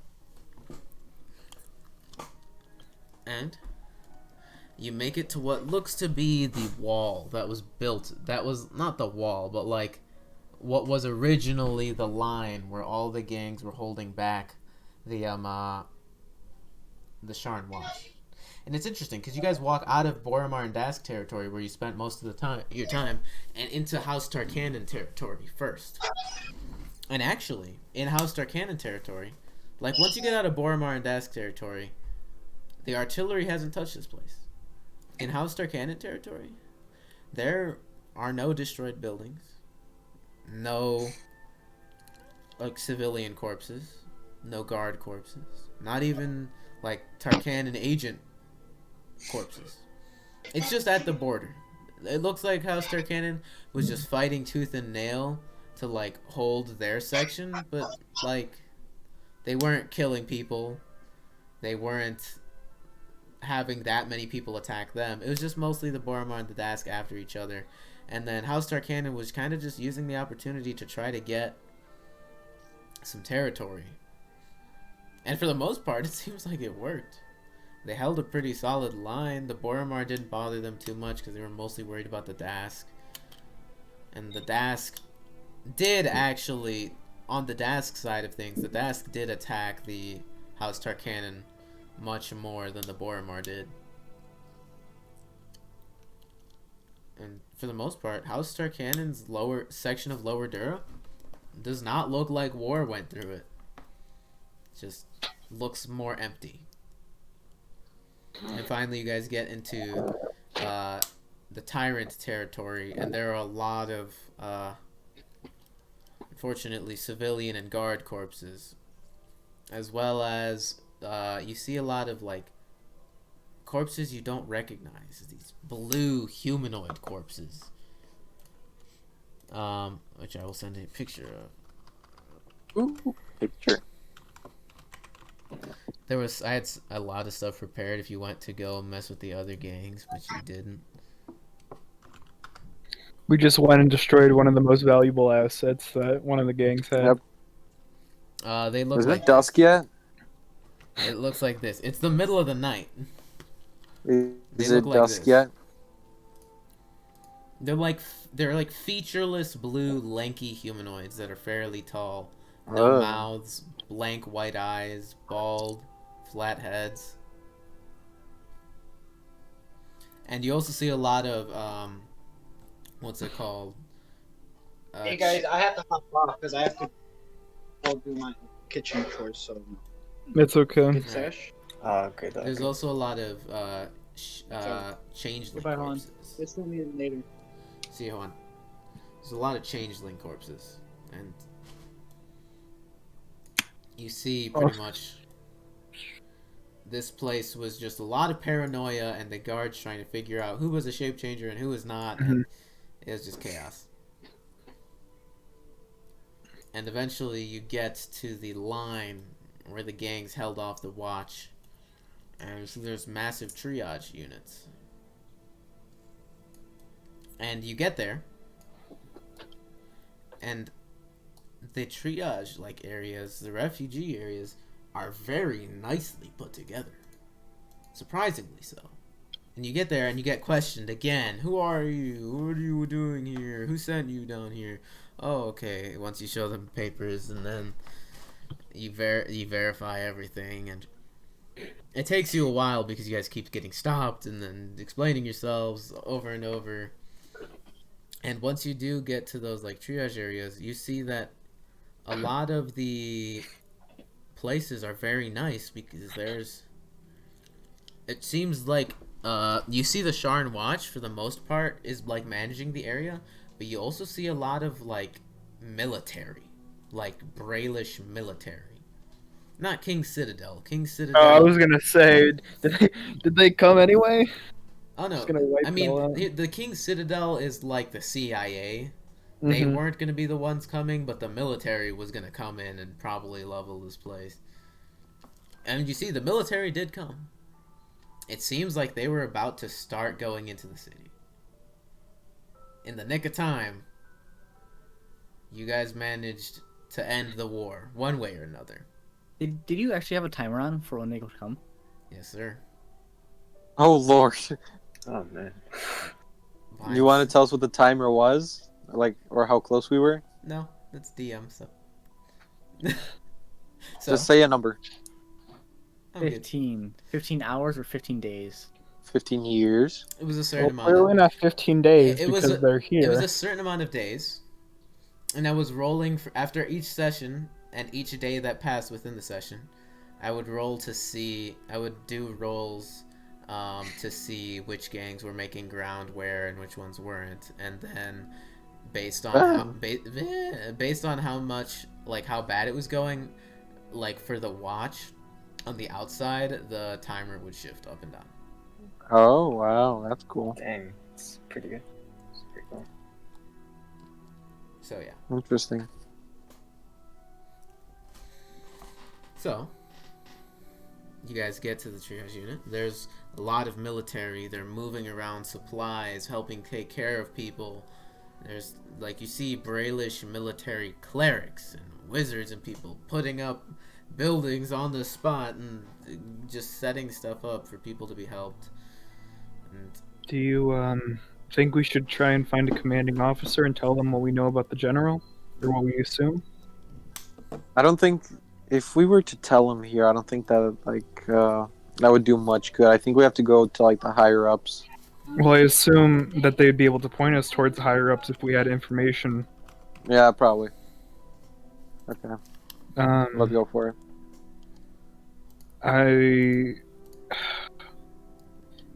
Is there like clearly a military soldier nearby? yeah, there are a lot of them. Like soup, just the nearest one. I'm gonna go up to him. You go up there. Excuse me. You go over, and it's a human female. Okay. Looks early-ish 20s. Like cherry blonde hair. Looks very young. And she's just in full plate armor and helmet on, like carrying what seems to be a box carrying like medical supplies. And you stop her, and she looks over to you. Yes, what's going on? So first, let me introduce myself. We're the Vanguard's Revelry, and I was wondering if you would be able to point us in the direction of one of your commanding officers. We have some information that we'd like to pass on. All right. I'll go get a commander right away. Let me just finish dropping off these supplies. Of course, take your time. Well, and she sort of makes her way over to you. Go take these over to that tent over there. I'm gonna go get my officer right now. But what did you say again? Vanguard's Revelry? Yeah, Vanguard's Revelry. All right. Yeah, here. And she puts the crate in your hands. And she points you over to a tent, and then she starts. She like jogs over to one of the bigger tents. I'll go bring over the crate. All right, you go take it over. In the meanwhile, is anybody else doing anything? I don't think we should be doing anything, so no. So, um, eventually, you guys are just sort of standing around waiting. Every once in a while, people come up and they ask you if you're like okay. Some of the Sharn Watch and some of the Brailish military just checking in. Like, do you guys need aid or what? Like, what are you waiting around for?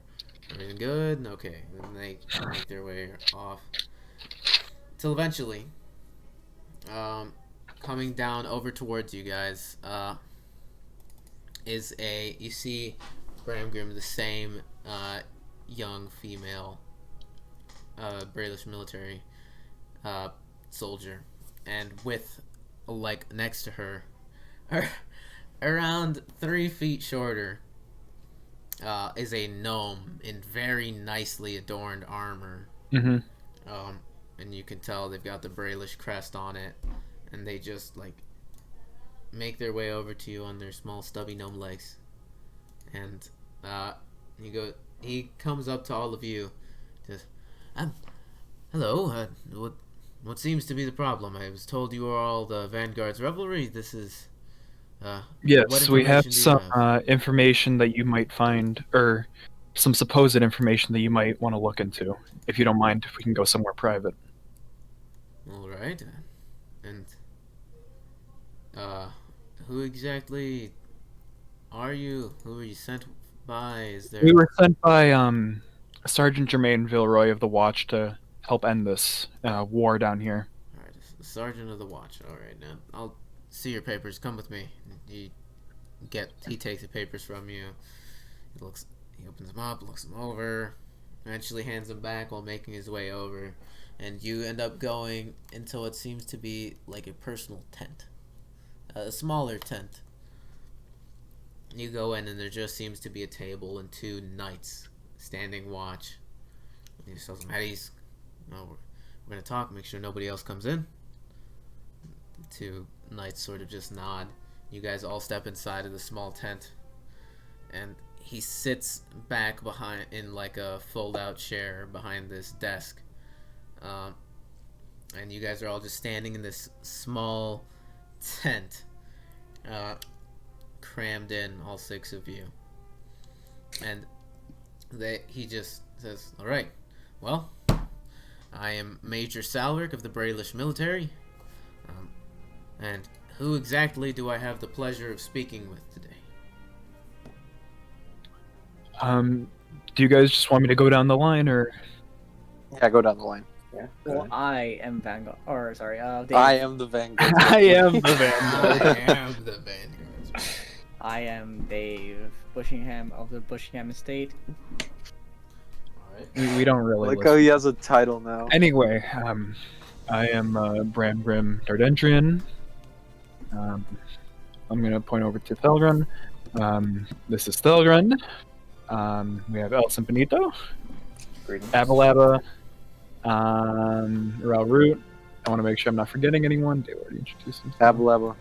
Yeah, I did say Abalaba. Okay, then Dave, then yourself. And we are the Vanguard's Revelry, like I told you. Thank you for hearing us out. I know, I assume, at least, that you guys have been looking for any information regarding General Core.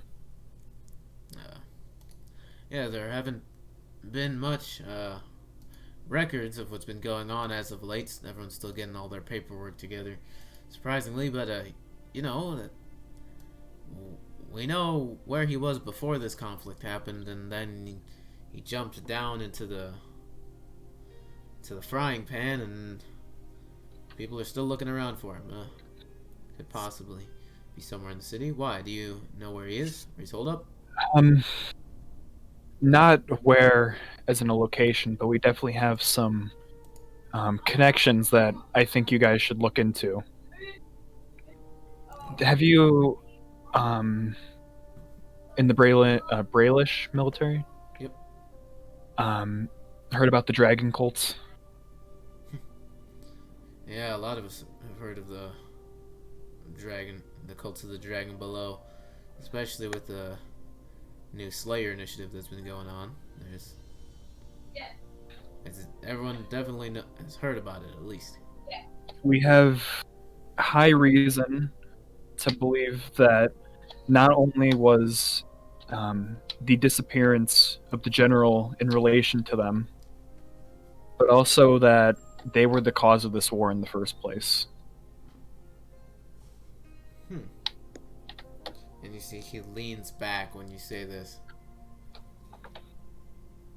So you're telling me you think these cults kidnapped the general and started this war?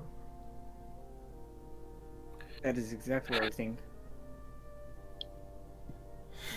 Yes, Roll a persuasion check, Bramgrim.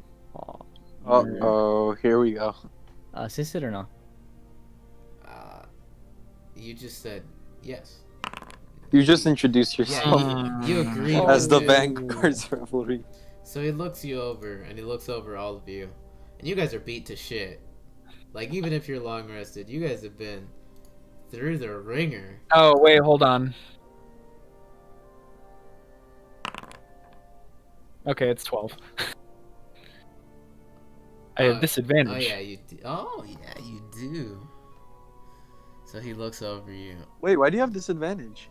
Because I'm exhausted. We long rested though. I had 2 levels. Oh, did you? From what? I got messed up in that fight. He did. Yes. I was right. Jeez.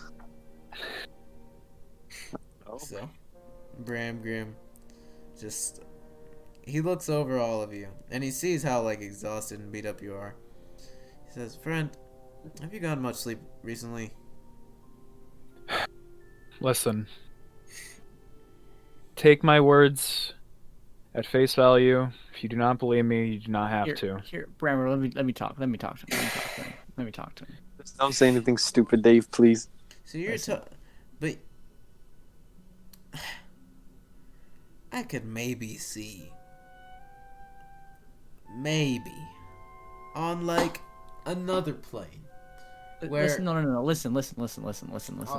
Just think about it for a second. Think about it, all right? Let's say, oh, the Dragonbolts did do this. Why do you think they did? Because they want power. They're fucking power crazy. is what this war was all about. If the Boromar and Das destroyed each other, the Dragonbolts could rise up and gain more power. See, this is obviously what they're trying to do. Yeah, you know, if they were actually like a problem or intimidating, they wouldn't be called the Dragonbolts. The Dragonbolts are not that organized. They're a bunch of loosely connected by insanity groups that believe in the overlords. But until they do, and they come together and destroy Dura. Or even worse, Sharn. Look, friend, your ramblings are very interesting, but we've got a lot to do here on this base. Now, if you want to continue to try to explain this story to somebody, don't explain it to me. Talk to the Sharn Watch. The military's got a lot of busy work to do here, and the military find your general?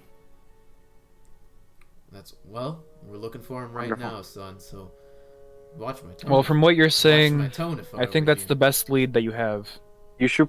I'm going to like nudge Bramgrim and probably whisper you should probably tell him who he thinks he's with. We just said that. Oh, did you? You just said that he was missing, no? And that the dragon. And you didn't mention the tyrants. I don't think I know about tyrants. If we mention the tyrants, it's just going to lead into needless slaughter. Well, they are tyrants. Worst case. It's fine. Well, like I said, take my words at the value I presented them with. We'll be going now. We need a report to the watch. Alright, well. I think there's a bunch of sky coaches that are being chartered. They keep coming in and out here at the border. We got lots of groups like yours, adventuring groups, or whatever you call yourselves, that are making their way back to the Sharn Watch to report their findings and what they've done over to the Sharn Watch. So you can find some sky coaches there. Oh, can I ask, where would you go to get paid? Probably with whoever the hell said they would pay you. All right. And where is that? What's your name again? Sergeant Germain Vilroy. Sergeant Germain. Where Should located? Okay, so I guess we're moving. The Watch are a very different group than the military, so that would be something to take up with them. Alright. Sounds good. He just like ushers you guys out. It's just the fucking dragon cults. You hear him as a tent closes behind him. Who's that? So, what are you guys gonna do now? Who's that? Oh, is that Juan? Hi, Juan. I guess we take the sky coaches and go back to the Watch. I mean, do we want to stop anywhere on the way there? We have a couple of like, we have stuff to like sell and things like that. Or do we want to do that after? Where are we going? We're going back to the person that's going to pay us, right? Mm-hmm. Yes. What's the plan? I've never taken off my helmet, right? I should probably take it off. All right, I still think I have my mask on. Let's just say I took that off. Yeah, you would have taken when I was that off, asleep. or these people would have killed you. I probably would have taken it off while I slept as well. So. I mean, yeah. All right, let's go. Well, I want to take off my helmet and see how sweaty I am. Oh, Have you not taken this helmet off the entire time? Also, is it that? I'm thinking, yeah. Well, you have to take off your armor when you sleep. While you sleep, yeah. So. Oh, well, that's armor. I mean helmet. I mean, Are you gonna sleep in a That's helmet? part of your armor. Ralrut, Are you gonna sleep in a helmet? Ralrut, if you want to, you could have been in your helmet the entire time. That's up he to puts you, like friend. pillows inside of his helmet. Jesus Christ. Okay, is it dusk yet? It would have been dusk a while ago Yeah. because it was nighttime. Well, no, Okay, no, no. cool. Dusk is when the sun goes up. Yeah, Is yeah, it? yeah. It's Yeah. dawn. Yeah. That's No. dawn. Dusk I'm is when ask- the sun goes down. Oh, you're right. You're So, right. yeah, Dave, can dusk you, would have passed. Oh, then it would have reached a while back. Yeah, so Sorry, it's what'd you say, Juan? it's 1d3, right? I'm gonna ask Dave Yeah, if we'll he do can give three. me a shower. Okay, so I'll roll a that. d6 and half it, and round up. Or I could Or just just roll roll- 1d3. Oh yeah, I forgot you could do that on. Yeah. I have You physical. know. I was looking at my physical dice. So. Alex, You I had wanna- to rest my eyes. I'm sorry, man. I don't think I don't want a computer for a little. Oh, just. Yeah, that's fine, Okay. dude. You can just. I mean, right? We're not really gonna do anything with the tabletop right now, so you can just sit in Yeah. your chair and talk. Yeah. You I get- had to move around. I'm sorry. Yeah, it's all good, my guy. So yeah, Thelgun, you regain 1 charge. Yeah, dude, when I'm DMing, right, I walk around my room. I'm not just sitting staring at my fucking screen. Yeah, me too. I'm not just sitting at the screen. Like, whenever, like, we're doing something that, like, doesn't require a map or anything like that, I'm just, like, doing other things. Yeah. So, you guys make your way. Are you guys taking the sky coaches? Are you walking? What are you doing? I think we're gonna take the sky coach, right, guys? Yeah. honestly, probably. Ooh, unless you guys want me to turn into a Triceratops when you just run there. Okay, through Oh, you're crowded gonna city fly streets? between the different layers of Sharn because we got to go up at least one. Yeah. We're walking. Not walking, we're using the... I know you're excited to use the spell, but maybe give it a little bit. I Yeah. guess. So, Okay. you guys go over to the sky coaches, and you get there and you see there's a line of sky coaches, just in and out, picking people up and taking them, picking people up, taking them. It's just over and over. It's like it's just a cycle, in out, in out. Well, Let's go get paid. Hopefully. All right, Let's get going. not get sent to prison. all right, All right. all right. So, hold on. I'm trying to see. I don't. Yeah, I'm trying to see. Alright. Yeah, Oh, you guys can yikes. find- Ooh, that Alright. did something to my. Yikes. What'd you do, Juan? I'm looking at my grades right now. I completely bombed my post assessment for chapter 8. For what class? Oh no. Forensics. Oh, let me check that. I got a 5.5 and I literally didn't even care. I was like, Wait, oh, 5.5 out of what? 10? I got an 8.25 out of 10. Alright, so you guys go over and you see the sky coaches are just picking people up. There's just people standing there and it's going fast. Like, you go over, they tell you an amount of money and you get on. Like, they're just in and out. So are you guys gonna charter one of these? Yes, Yeah. sir. Alright. So, you guys go over, and one of the people, one of the sky coach drivers, just looks over all of you. Alright, where are you looking to go? Get paid. Where are you getting paid? That. Fuck bitches. get money. The middle city. I don't know if it has Alright, Can they middle take us central. exactly where we need to go? middle Sharn. Alright, that'll be 5 gold pieces, all of you. A piece or Each. for the entire party? Oh. Okay. Yeah, wait, is it 5 for everyone or? I think he's at a. 5 gold pieces each. All right, I'll pay with my healing money Yeah. that I. The fucking shit's happened in Sharn, and prices are fluctuating. All right, here's Shit. 30 gold. Shit seems like it's getting much more expensive. Well, this is bad for the economy. Yes. All right, I paid the 30 gold. You guys don't have to worry about it. Hey, thanks. I don't have to use this gambling money. Right. I mean, to be fair, I also got my money from gambling away my healing powers. Although I had to see some weird shit. Oh, Ugh. you're right. Yeah, I still have a couple of things I need to pawn off.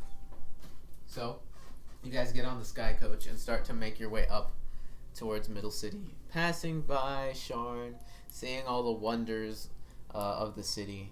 You see magic hairstylists, magic beauticians changing people's looks. Like, this place is crazy. Pretty much anything you can think of you can find here.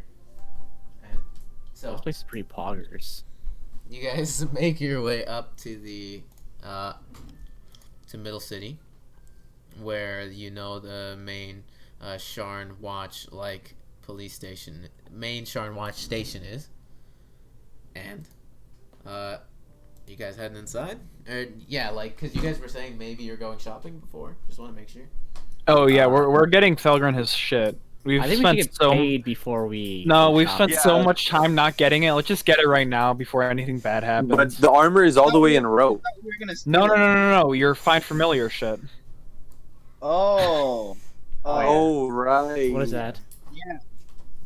The Okay, incense hold on. of We the- should probably go do this first. We can always come back. Well, down. if we get, let's say we get in trouble, at least you'll have your familiar on you. I think it's Alright. better if we do it Alright, now. but what if we? Listen, I think we should. All right, hold on. Alright, Hold you on. know, I have a Thelgun, you question for decide. Alex. It's your Alex, stuff. you remember that one? Yeah, hold on. I have to talk with Alex. Alex, you remember that one thing that I texted you about? I think last week. Yeah. Alex? Yeah, that can work as a familiar. Would that? Yeah, exactly. Would you still classify that as a familiar, or would the familiar that I would get from Find Familiar be something different? Find familiar. Find familiar only works because it's a fey spirit you're summoning. So you can summon that creature that you were talking about through the Find Familiar spell, but not. I mean, you could also get it as a pet, but in order for it to function as part of Find Familiar, you had to summon it as part of the Find Familiar spell. Oh, okay. So you're saying I could have both, right? If I Yeah, really you can wanted have to. both. Yeah. Okay, sure. Then all right. Then I mean, yeah, I guess if you guys, but to find the familiar, it still takes an hour. I mean, that's okay. Yeah, I mean, We've that's spent the a thing week that down there. makes We could spend an hour doing nothing. I mean, sure. Okay. More Yeah, Halo so- music. Let's go. Oh, yeah. All right. So, Ow. are you guys going shopping or are you going to the place? Shopping, I guess. Yeah. Yeah, I'm Let's get guessing. it over with. At least we really want to get that familiar, so we'll do that then. All right. So, for the sake of brevity, how many are you buying? How many castings are you buying? I think just the one, right? We just need the one for now. I mean, yeah, but that's the thing. If it gets destroyed, you got to cast it again. So, and then you're shit out of luck if you don't have more components. So, do you want to get just the one casting, or do you want to get multiple? I mean, if we're gonna go shopping again after this, probably like stock up on supplies, I could always just get them more then. So, I think one for now, right, guys? Because it's only 10 Yeah. gold pieces, so Yeah. we can just get multiple castings of the spell.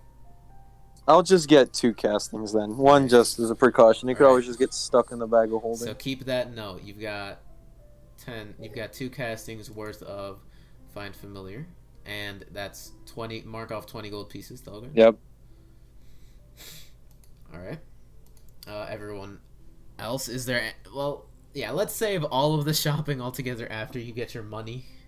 Yeah, that's what I was saying, but everyone was like... I want him to cast this before we forget again. We're not gonna forget, because I've been keeping it in It's like mind his for like a main while spell. now. Yeah, he's been talking to me a lot about it. So okay, so you guys are going shopping. So you guys go to get that really quick, and then you make your way to the tower. You get let inside, and then you go through the security again. They do ask to disarm you because you're not with Morphrax anymore, so you don't have that. I don't have any weapon. You don't have that. And I'm gonna put my swords in my gloves. Yeah, I'll also just like unsummon mine. And I'll give them all of my other But you don't weapons. summon. You just throw it away. Yeah, I just chuck it out the door. In like the 10 minutes that Dave just chucked his sword outside, somebody got killed with it, and he's just summoning the murder weapon to himself. Just like. Oh. Yikes. So Dave just throws his sword down an alleyway somewhere. Some homeless person just gets stabbed. Just. Yikes. Alright. So everyone else, you're letting yourself, Ralrut, you're letting yourself get disarmed, El Simpiníto? Yeah. Yeah, sure. Alright, they take just your weapons. They're not taking your armor. You guys make your way inside. And you get taken up towards the offices of Sergeant Germaine Villeroy. And you guys wait outside for quite a bit. Because she seems to be already meeting with people. So when you guys get there, there's a group coming out of her office. And another group, like, waiting in the hallway that steps in. So you guys sit there. Just waiting for a while until this group comes out. And you saw that first group and this group, the second group that comes out, both walk out with some bags of gold. So, All right. How much did they say we're gonna get paid for this?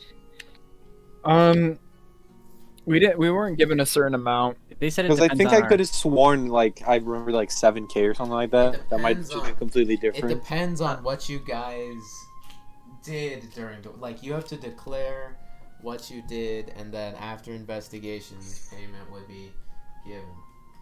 Oh boy! All right, Bramgrim and Dave, you guys do the talking. Dave should be doing the talking. I have disadvantage on everything. Okay, Dave, just don't say anything stupid, please. All right? Because When have I said Anything he anything does, give him stupid? echoes. okay, like in all honesty, be careful Alright. with what you say. So- we don't want to go to prison again. So, Ralrut, you're just gonna keep... Wait, anything? Echo's assistance? Yeah, over echoes there? assistance. Oh, actually, you know what? Yeah. Just, Never mind. It's not worth it. Alright, yeah, everything. Everything he does, echoes assistance. okay. Because I will also say, people will see you casting the spell and will be like, you're trying to magically convince me, aren't you? Yeah, don't do that. Just let them do the talking. It'll Oh, be okay, fine. my bad. My Yeah. bad. So you guys go into the office and you sit It's a down. good idea. But You guys let's not. step into the office, and immediately, the first thing, Germaine Villeroy is there with knights by her side, and what look to be 2 spellcasters. And she immediately has you guys step in, and she says, "All right, don't say anything.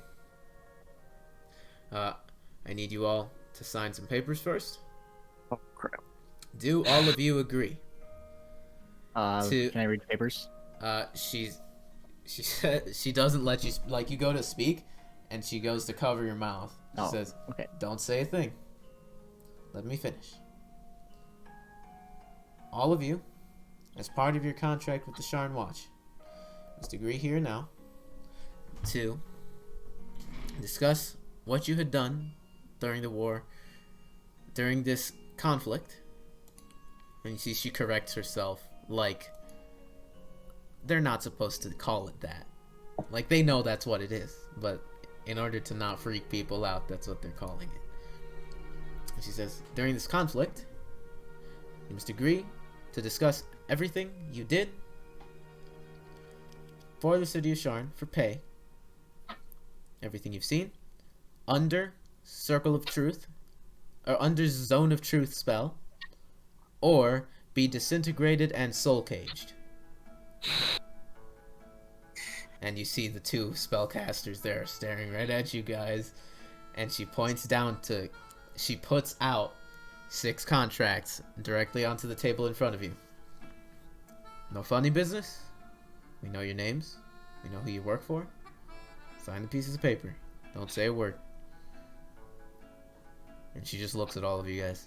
Well, if it's one thing I know how to do, it's sign contracts without reading them. I read it. I don't say anything, but I look at it and I start reading it. Roll investigation check. Investigation check. All right. Also read it.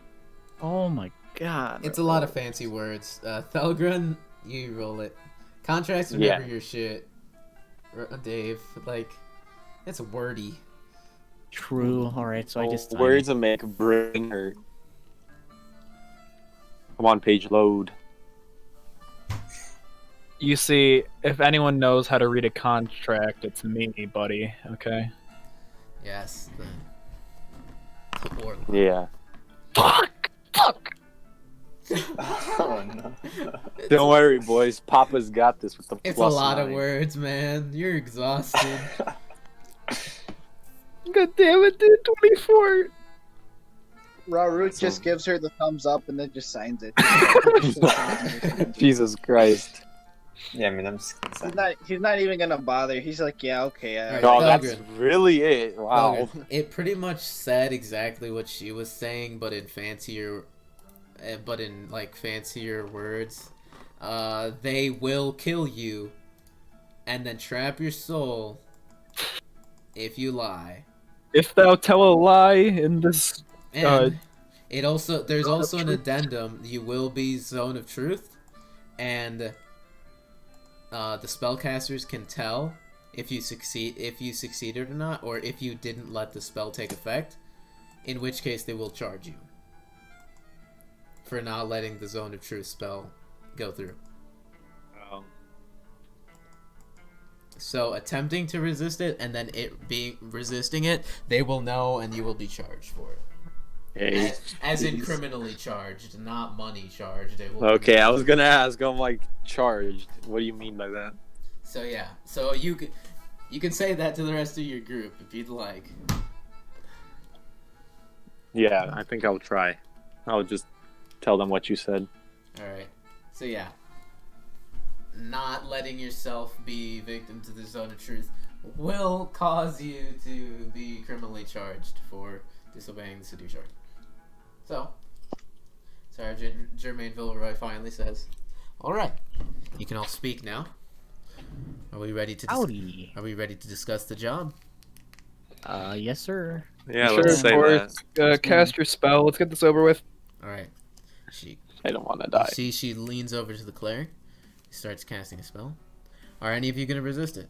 No. No. Dave's like, yes, counter spell. Counter spell. Oh, You never said anything about counter spell. Quick, Dave, counter charm them. Counter charm. Alright. I would let counter charm extend to this. I would, but Don't Even though counter encourage charm him. Yeah, I don't even know what counter charm Yo, does. Pogger's the only time I'd use it? I You bet. feel Okay, Dave, please don't. you feel the aura go all over you guys. Oh yeah, it just goes all over you guys. Oh, God. And you are now all physically incapable of speaking a lie. What about A mentally? deliberate lie. Yes. And the caster Wait, knows... shouldn't that actually kind of help us? Not being able to, like, they know we're not lying? Yeah. Yeah. I mean, yeah, but So, what if they still don't like what we Jermaine did? Villeroy casts the person casts the spell, and then Villeroy looks at them. They nod, and then she looks back over to all of you. And you're all aware that the spell cast on you, and it works. So you can avoid answering questions, or just you can be evasive with your answers, but like it has to remain Yeah. truthful. Yeah. This reminds me of Ant-Man, the truth serum. So Oh. immediately, Sergeant Jermaine Villeroy asks all of you.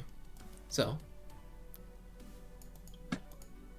where the fuck did all of you go?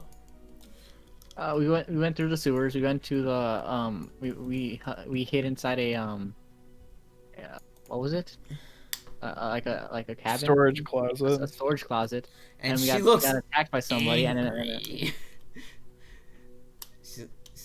She just says, "There was a plan."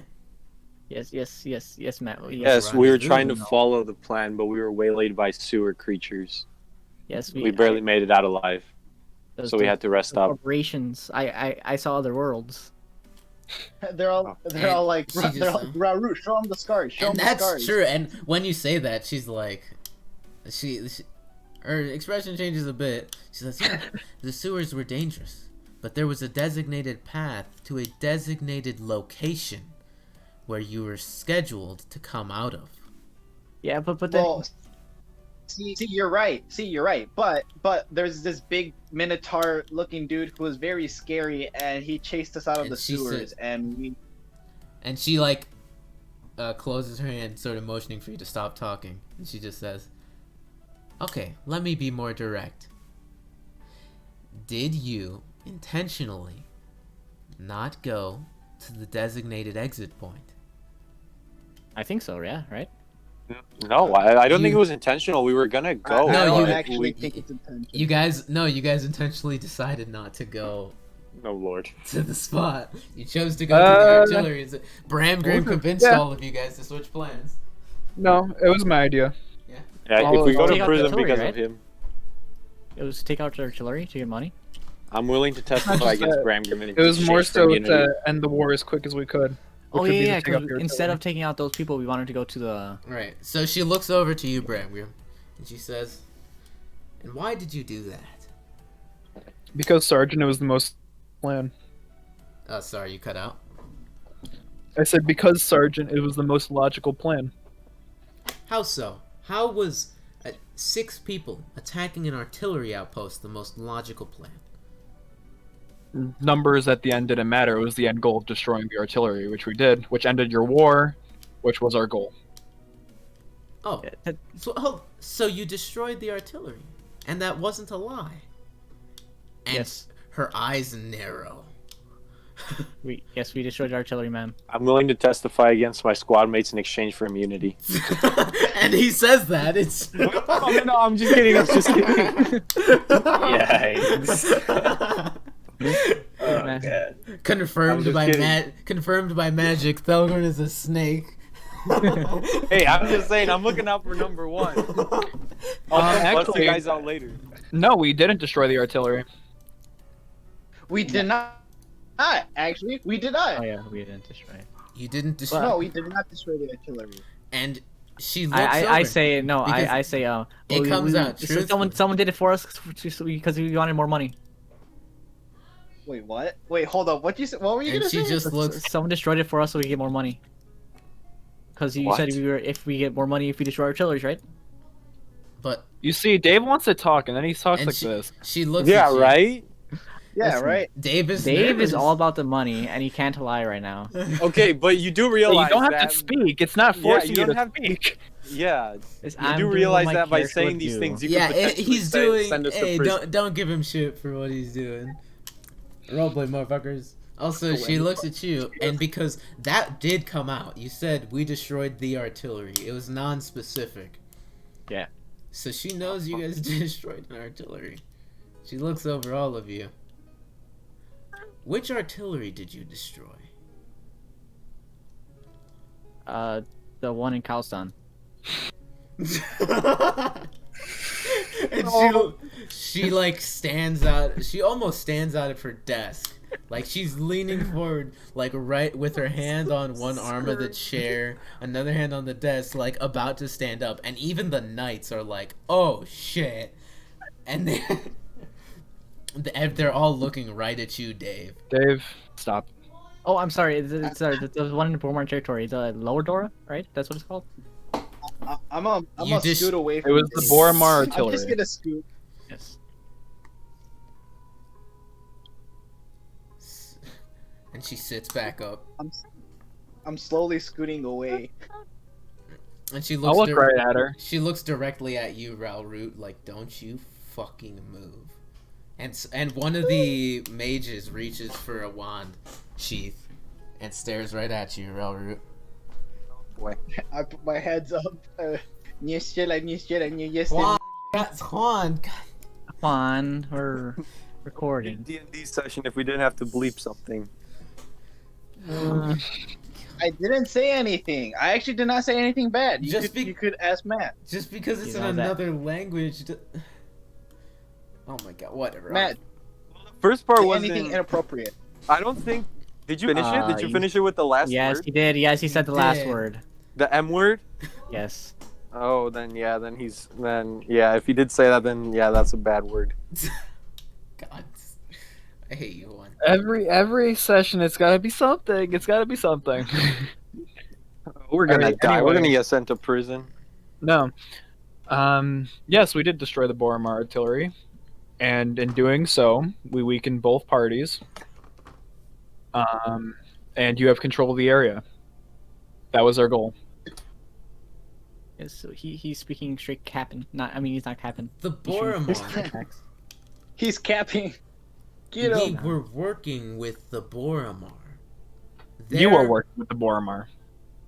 And you were working for us. Yes, but not an extension. They were working with you directly. We were more so of an offset of your third party, as you mentioned before.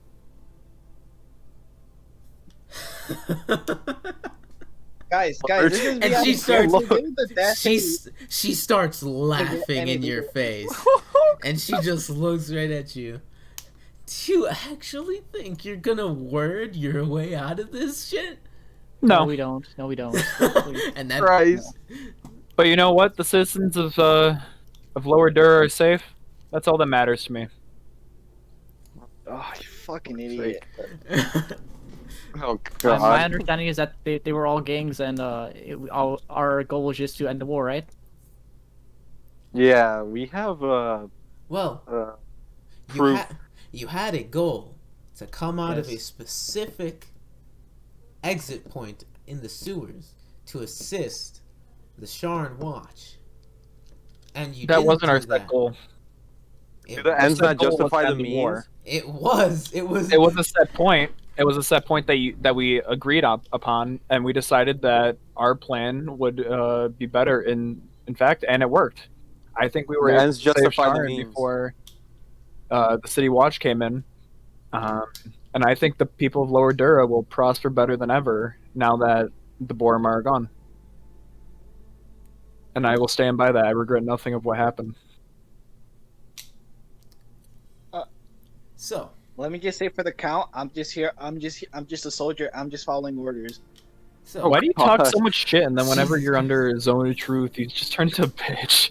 True. Because So- it's the- Also, it's the we zone- have- it's the I can't lie. So, can't Also, what about hold the- on. What about the family members of the Sharn Watch, the officers working alongside the Boromar that you help put in the ground by attacking their artillery. What do we tell their families, Bramgrim? Well, you said it yourself. It's a war. Casualties happen in war. Oh, Christ. I never said that. You did. You started out this meeting saying it was a war. You corrected yourself saying conflict. I never said that the ends justify the means and that people are going to die like that. I never said that. You said that yourself.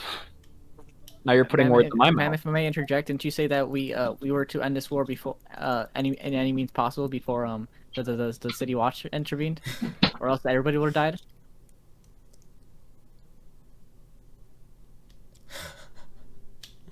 She just starts laughing. This can't seriously be your argument, is it? You guys should tell her that we have information about Give me something core solid and all for of them that. not to just disintegrate you. Because right now you're telling me that Tell her we have information. that the law paid you to go help the law take out the criminals, and you helped the criminals take out the law. And you're justifying yourselves by saying, well, the fighting stopped because we Our took main out employer the was law. the Vanguard. It was never the Watch itself. That is blatantly not true. The Vanguard. We hired the Vanguard to have you guys do this job. You are one with the Vanguard. You work for us. Of course, and you are not the Boromar. The Boromar are part of us. They are a vast amount of the soldiers and watch we have down there. You should tell her about all the things that we saw the Boromar do. And she looks. You know, over- I'm not the only one that has to talk, right? You can talk Yeah, I too. know, but Yeah, you're the chatty one. I'm not good She with looks over people. to you, Thelgun, because you're saying this out loud. And she says, No, I would have whispered it to him, okay? She sees you talking, and she said, "What was that, Thelgun?" Nothing. I just wanted to remind my friend of something that he would like to share with you. What would he like to share with me, Thelgun? Well, you'd have to ask him for that. Why don't you tell me, Thelgun? And she. Thelgun, tell him. Thelgun, tell her. Okay, so, all right, fine. It's a couple of things actually. We based our decision to do what we did to the Boromar since we were in there for an extended period of time. We saw exactly how the Boromar were treating the civilians and the people of Lower Dura. We saw countless actions that would probably qualify as bordering on probably war crimes that they would do to the people. There was executions in the streets, maimings, and in all honesty, we saw the desk stand up for the people. What other types of things did the Boromar do? Many things. There were civilians being just murdered in the streets. They were looting.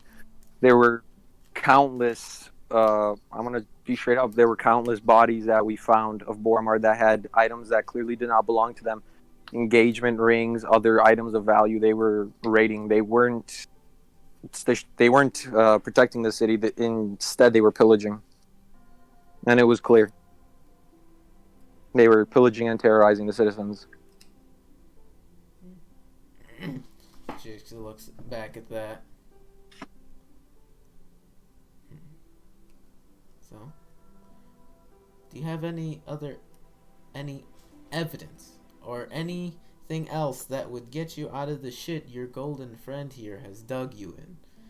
Also, we have information that the general himself, Courier Wynarn, was fighting the Boromar. We have that information from the Boromar themselves.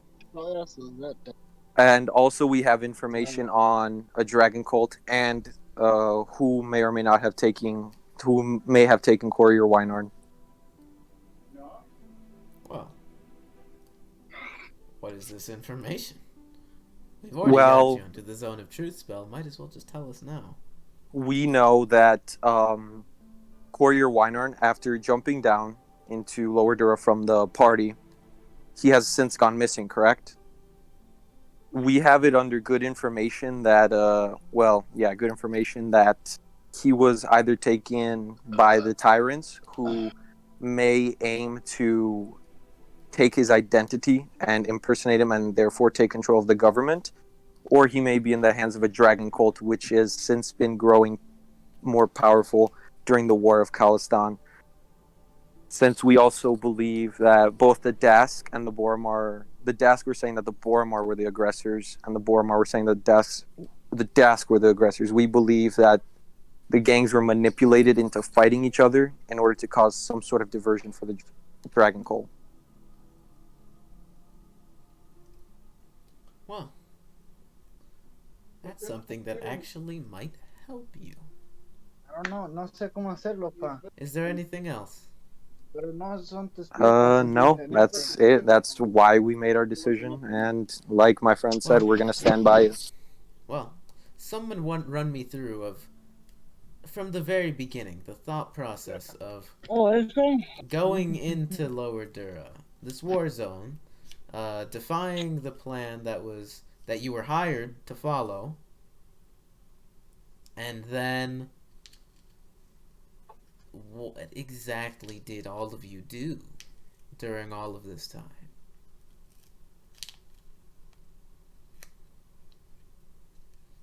Anybody? I'm not gonna speak. Wait, what? What'd you say? Would anybody like to Wait, explain during what time? Sorry. What's been going on from the second you stepped out of this building after we hired you?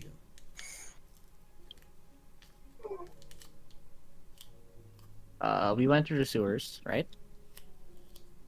And we got off in the Lower Dura.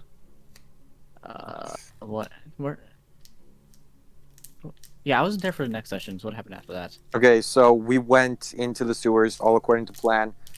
Then we ran into sewer creatures. We were badly injured, so we decided to take some time and rest up. After that, we were going to go take on the. At this point, we were still believing that the Dask were clearly the bad guys. So we were on our way to take out some of their artillery emplacements in order to make the next steps of the war that much easier. At that point, we were attacked. Well, not attacked. Well, yes, attacked. He attacked us with several of his troops by Cal. Is it Cal or is it Carr? I believe Cal Bloodhorn. Yes, we were. All right. attacked by Last the time you said Mentor. Card Bloodhorn. Look. Either or. I tried to correct you. Then you're like, no, it's definitely Card. I don't know, man. Okay. All right. Either or. Anyways, so we were attacked by Cal Bloodhorn, which was the leader of. We're one of the leaders of the Dask. Well, I guess war or conflict effort. Let's say. And so we were forced to make a rapid escape out of the sewers. Then we, in order to duck out of the eyes of the Dask and, rest up and plan our next moves, since our current plan took a little bit of a stumble, we hid out in an abandoned shop. As we were keeping watch during the night, I myself witnessed as the Boromar themselves were, like I said, pillaging and terrorizing the populace at large. There was people being maimed and injured in the streets until the Dask showed up, drove them, either killed or drove them off, and kept the people safe. After that, crap, what happened from there? You guys want to help me out? Yeah. So after she we looks around. And she doesn't want me to talk, probably. She does not. She looks over to you, El Simpiníto, and she says, "What happened then?" Madam, I will admit, I'll be the first one to admit that my memory is not the best, but I can try my best. So, as my friend Thelgun here was saying, we did indeed witness the Boromar harassing the citizens in the street. And I think it was at that point that we kind of had to reconvene as a group and sort of ascertain what our next steps were. And so, in doing so, we decided that although we were originally dictated to work with the Sharn Watch, it would be in not only our best interest and Sharn's best interest, but also Lower Dura citizens' best interest to actually, though it may be in your eyes a mutiny against our original plans to go ahead and actually switch over routes and head against the Boromar, because at that point, like a few of my colleagues here have said, our original goal has always been the defense, obviously, and the security of not only one of the regions of Sharn, but also of ensuring that peace is kept as it was before. And so at that point, we decided to actually look into, investigate, as me and one of my colleagues, Thelgun, did, the Boromar artillery. And in doing so, we not only found out more through obviously just surveilling the area and seeing kind of what the general movement of the Boromar troops were, but we also were further just encouraged in our plans, because at that point we had gathered more evidence against the Boromar that further jeopardized their reputation.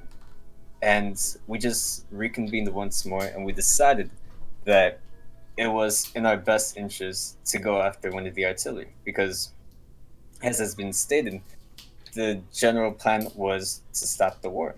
And so at that point, we just prepared.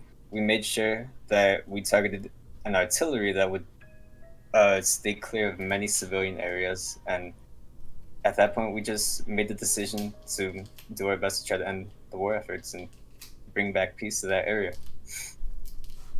And also, may I mention that in pretty much, we didn't just end the war, but in the in the final push against the Boromar, Dask suffered very, very heavy casualties.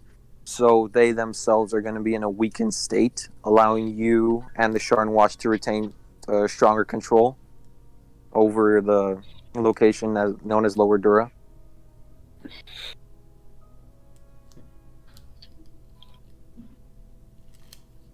Well, and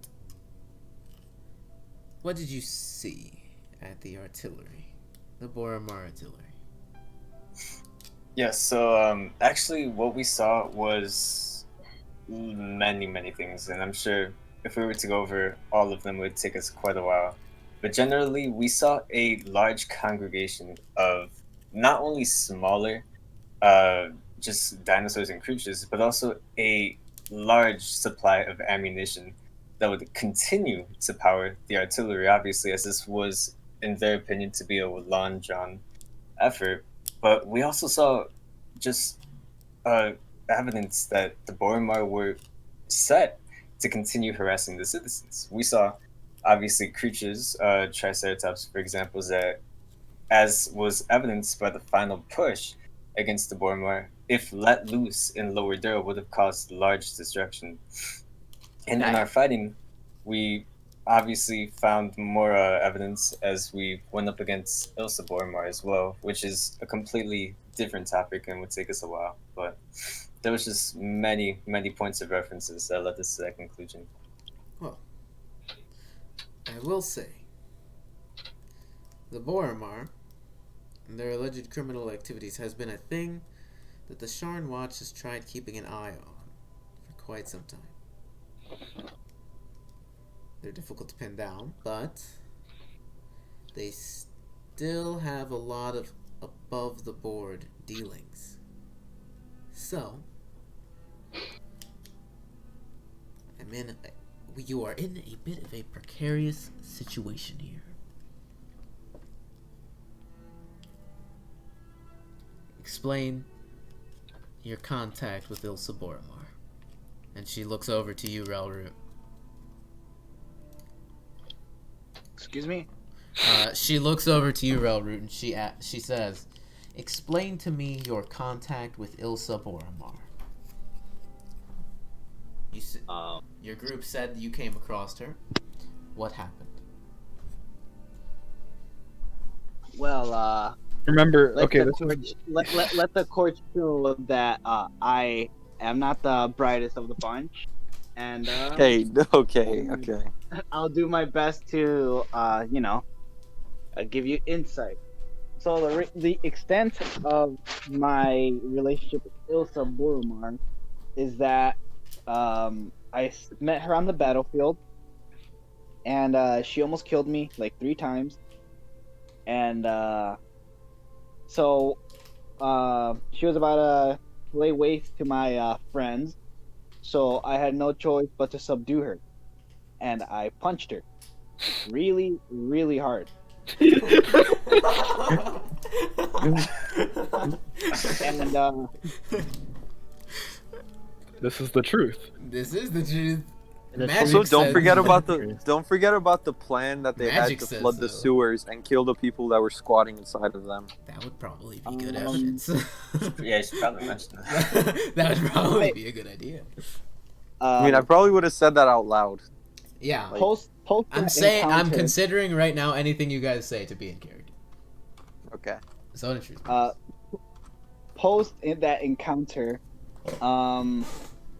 she had she had appeared to have a grave injury in her leg, and me having some experience with such injuries in my experience with the last war, I tended to her health needs, and since I didn't have any okay, this is me out of character. Is morphine a thing? I don't Like- think morphine, but I think No. that there was probably a. Should I Actually, just got say to ask Alex. anesthetic? Should I just say anesthetic? You just tended to the wounds.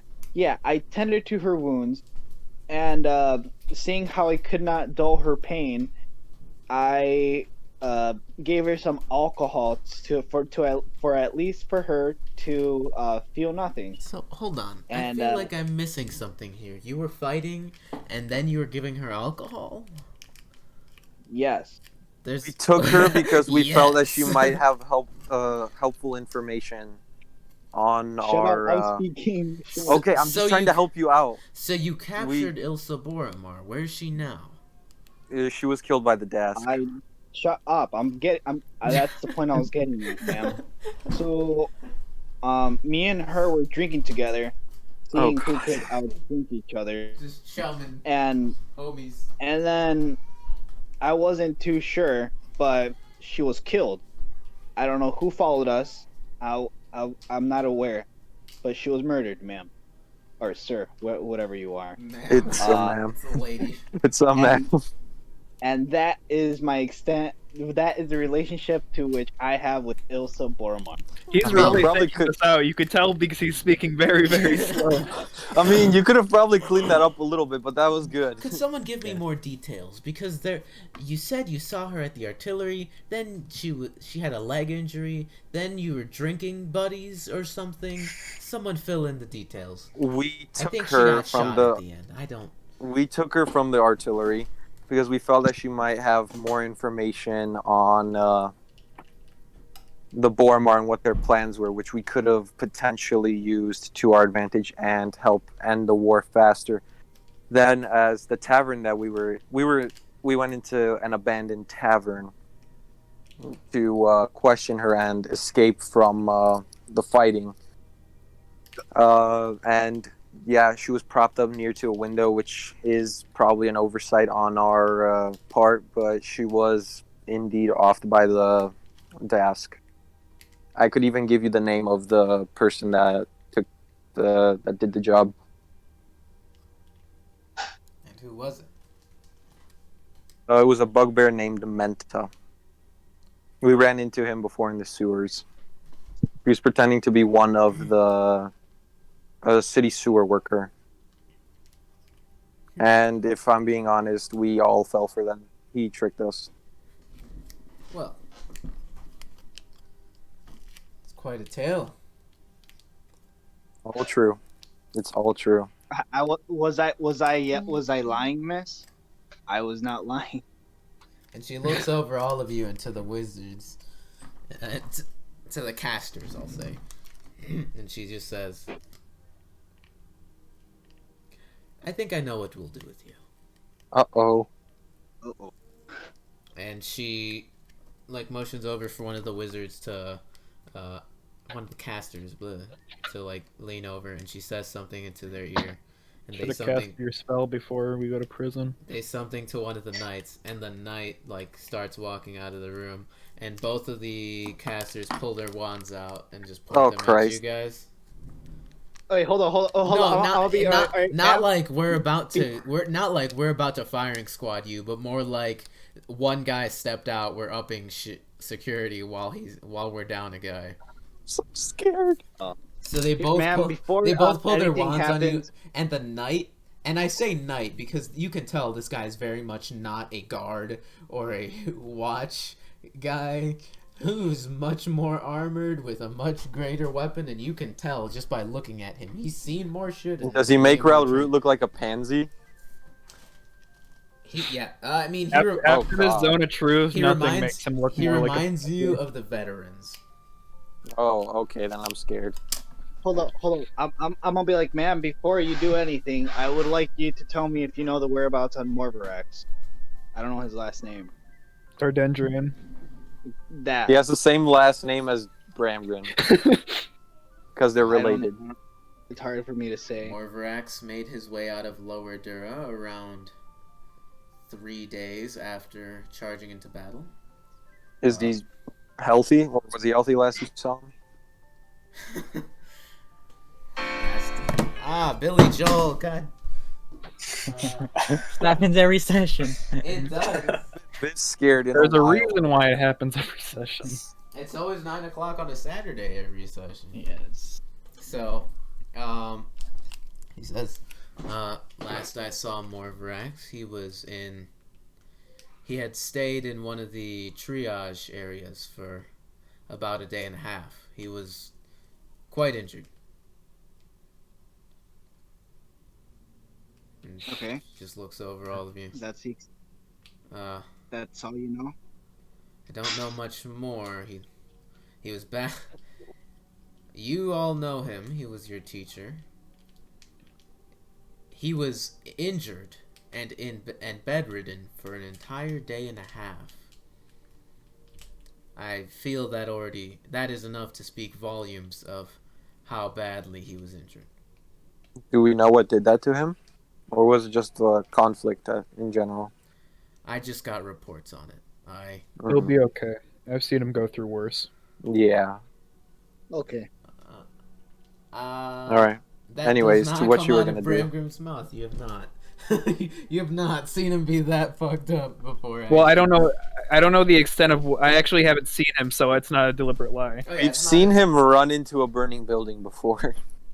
That's different No, than but- running into a war zone. I've also trained with him Yeah, before. yeah, but he's never been in bed for. No, a day I and know. a half. So not a deliberate lie, but definitely not true. And she looks. Oh at, yeah. She looks at you as such, and she's like, "I'd definitely be sure to check in the next time you see him. I believe he was never released from the triage area, but more so excused himself early, as he said he had a pressing matter to attend to with the Vanguard." You see, it's more so a truth that I'm telling myself right now to make it seem like he's more okay than he is. Yeah. And you hear, and she just says, from what I read, he should have been there much longer. But he excused himself. His current whereabouts, I do not know. And, Another question. and the door opens back up, and the mage comes back in with 6 other people behind, or the knight comes back in with 6 other people into the room, Christ. all heavily armored, and you hear the heavy rattling as they all step in. That's all right. Well,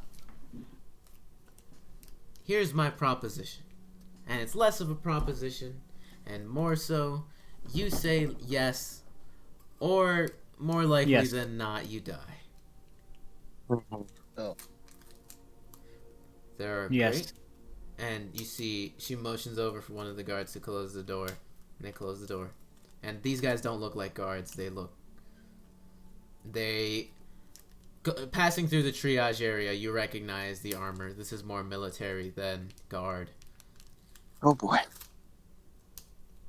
And she says, the city of Sharn is a very... It's a magical powerhouse across the world. That is both fortunate and unfortunate for all of you. So, effective immediately, the 6 of you are under house arrest, in a way. You are not to leave Sharn. And, if you try to, all of you feel like hands drop onto your shoulders and thick, like, metallic collars start to be put around your necks. Oh, Lord. And if you try to, these collars will put a shock directly into the nape of your skull, paralyzing you for the rest of your lives, and giving you the most immense pain you've ever felt. And then we will be notified, and we will throw your now limp bodies into prison. Okay. So, and you all feel the collars start to be clicked around your necks. And looking around each other, they are thick metal collars with runes inscribed all over them and a main, like, what looks to be Sharn Watch symbol directly, like, under where your chin would be. And then there's an eye on the back, so, like, at the back of your head, nape of your neck. And she says, we will have some of Sharn's best diviners checking to see if what you say is true. This is a very pressing issue. The Boromar are a very well-known name around this city. So you do not tell anybody what you have told me. And you may just live. If what you say is true, the Boromar will probably try to kill you.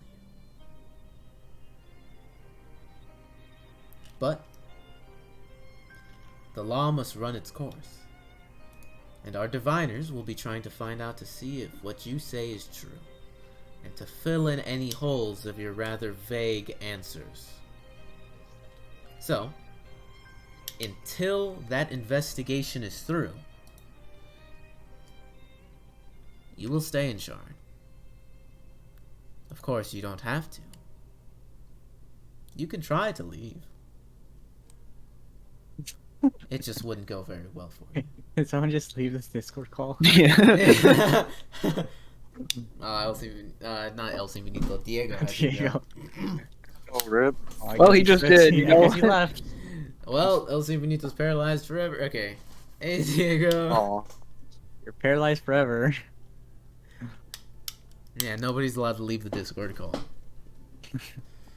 We're gonna be on Discord for a straight week. How long is Hey, this house Diego. arrest? Until the investigation runs its Yeah. course, I guess. So she just says, it shouldn't take too terribly long. But you are to stay here in Sharn. You But will we be- can go anywhere in Sharn, right? We can You'll be watched. go. You can go ahead and test out the borders and the limits of this enchantment at your leisure. Go ahead. Alright, but like, how high can we go up? Like, can we go to Or upper? anywhere in Sharn. Can we go to Upper Sharn? You can traverse anywhere. Does it have a in Sharn. height limit? Whatever, just stop with these stupid questions. Just That'd let be- us go. Yeah, That'd be we something can for just you to go find all out. of Sharn. Okay. She just looks over all of you. So, in the end, I actually think all of you got the better end of the deal. Now, Do we still get paid? Yeah, First, we're gonna what get is paid it? after the investigation. Okay. Can we say it at the same time? and No, please. the Do we get Sharn paid? Watch, 3, 2. the Sharn Watch will contact you within a day or two, and you, during this during this investigation, you will all, by yourselves, be called back here on multiple occasions to reiterate your stories, both under Zone of Truth and without Zone of Truth, and all of your stories will be put up against each other's to see whether they are true or not. Joke's on you. I'm stupid. This will be a very long and arduous process, gentlemen. So I hope you get well acquainted with the city of Sharn. Is there like a fight club you know about? What? Jesus. Don't worry about the Fight Club. This is why Dave doesn't do the talking. Shut up, Dave. God, how do you think I'm supposed to make money, idiot? She just looks over all of you. You were supposed to He make says- money by punching a polar bear in the mouth. Listen, Well- if that's all you needed to talk about, we'll be taking our leave. Yeah, we have things You'll to be do. taking your In the leave. city of I mean, Sharn, of course. Well, if you'd like, you can... we can discuss now, see how much you would be paid if you are to tell the truth. If you are telling the truth. So, I Sure. mean, sure. I mean, we have time to kill. thinking Yeah, we have time. of your original pay, with the destruction, Oh, crap. what did you do in the sewers? Or I'll say, you guys explain everything. I'm gonna add this up. So there was the sewers. There was... Yeah, remind me of everything you guys have done. This is being added to your pay. What are you telling her about? The sewers, arborations. The chulls. And just a bunch of like the rock grubs, or were they rock grubs? The shit Well, I think the sewers is just good to say in one kind of thing. Yeah. The shit larva. That's all I say. I just say the We shit larva. took care of, even if she already knows about the artillery. Yeah. Also, we killed lots of daft. There was like on our way there. The two groups of lots of Dask you guys goblins and the such. two groups of Dask you guys took out you will be paid for those if that is found to be truthful. And So, then it was the Manticore, and then that. All right, what else? the hobgoblins, sewer, and like the wizard and such. Okay, then we were chased out. We went up, and then it was the Boromar, right? We killed. I think it was like 6 Boromar soldiers, and then their I healed a clawfoot lot of mounts. people. Yeah, I think didn't we also I save kept people alive. that one Yeah. too? I kissed the lady. What? Wait, sorry. I What did don't you say, remember Diego? this. What? You said what? What else did we do? No, didn't we save that one girl at the beginning too when we first got there? Oh yeah, the Yeah, child, yeah. the child. Yes. We helped with the original cleanup of. Yeah. Oh yeah, then we also killed all Well, those the event gnolls first. that one time. Mhm. Alright, so she looks over all of you. Well, if all of you are to be telling the truth, this will all come out as a very handsome payday. Of how much?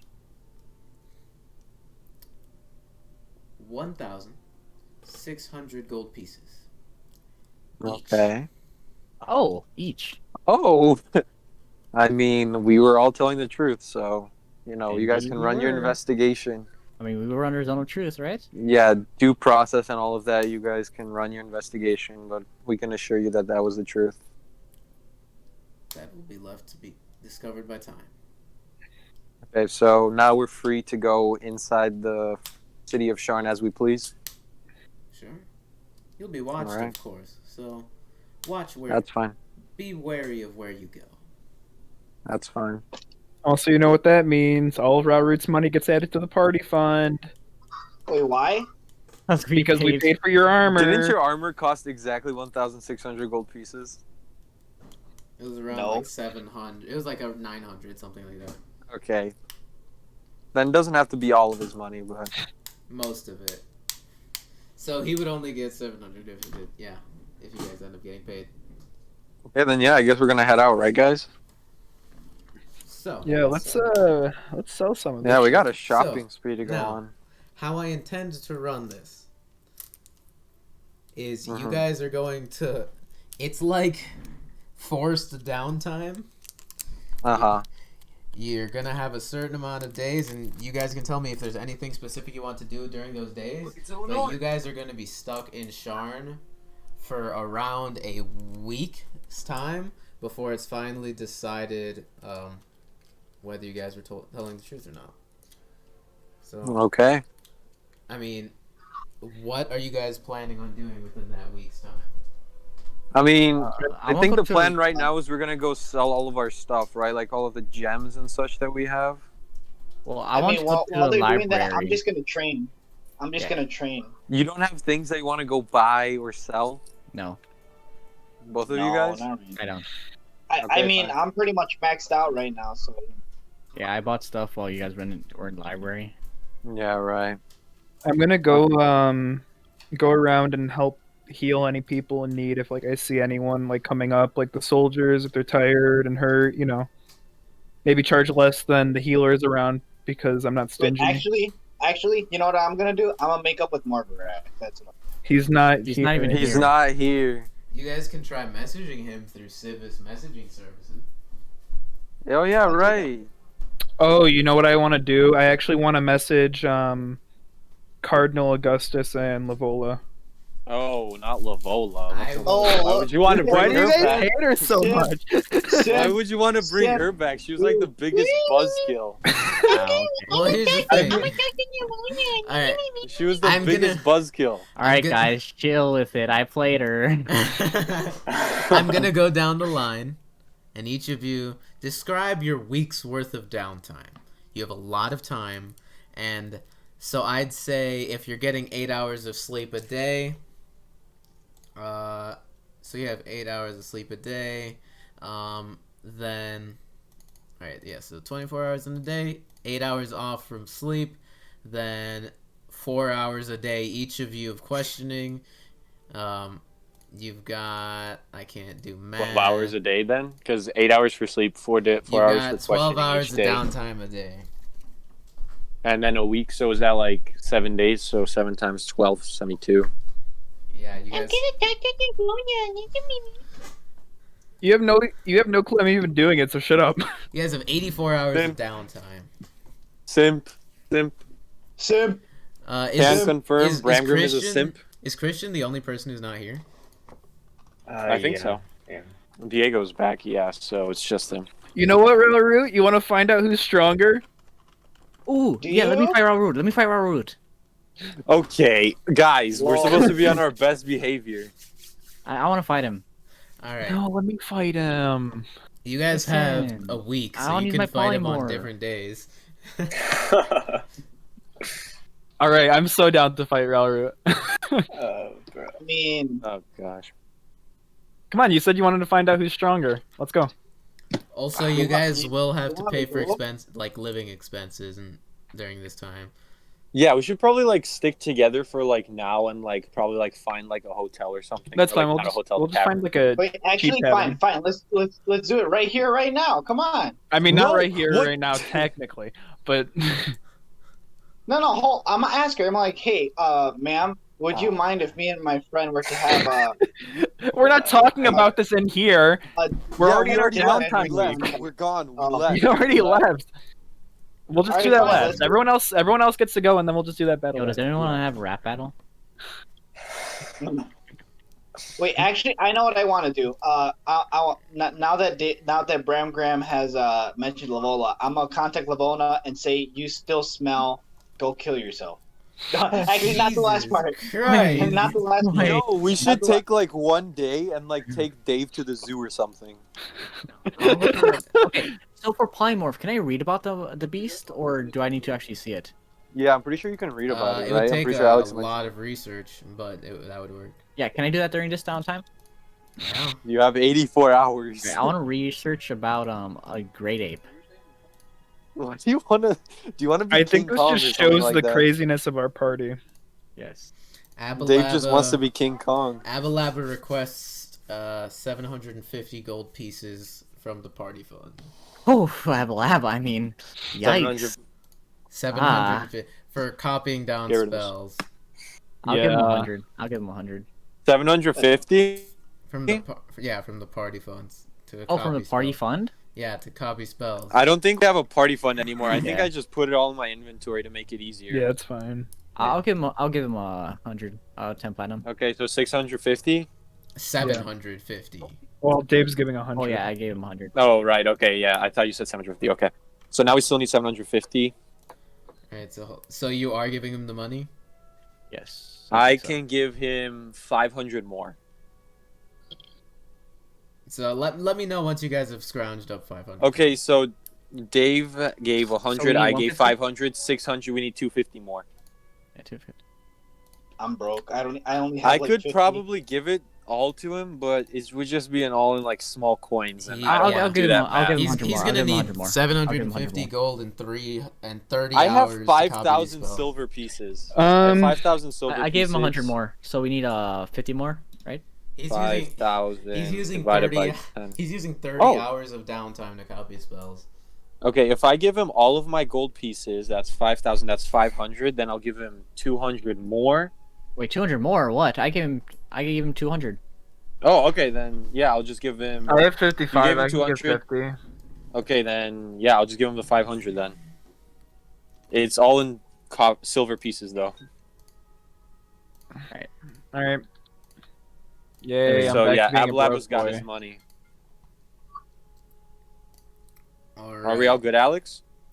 Yeah, so you guys all marked off the appropriate amount of money? Yep. All right, then I am going to, for Christian, learn the following spells for him.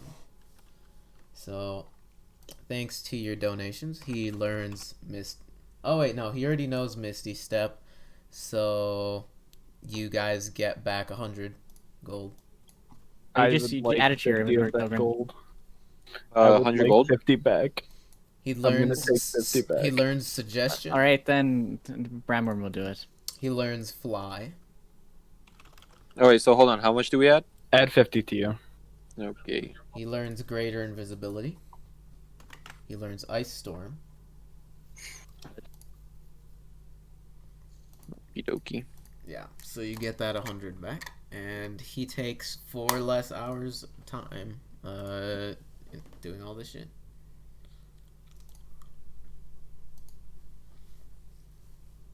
So, what'd you guys? I mean, yeah. Do you guys want to go through downtime real quick right now, or do you is there anything big that you guys want to? I think say the only for big later? thing I actually want to do is message Cardinal Augustus and tell him about the Call of the Dragon below increasing in power, warning him, and then fight Ralrut. Oh, bruh. All right, that's a thing. It is a thing, apparently. So I will see how much this will cost you for the House Civis things. Alright, so yeah, you are going through House Civis for these messages, correct? Yeah. Write out the messages.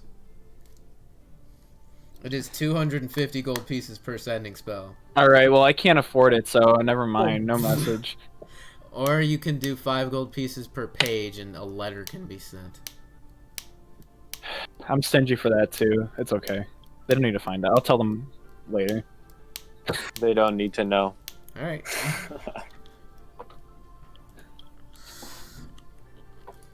Alright. I will go down the list then. Christian isn't here. El Simpiníto, what would you like to do with your 84 hours of downtime? Oh man, that's a lot. So one of the first things I want to do is see if I can buy some pigments as a spell component. Yeah, how many gold pieces worth of pigments do you want? Oh, you don't have a spellcasting focus? If it has a cost associated with it, you can't use a spellcasting focus. Ah, I see. Okay. I So it's don't know like the something worth at least specifics X of it. gold. So what spell is it? For me, it's pretty sure it's called Chameleon Skin. Let me double check. Ooh.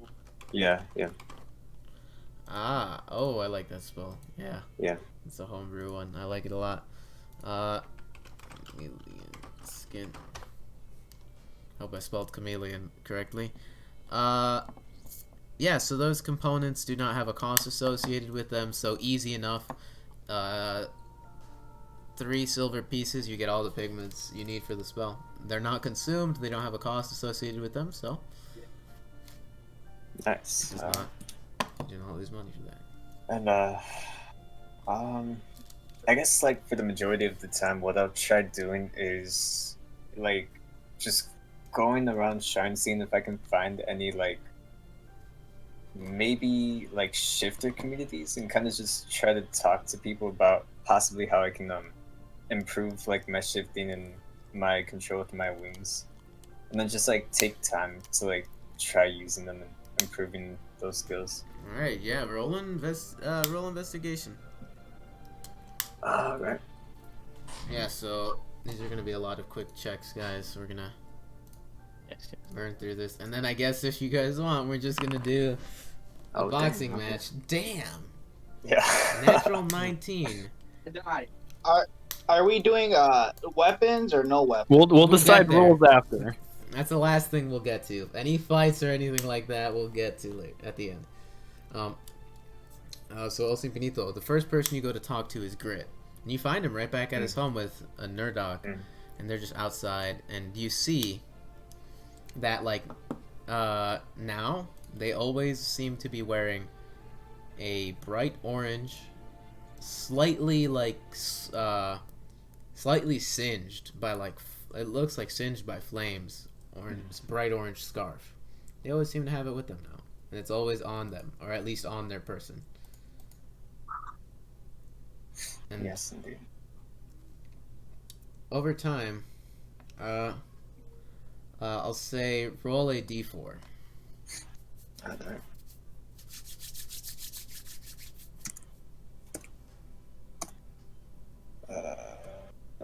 This is not ready. There we go. Alright, that's a 1. As you go down to meet with this is like the first day. As you go down into Lower Dura to go meet up with Grit,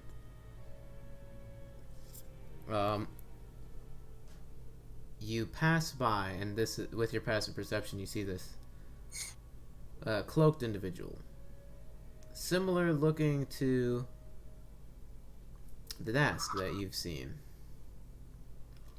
Out of an alley, seems to be selling something.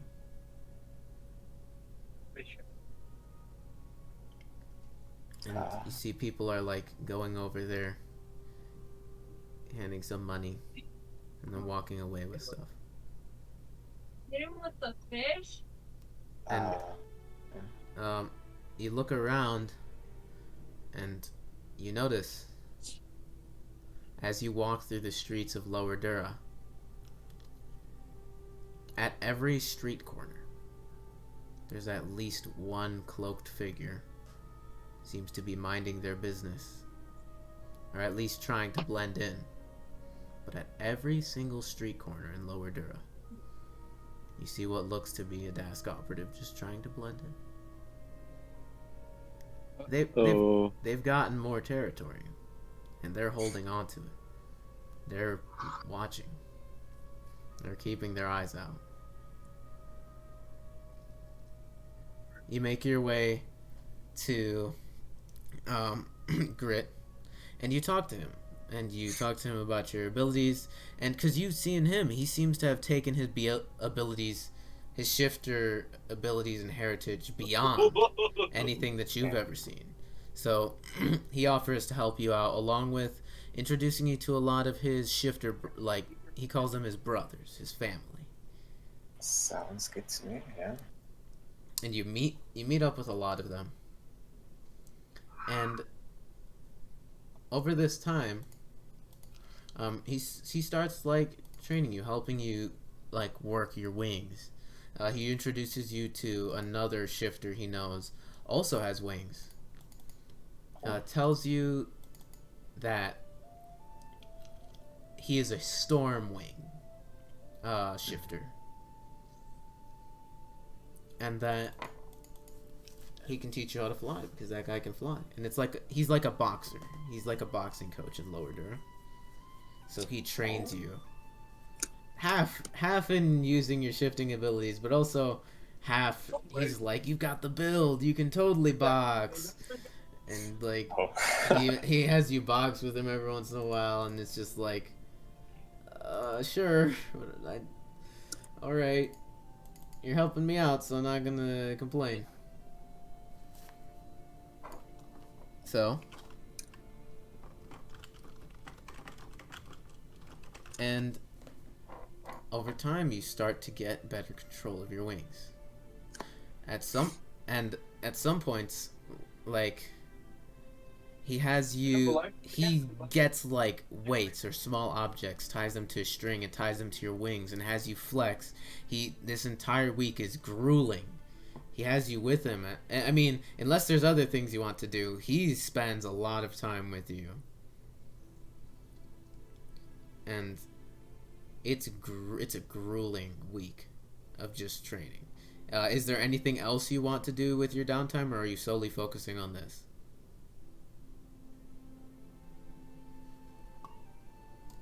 Diego? Oh. Oh, shit. Yeah, Diego, we can't hear you. You die. Training was too much. Yeah, Diego, try exiting out and then joining back in. Oh, there was about to be a whole Rocky montage. Anyway, while Diego is out of commission, Ralrut, what would you like to do with your week of downtime? Train. Fight more bears, perhaps? Oh, you better. Actually, You'll need I'm gonna it. fight some more bears. Alright. You go down. I'll say roll strength performance checks. So roll, add strength, and then if you're proficient in performance, add proficiency. I literally am not on my computer. I'll do it right now.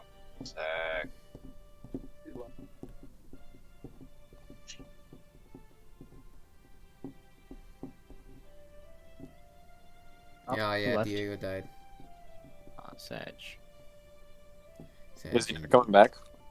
I don't know. I mean, he disappeared and then got back on last time, so probably. Mm-hmm. His internet's... Yeah, he was saying his internet was bad. There we go. Diego? Yeah. Hello? So there's strength athletics? Hey, Diego. Oh, my bad. I have no idea what happened. That's good. That's good. No, it's strength performance. Oh. Yeah, so hold on. Let me finish with I Diego. mean, it doesn't matter because he didn't roll Yeah, let me athletics or performance. He rolled a save. let me finish with Diego. So, Diego, is there anything else you'd like to do with your downtime, or are you purely training with this guy? So, I mean, yeah, I think that's about it. There's really nothing else. Alright, the guy, he introduces himself as Feathers. And he's like a boxing coach in Lower Dura. Overall, like, fitness guy. And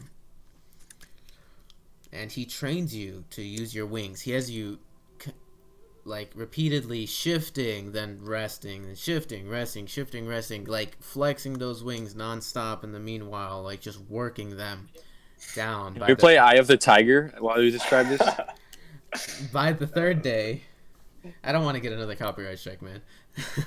Fair enough. You already got one on what? I got 2. I think he got 2. Oh, God. Oh, really? Yeah, dude. Yeah. What's it called? So, or no, not copyright strikes, but copyright claims. Oh, okay. All right. Yeah. So yeah, by the third day, El Simpiníto, he's tying small weights to your wings and having you flex. And whereas you could only get it like your wings like 3 inches off your back, you can now almost fully extend them. And now with weights, you're starting to lift them with weights. By the 5th day, you're starting to be able to flap them and get them like actually get decent speed with them. And at that point, he just starts doing either heavy repetitions of just like speed, just flapping your wings, or just heavy, heavy weight. And by the 7th day, he takes you. By the 6th day, he takes you to a spot he knows and he really likes, and he just shoves you off of a building. Oh, gee. I would like you to roll a Constitution Athletics check. So, roll a d20, add your con, and then Athletics and then proficiency if you're proficient in it. Roll a new character. Oh, Man. God. It's not a super high building. It's only like 50 feet high where the balcony pushes you off of. Only 50 feet. So, no, wait. 1d20 plus con. 1d20 plus con, and then proficiency if you are proficient in athletics. Oh, no. Not proficient. Gonna roll this. 1d20 plus con. That's a... Let's see. So 13 plus con? Yeah. Let me see. Plus con is +2, so 15. He shoves you off of this building, and you don't manage to fly, but you glide down, and you're like, holy shit, I'm gliding, I'm doing it, oh god, how do I land? Roll an acrobatics check with disadvantage. Oh, God. As you go down, and you just start flapping your wings like crazy, and then you manage to get into a gliding position, just laying your body horizontally. Oh, okay.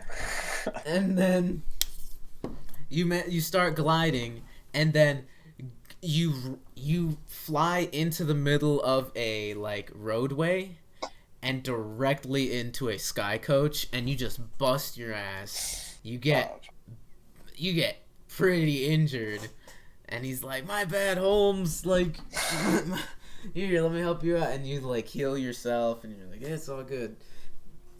And over all of day 6, he's just pushing you off of this building. And eventually, you do manage to start flying. Oh, let's go. Like, not far. Yeah. And only while you're shifting. But you manage to be able to hover and hold yourself in the air. It's immense work. And, like, every day of this, you are immensely sore. And on the final day, 7th day, right before you're about to meet up back with the rest of the group to go to see what the final verdict is on the case, he invites you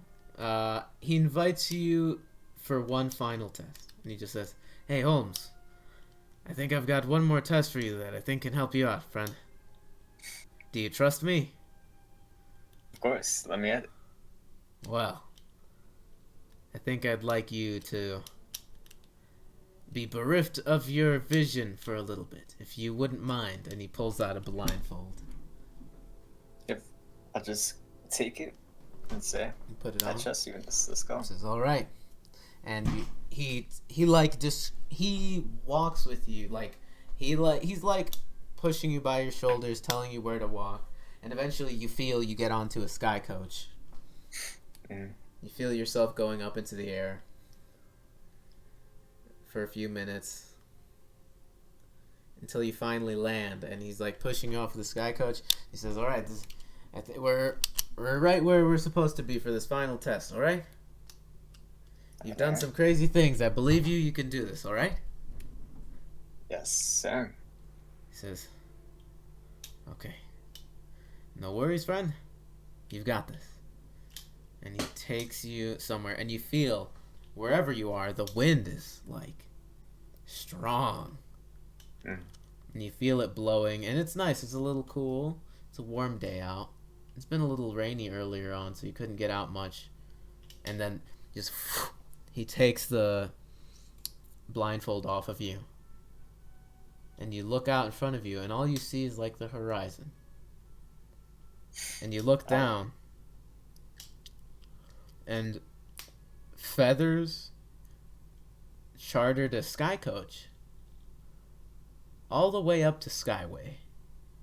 And you feel two palms on your shoulder blades as Feathers just pushes you off of Skyway. So, I'm gonna switch to music. Oh man, oh man. So, El Simpiníto. As you get shunted off of Skyway, you feel yourself falling, and you feel his hand reach into your pocket for a second. He seems to be dropping something into your pocket. And he just shoves you off of Skyway, and you immediately just fall into a head over heels, ass over tea kettle tumble, just hundreds of feet. And your first instinct is, I'm going to die. This guy just killed me. And you're falling. Oh my God. So what would you like to do? He had you rest, and he made sure you were in good health before this. So you have all of your abilities and everything as you're falling. So, El Simpiníto, what would you like to do? Alright, so I'm guessing my very first instinct at this point would just be to shift. So you shift, and your wings come out. You've trained them. They're good at this point. They can come out whenever you want them to. What are you doing? Alright, so first course of action would try to be to stabilize my flight. So I'm gonna try to like get my wings, spread them out as far as I can to try to trap the air, and at least get myself into a more controlled fall. Alright. Roll an acrobatics check. Oh god, alright. Let's see what happens.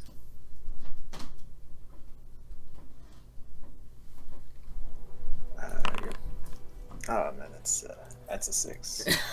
So you're just falling. You're just yelling out into the open air, and you start trying to control your flight with your wings, but it's just, oh man, this is not good.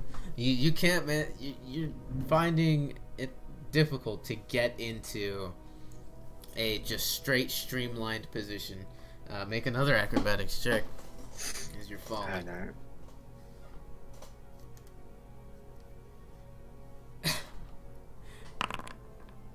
Alright, tiny bit better. You managed to get yourself down just into a straight fall with your face down, just feet up. You're falling straight downward and at a very rapid pace. You're starting to get close to upper Sharn at this point, and you start to feel your wings get the air under your wings, and you just think back to the many times Feathers pushed you off of a building at this point, and you fell like a couple stories and busted your ass. And this is it. So what are you gonna do? Alright, well, yeah. I mean, now that I have a bit more control, I'm gonna try to angle him up a bit, see if I can catch that wind and stop falling straight down. Alright. So this would be another just straight dexterity check. Alright.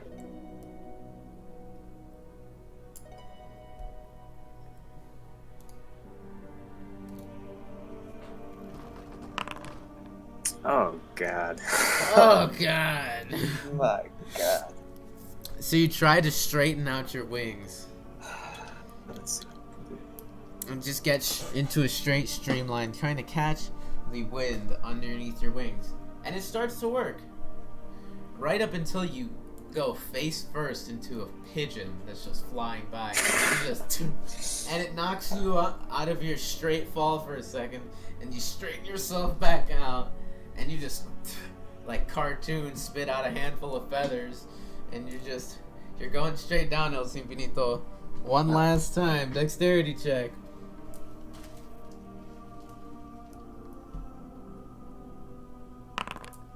Oh, much better. Okay, it's a 20. And right as you are about to land on the top floor of an upper Sharn penthouse, you feel a gust of wind come underneath your wings, and you think back to the dream you had. The dream you had with the Dreamweaver dust. The person you saw. Think to your heritage, and you feel the wind, and you close your eyes, and you flex your wings as hard as you can, and the wind just raises you like it's kind of like a kite. You angle yourself down to dip and then up, and you shoot up, going now getting fully horizontal, getting some actual air, and you open your eyes, and you're now gliding. You're gliding over Sharn. And you think, this is it. You start to flap your wings.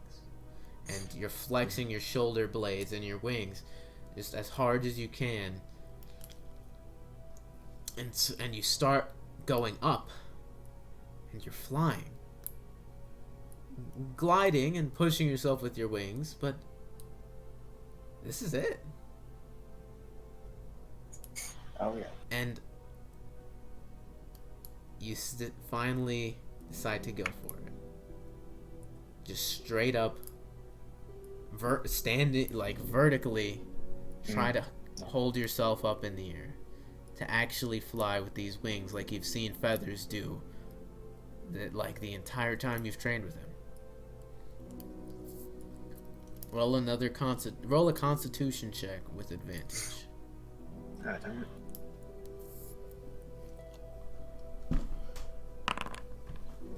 Say 12.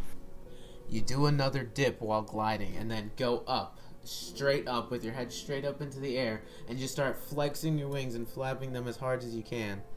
And you feel yourself falling, and you start to panic. You've been training hard for this, but you don't know if you can do it. And you continue to flex and flap your wings as hard as you can. And right before you hit the ground on Upper Dura, you feel yourself. The wind, the air pushed under your wings, holding you aloft. You're flying. You're actually flying. Oh yeah. And then you feel your shift end, and you fall down about 10 feet. Roll an acrobatics check. I don't know.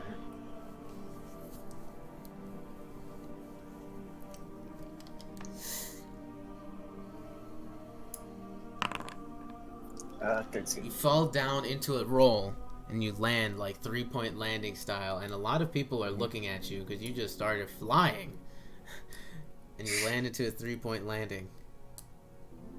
And then you hear in your head a message from Feathers. Hey Holmes, did you have to use the Featherfall token? Are you dead, or did you do it? Come on, I think you did it. And then the message ends. So you can respond in 25 words. I'm gonna say, Holmes, I think I made it.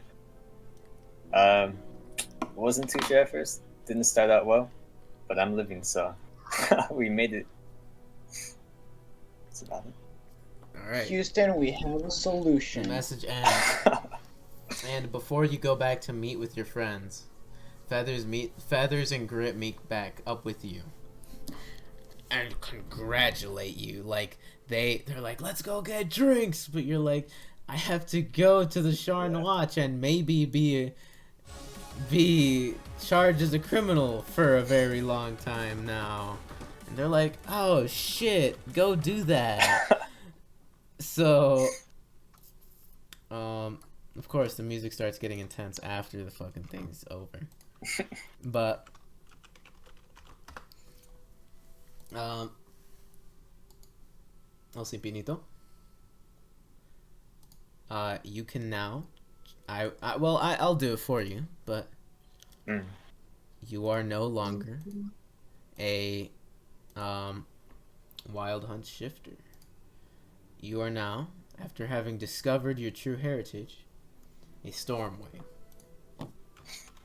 Let's go.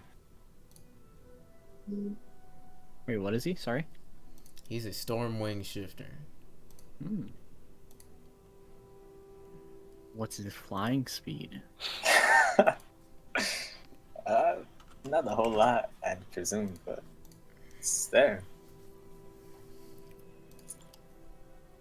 Now a man could just like fly up and take snipes at people. Oh yeah. I really hope I get a crit on my first hit, so I just down him in one. What's your smite? Mm-hmm. But yeah, what features do you get at a 7th level? Don't worry about it. Okay. All right. Let's just so, say I had a massive upgrade. Do you take it in Paladin or Warlock? Warlock. So, Ooh.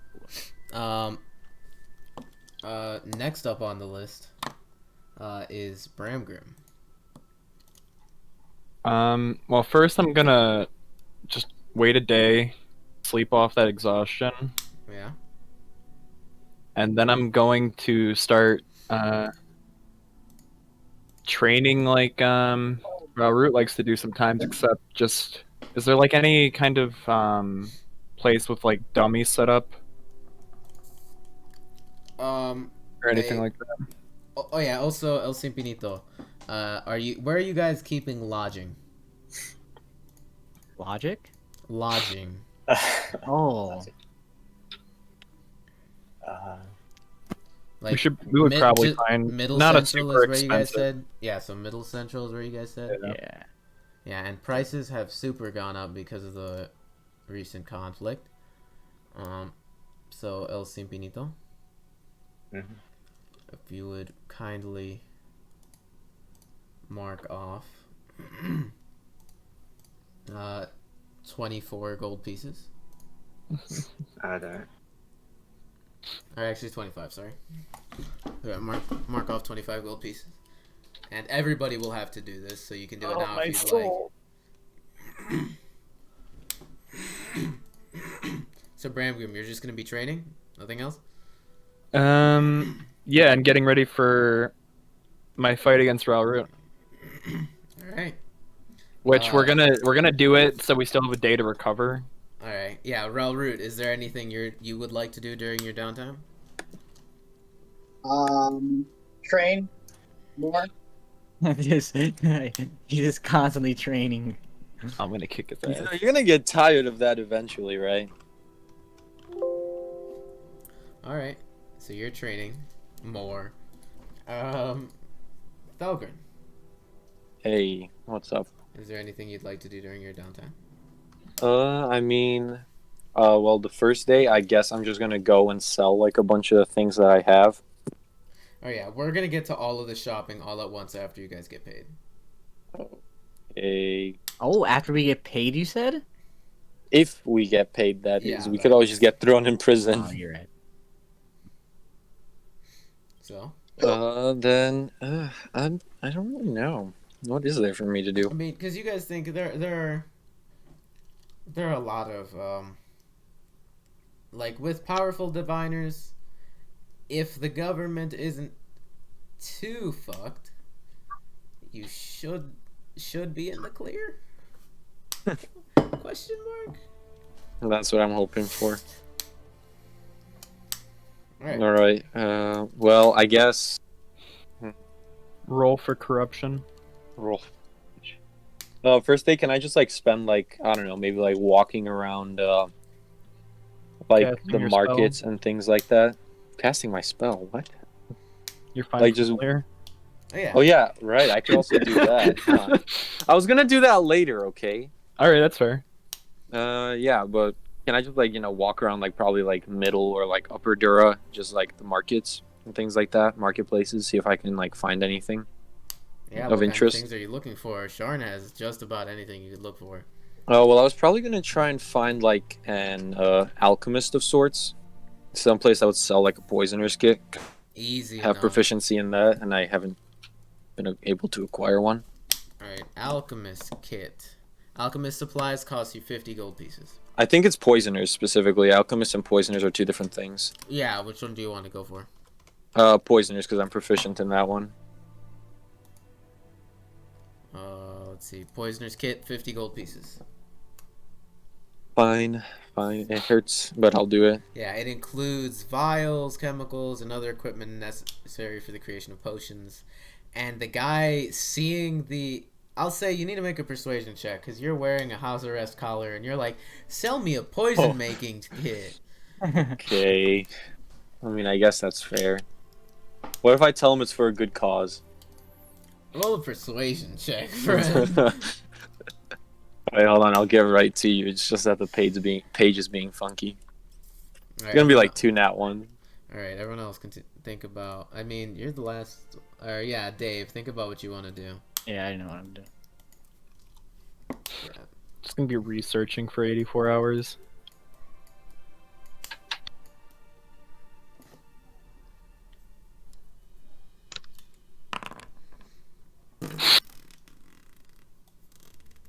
Natural 20.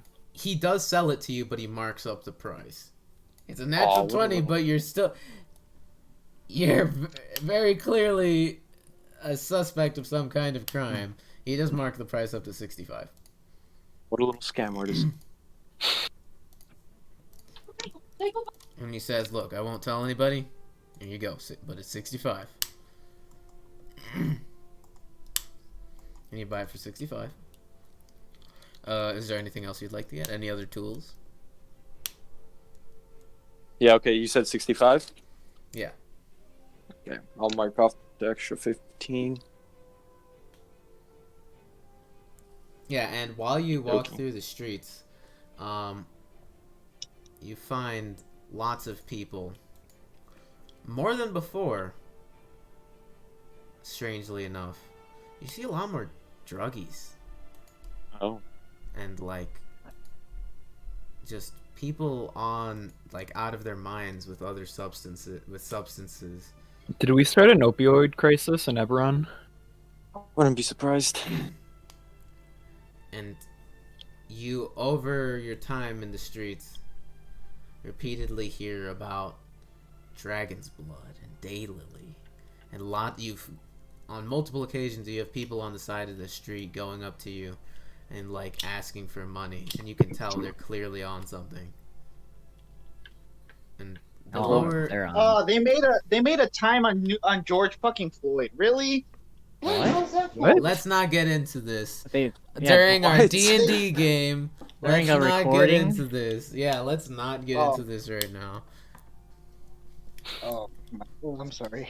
That's Jesus Christ. Let's not do this. Person of the year. Person of the Yikes. year. Shut up! Shut up. Juan, shut up. Remember when I said stop talking? Yeah, stop talking. It's gonna be a long. No. I can't hear you. Alright, so. Yeah, you see, there's a lot, and all of you see this traveling. You see this a lot, El Simpiníto, especially with that passive perception and how often you're going into Lower Dura to meet with Grit and Feathers. Yeah. There's a lot of people. You even get offered at one point by what seems to be a Dask dealer trying to sell you Dragon's Blood.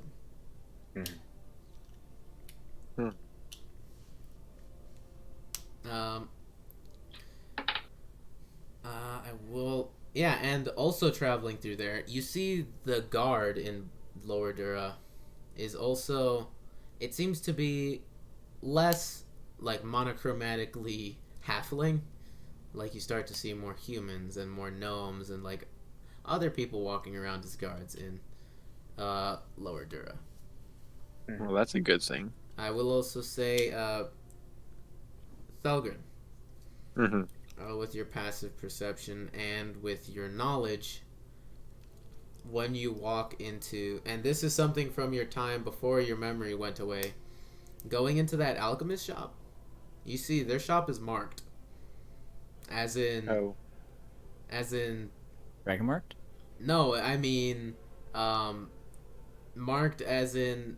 These people are allowed to continue doing business. You see on, like, the inside of their sign, like the sign on the outside of their shop, there is a symbol that you recognize to be Dask, which pretty much denotes, and this is something, like, you would go around and have people pay you for this.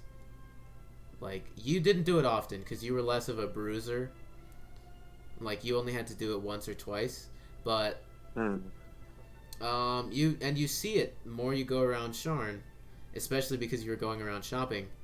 There are a handful of businesses, especially in Lower Dura and at times even in Upper Sharn, where people are being coerced into paying protection fees. Protection in air quotes from the Dask.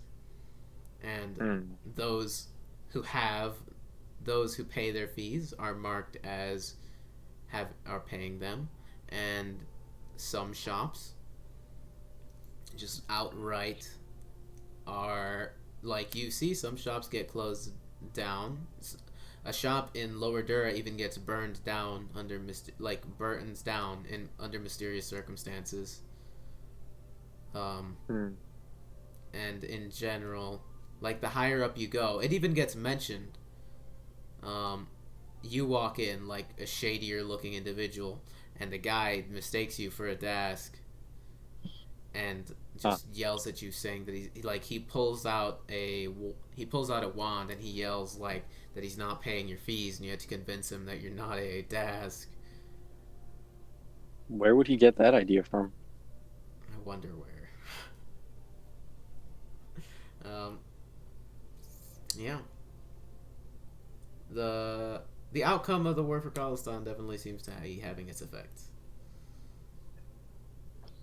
I'm beginning to wonder if we made the right choice. Well, now right, going back now. Thelgun, is there anything else you would like to do during your? I mean, you can practice making poisons with your poisoner skin. Oh yeah, right. But probably I'm gonna spend some time, probably actually like summoning the familiar that I paid for, with the materials that I paid for. So I'll probably do that. Yeah. So you get your familiar. Mm-hmm. The one we discussed. I don't know. I think, can I get like an owl or something? Because I'll probably. Yeah, you can start off with like an owl. Yeah, then I'll get No that. problem. I'll make it take the shape of an owl. That Yeah, would be and pretty useful. It's interesting. Like, when you summon it, the spell feels connected to your tattoos. Like, when you cast, you feel that energy, and what looks like, you make it so that under, like, you can decide, but under like a whistle or a snap or something along those lines, you can make the familiar disappear and reappear and stuff like that. Okay, I think I'll do that under like a snap. That would be pretty cool. All right, so you can snap, make it appear, snap, make it disappear, just repeatedly, and you can have it appear where you want it to, like, and you can control it that as per the spell's description. So do I get like another like a tab or something for the familiar? I don't. On my like character sheet. I believe there is. In the extras, you can manage. If you go to and then extras, choose familiar. Yeah, extras, manage. Oh, okay. Familiar, so you can find an owl if there's an owl. If not, yeah, there is an owl. Yeah. Then yeah, that. One hit point. So Thelgun, what else would you like to do? Okay, I'll do the familiar later, and then probably because I identified like the medal. Yeah, it was a medal that was on like my mage hand. There's probably like libraries in like Middle and Upper Dura, right? Yeah, you can even pay to get into the university. Yeah, right. Libraries, which have the best information. So, how much is it to get into the university library? It's a gold piece per hour. I think I'll try my luck with some of the other ones. Alright. So yeah, that would be around. It's around 2 gold pieces, like, for your entire stay, like a day. Mm-hmm. Yeah. Not then yeah, cheap, then by 2 any gold stretch of the pieces. imagination. Yeah, for your first day. And what are you researching? Probably just some more on like the significance of the metal bycash and like why, if there are any reasons why like my mage hand would be like coated or like it would look like it. Yeah. So through your research, roll investigation roll an intelligence check, I'll say. Ooh. Okay. Normal roll. Here we go. Oh, and that 20. Alright. You learned bycash is a metal available from Drone. From Drome, almost exclusively. But also from the salt marshes, or I forgot what they're called, but the marshes. It's a rare, hard, and dense metal with a purple sheen. Its weapons made of Bykesh inflict great injuries on Daelkyr, which are with that you learn a lot of information. The Daelkyr are extraplanar creatures who appear as like preternaturally beautiful humanoids, native to the planar realm of Joriat. And you read that they attempted a planar invasion around the time of the Dakani Empire, which was a goblinoid empire, just releasing hordes of aberrant creations into the material plane. And it took an alliance between the Dakani Empire and the goblins of the Dakani Empire and the orc druids, known as the Gatekeepers, to repel the Daelkyr. And in general, you learned the Bykesh was a very important historical like weapons / material development in Drome. And nowadays Drome is known for its large veins of Bykesh, and they get it mostly from the Bykesh Mountains and the Grey Wall Mountains bordering Drome. And you know, it was used a lot by hobgoblins during the Daelkyr War for making weapons. Okay. And that matches up with your tattoos. The historical depiction of the hobgoblins of the Dakani Empire finding this metal and then making it. So is there like did I find anything on like why my mage hand, or like anything like a similar scenario, like why it would have like happened, or no? You don't find anything that makes sense for why your magic would be tied to it, but you think it probably, just logically, if you feel the power coming from your back where the tattoos are, and the mage hand is forming in a way that looks similar to the tattoos depictions, maybe your magic is coming from that mark, those tattoos, or whatever, and so that makes you think, what gave you those tattoos? That's a good question. You don't know where they came from. True. And you just remember the eye with the three humanoid figures over it, at the top of it. Right. So, Okay. Is there anything else you'd like to research? So that would have just been a day of Yeah. downtime. Okay, and then like you said, we're gonna do like all of our like shopping and things like that after, so not to bother with that. Then yeah, I don't know. I guess I'll just like spend some time just like chilling, just like walking around the streets, just taking in the view, I guess. Yeah, you guys do not. You have plenty of people like offering. You get stopped by a beautician at one point who's like, "Do you want horns? I can change your eye color. Like, I can change your skin color too." Then there's people like. You find a lot of arcane beauticians that stop you, and a lot of like people making crazy food on the side of the streets. At one point, someone tries to sell you a magical broom that like it sweeps the floor by itself. Yo, Loki might cop. No, I'm kidding. I mean, they offer it to you for 15 gold pieces. Okay, no, that's definitely a scam. Let's not. So yeah. There you go. And then there's been like plenty of dusks, right? So my mask is like fully charged at this point. Oh yeah, without a doubt. Okay, cool. And I'll you, just keep that especially tucked away. when you're walking through the streets, you also notice the Dask figures at every corner, especially in Lower Sharn, and they seem to see you walk by and they watch you. Can I smile and wave at them? They don't acknowledge, but it's really concerning because at every single street corner there's at least one Dask. And you can notice them more, like, you can point them out better than El Simpiníto could have. And at most street corners, it's not just one Dask. There's multiple. Some are just like having conversations, just talking, and then you walk by and they stop talking and they just start staring at you. And everywhere you go, there are constantly eyes on you.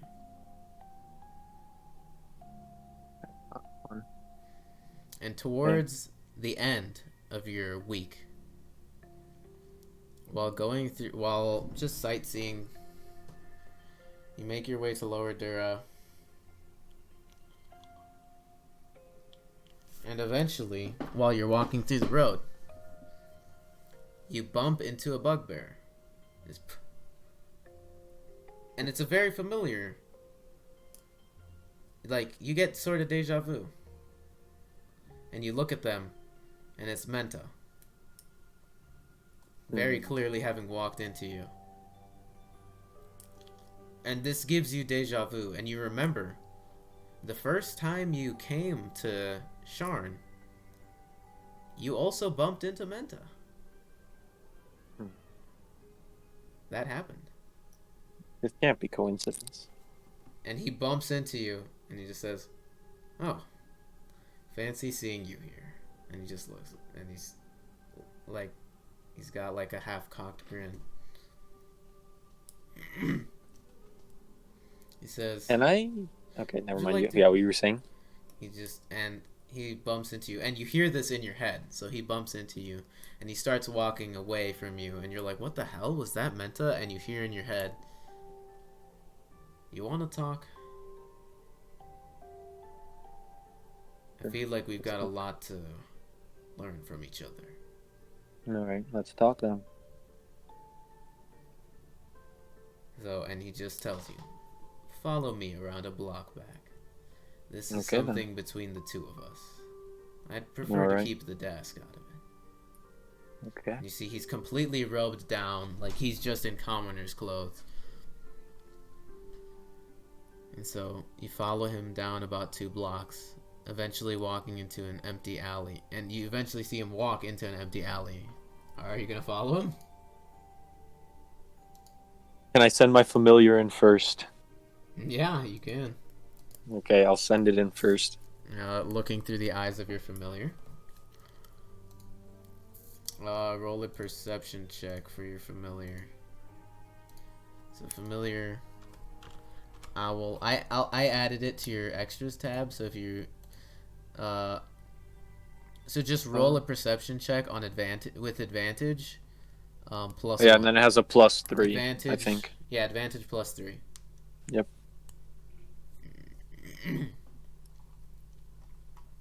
And it's a tiny owl, like it's a pygmy owl. Oh wait. Yeah, I'll just roll a d20 then. Roll a d20. Oh. Your owl doesn't see, like. Hold on. Oh, then a nat 20 on the other one, because it was with advantage. All right, well, let's see what this motherfucker rolled. It's probably gonna be a lot. Yeah, it is a lot. Your owl goes into the alley, and even with a natural 20, does not see Menta. A natural 20 +3. Oh boy. As you've seen before, this guy's a master of stealth. Yeah, kind of jealous. Okay, then yeah, I'll guess I'll go in, but I'll be careful. You go in, and eventually, you hear back in your mind again. What do you remember? Not much, just bits and pieces. I remember I know you from somewhere, and something about an escape. And you continue to walk into the alley, and you see, just at the end of the alley, seemingly out of place, there's just a bench. An empty bench. And Menta says back in your head again, "Why don't you take a seat?" Okay. I guess I'll take a seat then. You go over, you sit down, and you feel on your shoulder like a tap. It's a furry hand. No. You can clearly tell it's Menta. Invisible, sitting directly next to you. You just hear in your mind. An escape, you say. Mm-hmm. I remember something similar. Was it you that was escaping? I wasn't escaping. I was breaking somebody out.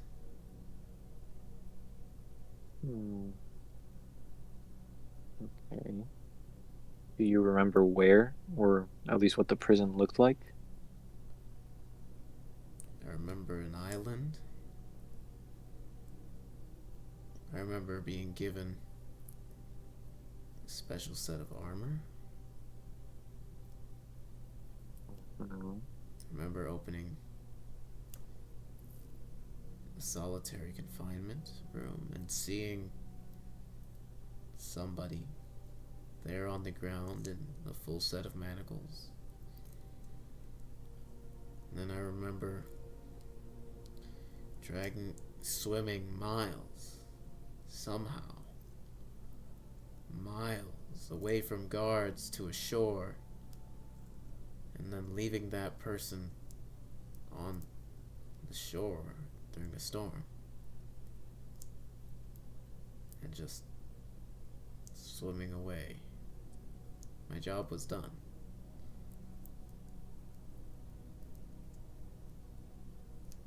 When was this? Do you remember? I don't know. I'm missing a couple years. Okay.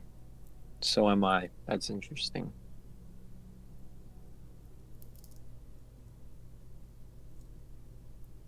And you mentioned something about, like, your memories, or, like, the memories of, like, your time then. Like, through a purple veil, right? Yes. Do you see it too? Yes. Sometimes I can get bits and pieces, but nothing concrete. Same here. Do you have any idea what it is? I don't know, but I think there's somebody that knows what we're missing, and they don't want us to remember it. You don't have any idea who that person is, do you? I've got some ideas. Hmm. No one specific, but we're both connected by one string. Yeah. But whoever did this to us, probably, if they went through all this trouble just to make sure that we don't remember these times, probably has something to hide, and they're probably very well hidden. Well, that's what I'm worried about. If they've got something to hide, why were our memories taken? Why can't we remember?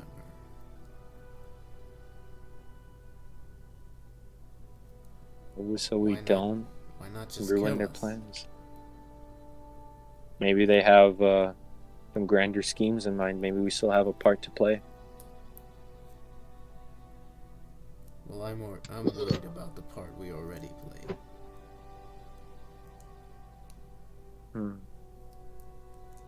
I'm with the Dask, I suppose.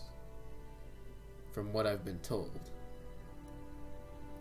I remember joining them when I was younger, but there's a gap.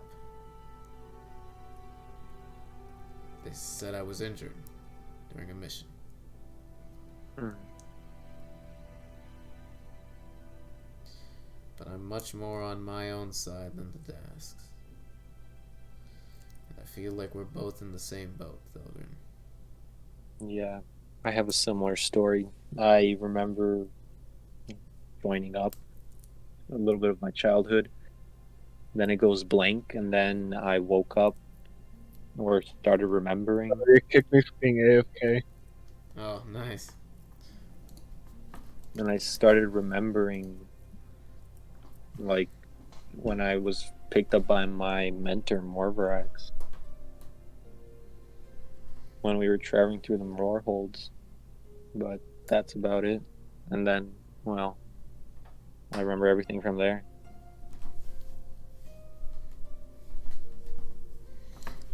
Well, there's something more to this. Do you think it's the desk, or do you think it's something bigger than the desk? I think it's both. Something in the desk. Ugh, But I'm far back. above What's it. happened? Thelgun's having some backstory shit. Having a midlife crisis. He just says, we've both got to watch out. See what we can find out. Have you been able to, like, remember anything? Not really. I have vague memories in the desk. And then you appeared. And I'd hear of you. There were groups following you for a while. Yeah. Back in Fairhaven, I think it was. Yeah, something like that. Someone was tracking you, and the Dask were trying to keep it from me. But I found out, and then we met in the sewer, and a lot came back. A lot came back, but it's all foggy. That's where I recognized you, and several things also came back to me, so I'm guessing the key is to retrace our steps. I'm guessing go back to places we think we've been, do things that we've done, and maybe it'll come back. Maybe it will. Until then, I don't know what we should do. I'll work to see what we can find, what I can find within the Dask, but you've got to see what you can find outside of it. Yeah. There's something more to this.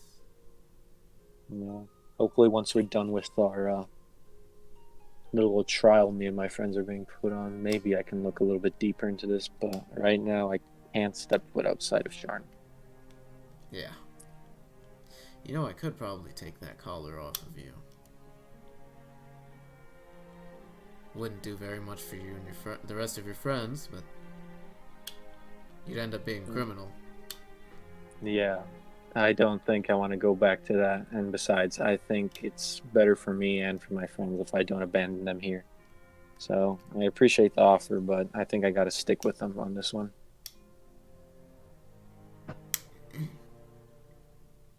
Well, and I followed you guys for a bit back during the fighting. Yeah, I assumed. You've got abilities, right? Yeah. Powers you can't really explain? Specifically these tattoos on my back that I cannot decipher the meaning of yet. And he says, I've got some of my own. Do you have any idea what yours mean? They've got some sort of... it's like a mural, a depiction of something. Yeah. There are these twisted creatures Hmm. Bending the world with their minds, using an energy and a power I'd never seen before, other than within myself.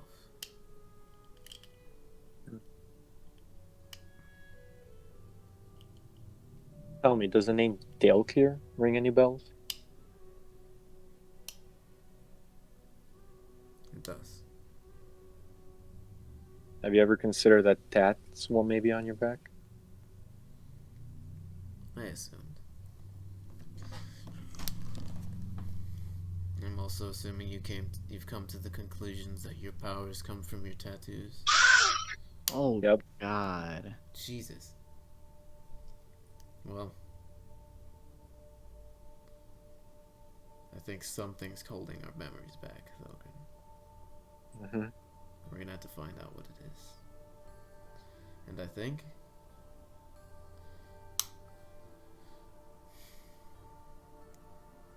we've gotta figure this out together. Yeah. I'll do I it think from the Jerome would be a good place to start. That's I know you can't travel as much, so I guess that part would be left up to me. I'll find what I can from within the desk. You find what you can from outside. Yep. I'll try and swing by there as soon as I can. See if I can learn anything, and then I'll get back to you. Because we're not on opposing sides, but I don't think we're exactly supposed to be friends. But I think we can help each other out. We both seem to be pawns in a game that we know nothing about. And you feel You guys know how much more longer we're gonna. a tiny bit. If you and Joey want to do your fight, you guys want to save that for next week? Probably. I mean, it's okay. I'll just hit him in one shot. Oh, right. Yeah, I'm probably finishing with. Oh wait, I haven't done Dave. Shit. Yeah, right. You want to just save it for next time, or you know what? Fine. You know, I'll just let Joey win. It's fine. I'd be whatever. No, we'll save it for next time. Yeah, just save it for next time. We still have to do all of the shopping. Yeah, because honestly, I don't think you have to be here for the part with Dave. Probably that's just gonna be like a lot of character things, and if you really want to, you could probably watch it in the video. Yeah. Or I don't know how Alex is gonna do it. Yeah, I should probably go right now too. Ugh. Don't worry, I'll kick your ass next session, Juan. Try it. Alright, so Thelgun, you feel like the tap on your shoulder, and you feel the air get displaced a little bit as he stands up. And you feel a hand come under yours and something get put into your hand. And you feel Menta's hands clasp yours, and you feel him put something into your hand. It says, "We'll do this together." We will. And you hear some very slight footsteps for a second before it just walks on. All right. You look down into your hands, and the last thing you hear, and Thelgun, watch yourself. I don't know if it'll happen to you, but at times I find myself doing things that I just can't explain. Mm-hmm. Well, thanks for the heads up.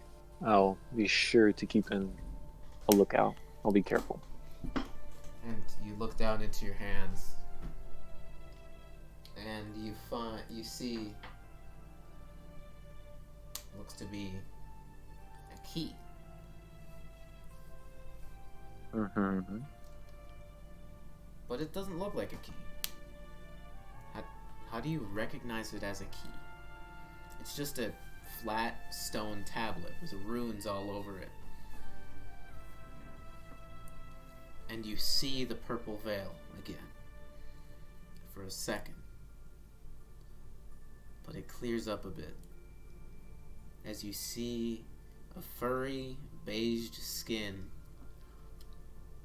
bugbear reach down with this flat stone runic tablet to you, laying down in your cell in your full set of manacles as the stone gets pressed up against them and they open up. And then you find yourself sitting back on the bench.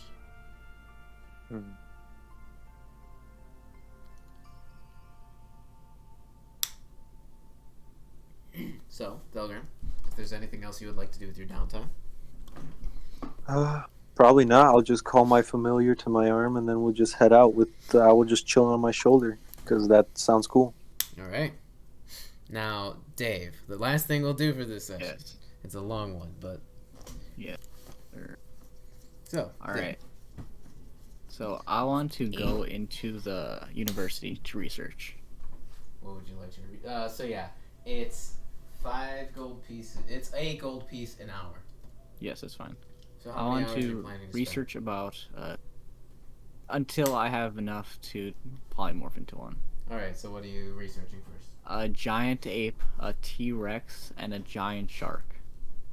Alright, guys, I think I'm gonna have to head out. Alright, yeah, okay. we're about to finish after Dave does his thing. Yeah. So roll 3 separate investigation checks in that old order. See you guys. Ape, T-Rex, Okay. shark. Ape. That's the giant ape. Alright. This is the T-Rex. T-Rex, or right? Yeah, T-Rex. Ape, T-Rex, giant shark. Now this is giant shark. Oh, the +1 is from Jack of all trades. Oh, okay. Yeah. That makes sense. Okay. You research, and so with those rolls, it takes you, I'd say, with the giant ape research, it takes you, I'll just equate it to gold pieces. Mm-hmm. So it takes you the whole first day on just giant ape. Or well, Okay. like you spend a few hours and you're like, yeah, I know this form, and then you try casting the spell and it immediately fails. So like, fuck, and you spend the rest of the day just researching giant fine. apes, like exclusively. Like you're about to become a zoologist, like. And then, so that costs you around 12. Actually, yeah, it would be 12 gold pieces.